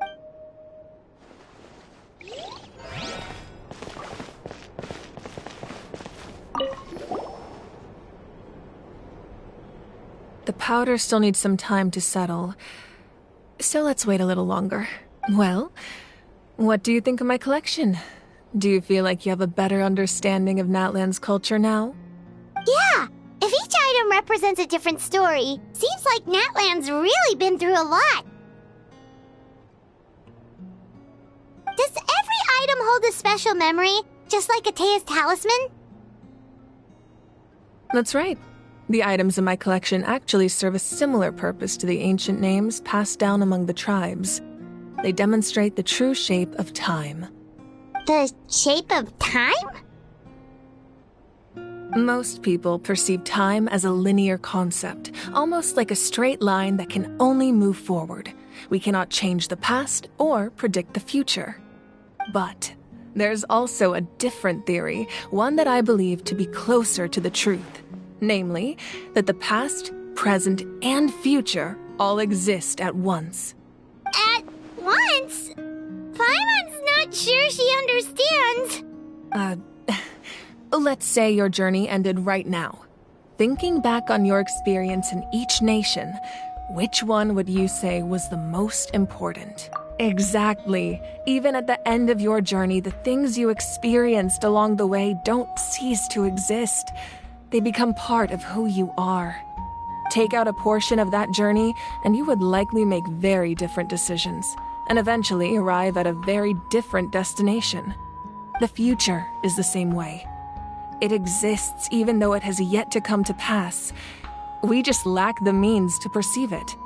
Of course, there are those with the power to foresee the future.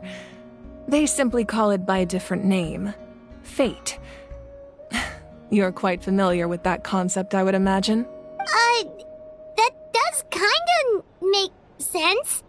The future hasn't happened, but already exists. Humanity excels at living in the present, but too often we forget the past and neglect the future, while the pilgrimage and the Night Warden Wars lead us to a better future. Only by uniting the people of Natlan across countless eras can we fight back against an enemy as formidable as the Abyss. To come up with such a set of rules, the first Pyro Archon must have possessed a level of insight I can only imagine. That's correct. At first, he was a mortal man with no special power. After he ascended to the divine throne, he used it to borrow power from the heavens and establish the rules of Natlan, namely a framework through which ordinary people can ascend to Archonhood. By holding the pilgrimage, we're able to determine the strongest among us, and when that person ascends to the divine throne, their inner flame will awaken.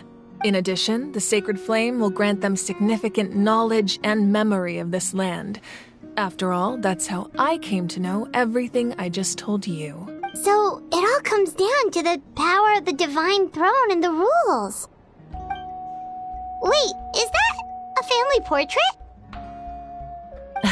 Yes, that's my mother, father, younger sister, and the little saurians we raised.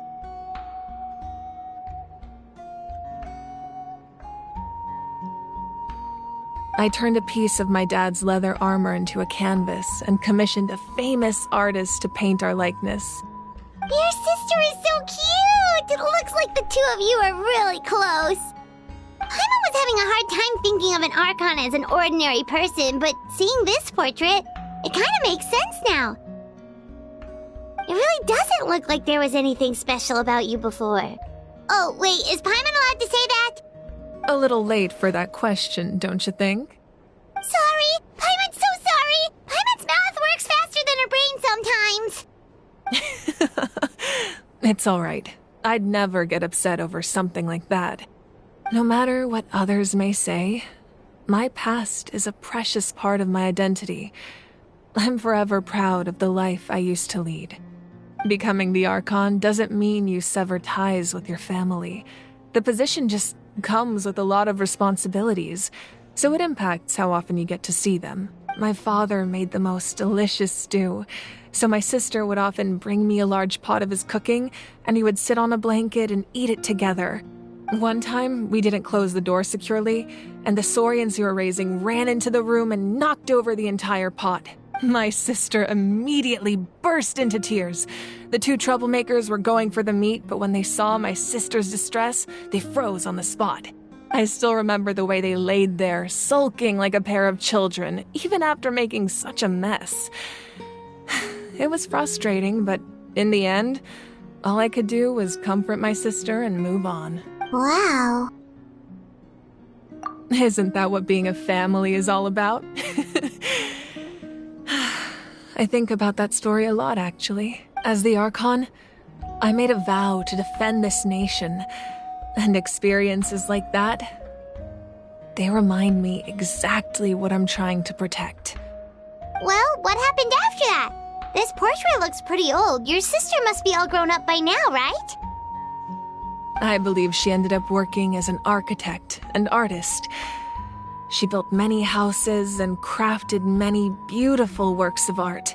Anyway, that's enough about me. Now that the powder is settled, we can begin.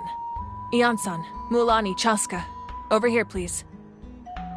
Place the ancient name up there, and then we'll begin.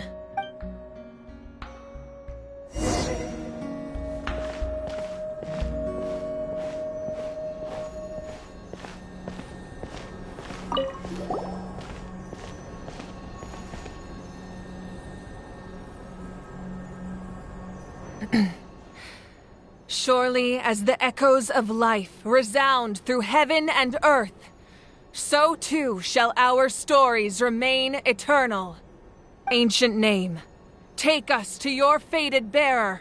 Allow her to answer our call.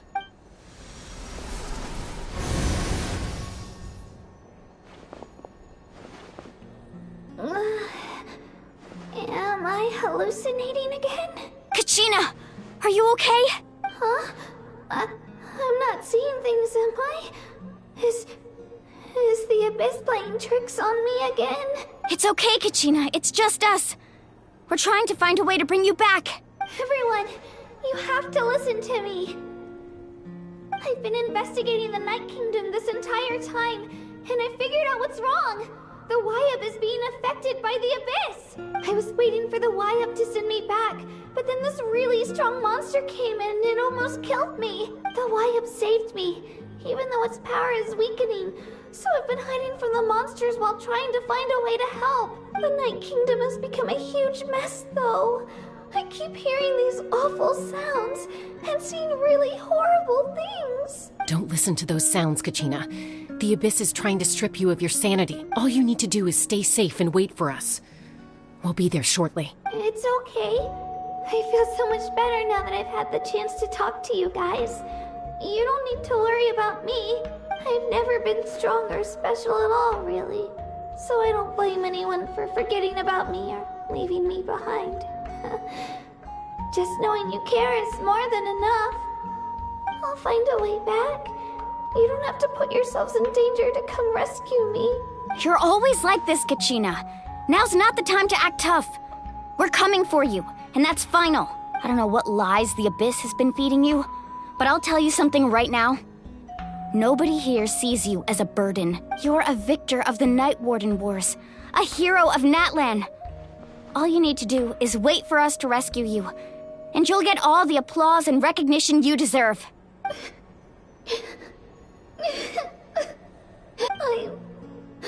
I'm really scared. Everything's so dark and creepy here. And I want to go home. Still, I don't want you to put yourselves in danger because of me.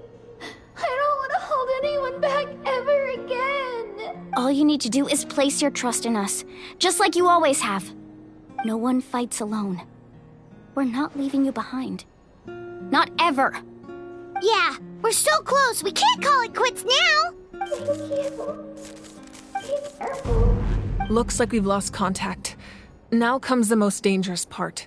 You have to traverse the Night Kingdom in your physical form. This entrance to the Night Kingdom was left behind after an abyssal invasion. Even a brief amount of time inside could expose you to corrosion. I know. I'm prepared for that possibility. All right.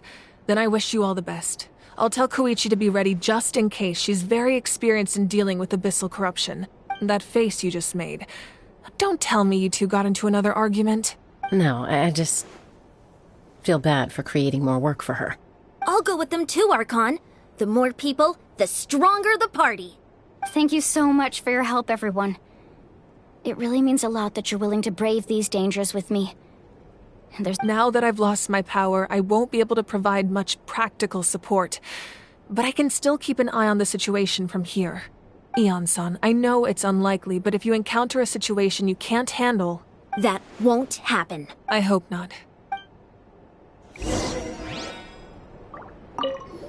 Be careful out there. I'll observe the situation from here.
Bow your head.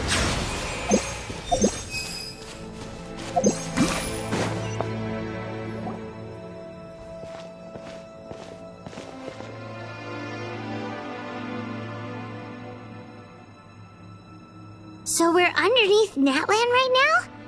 It looks nothing like Paimon was imagining. That's because in the distant past, Natlan was home to an incredibly advanced civilization ruled by dragons. Humans only established their own society after the fall of the dragons. So these are Saurian ruins?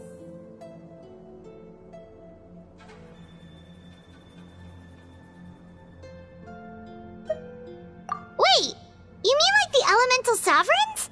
They had their own advanced civilization? Yes, a really long time ago. Very few records have survived until now, so no one really knows what the devices here are for. These ruins have been abandoned for a long time, but with the recent increase in Abyss activity, the installations around here have somehow been activated again. So what you're saying is, we're not in for an easy trip to the Night Kingdom. No, it's going to be obstacle after obstacle from here on out.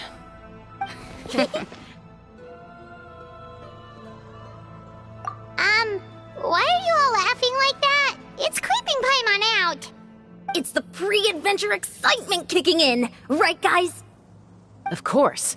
I'm eager to get started. Then let's go. We won't let anything stand in our way.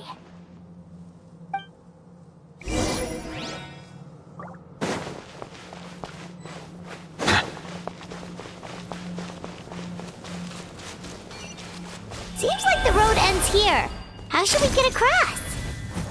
As a professional trainer, I think you could stand to build up your endurance, Paimon. Professional trainer? Paimon thought you were a warrior from the Collective of Planning. Well, that goes without saying. But I actually work as a sports coach. I provide professional guidance for many of Natlan's popular sports. Those guys look familiar. We've fought them before.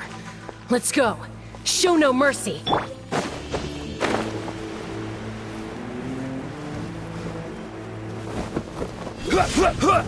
I will have order. Stabilize. Shine down. Silence. The tides beckon.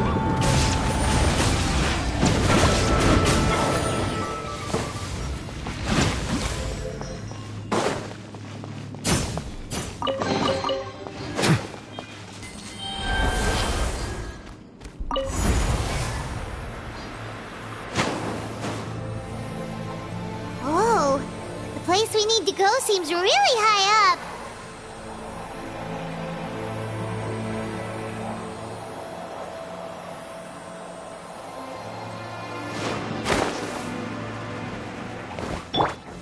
Gather! Illusion shattered! Bow your head. Order guide you. There is no escape! Hey! Make yourself a move!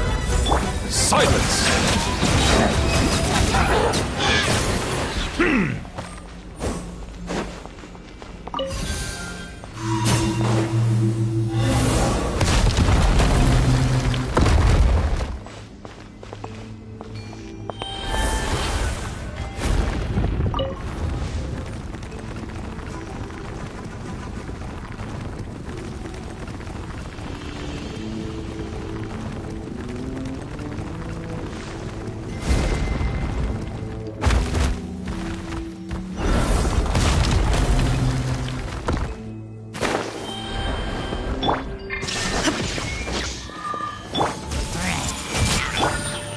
Stabilize! Let the mighty be humble! Bow your head. Everyone hold hands! This is order.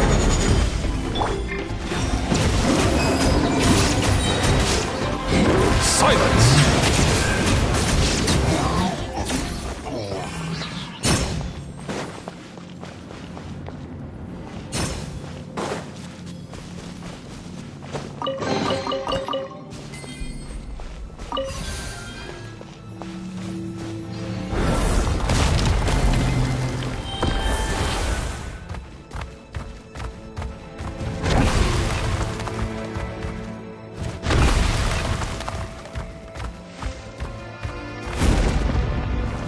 This is the final stretch. We just need to climb up, and we'll be there. Nothing to it. Easy for you to say.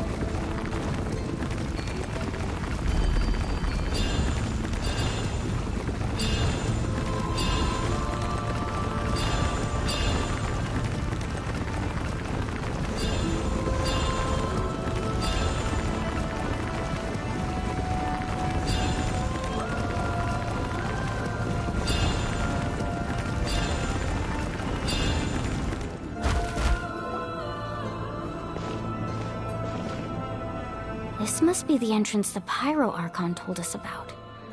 The one ripped open by the Abyss. Yes. There's something in the depths of this place that feels familiar, yet also foreign. We actually have to go in there? Okay, Paimon just needs to psych herself up. Don't push her through before she's ready.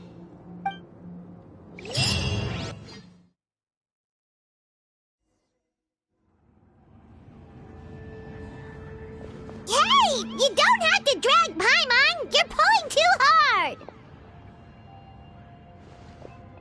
Looks like we made it. This is the Night Kingdom. It looks so different from what I imagined in the stories. That overflow of energy is probably what trapped Kachina here in the first place. From this point forward, everything we know about the real world no longer applies. Anything can happen here. Paimon's more worried about how we're gonna make it out.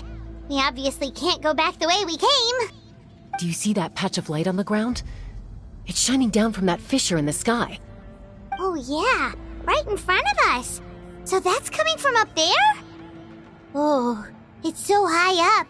Did we really fall that far down? Just like I said, our real-world knowledge doesn't apply here. We fell all this way, yet came out completely unscathed. If this was the real world, we'd have to climb our way back up to the entrance. But here, all we have to do is stand underneath the light and offer a prayer. That's it?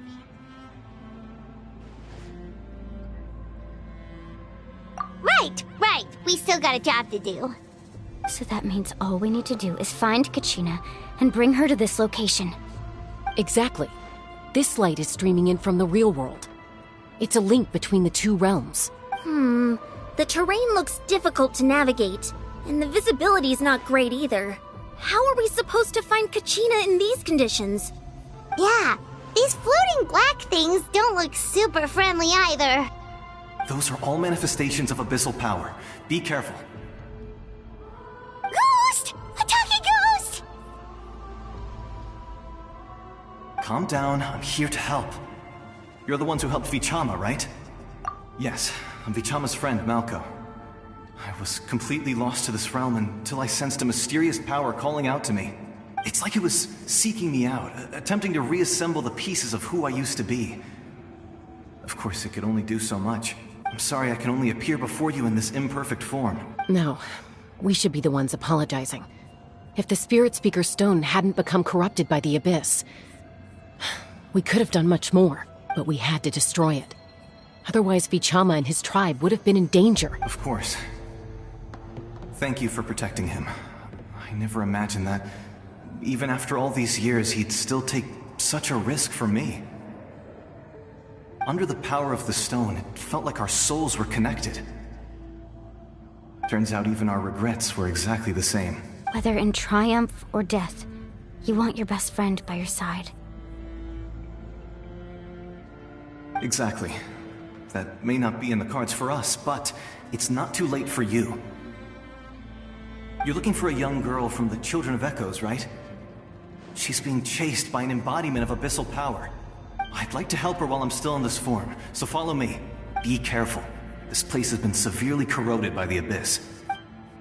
Paimon didn't realize it had gotten this bad. It's like a seething volcano ready to engulf our world at any moment.